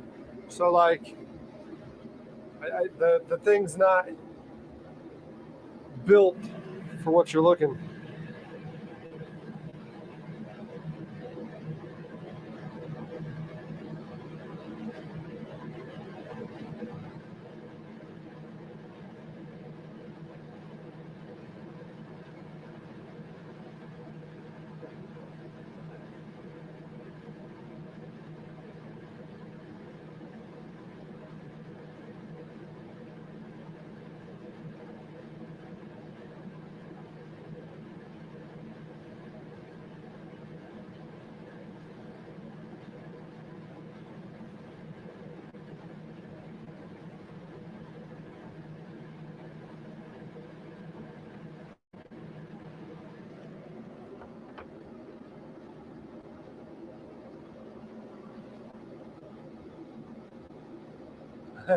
What kind of slop are we cooking up today?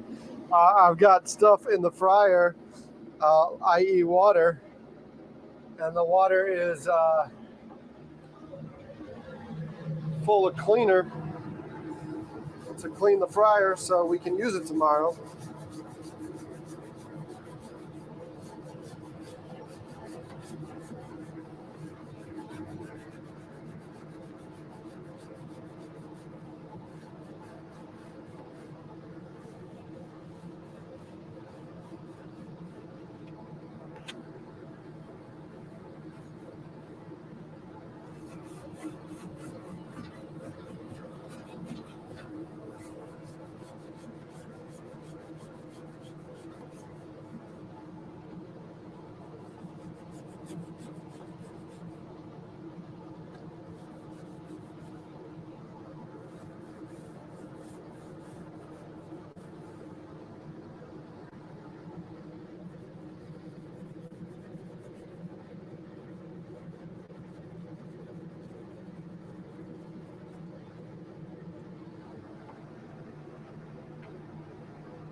Is what it is.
Hell is frozen over, huh?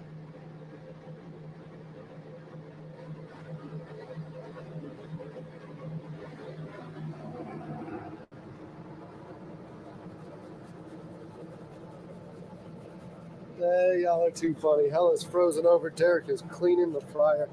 Ooh, that water's hot.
What we got going on in chat?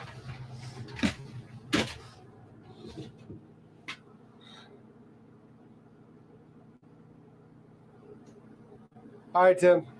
See you later.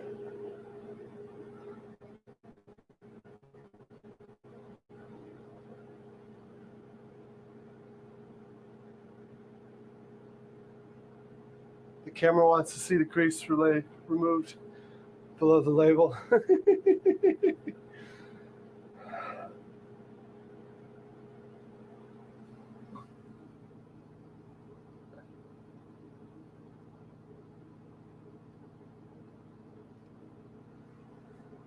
Yeah, that is pretty nasty, isn't it?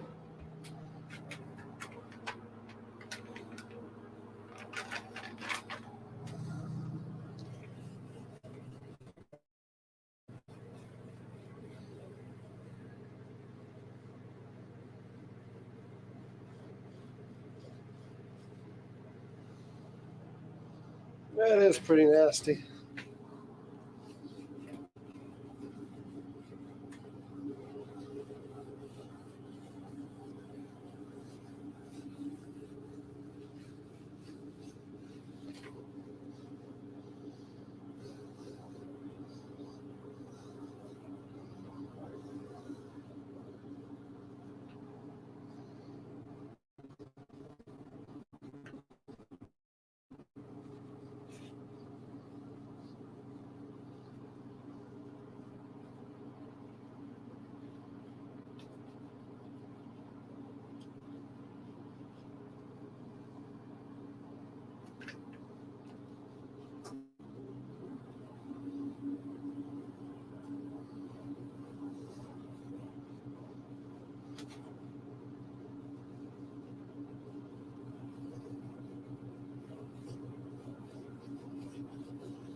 Oh, man.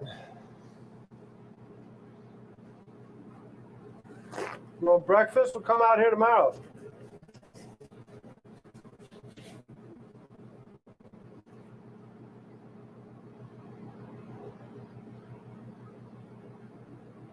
We're getting close to calling it. No, they didn't tell me what they're going to cook in the fryer, but they are a breakfast food truck, so it's going to be breakfast.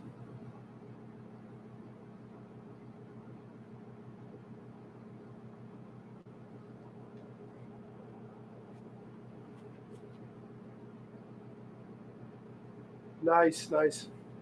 I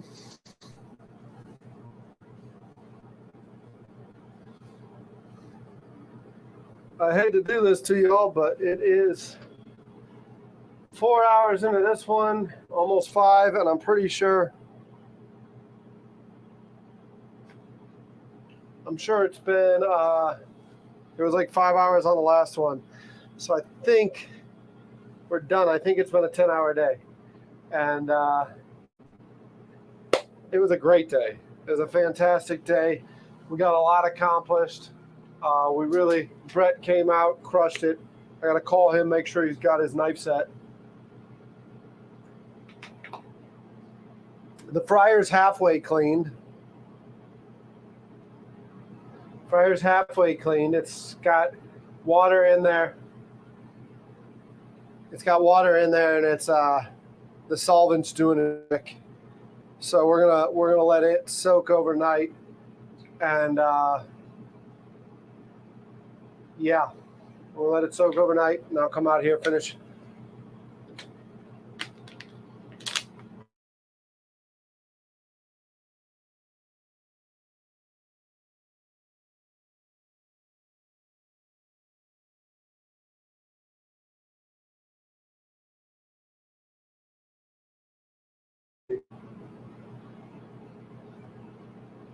I know it looks nasty to y'all, but it looks even nastier here.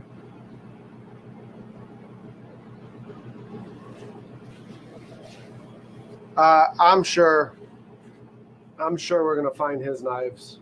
I gotta get off of here and we'll get to it.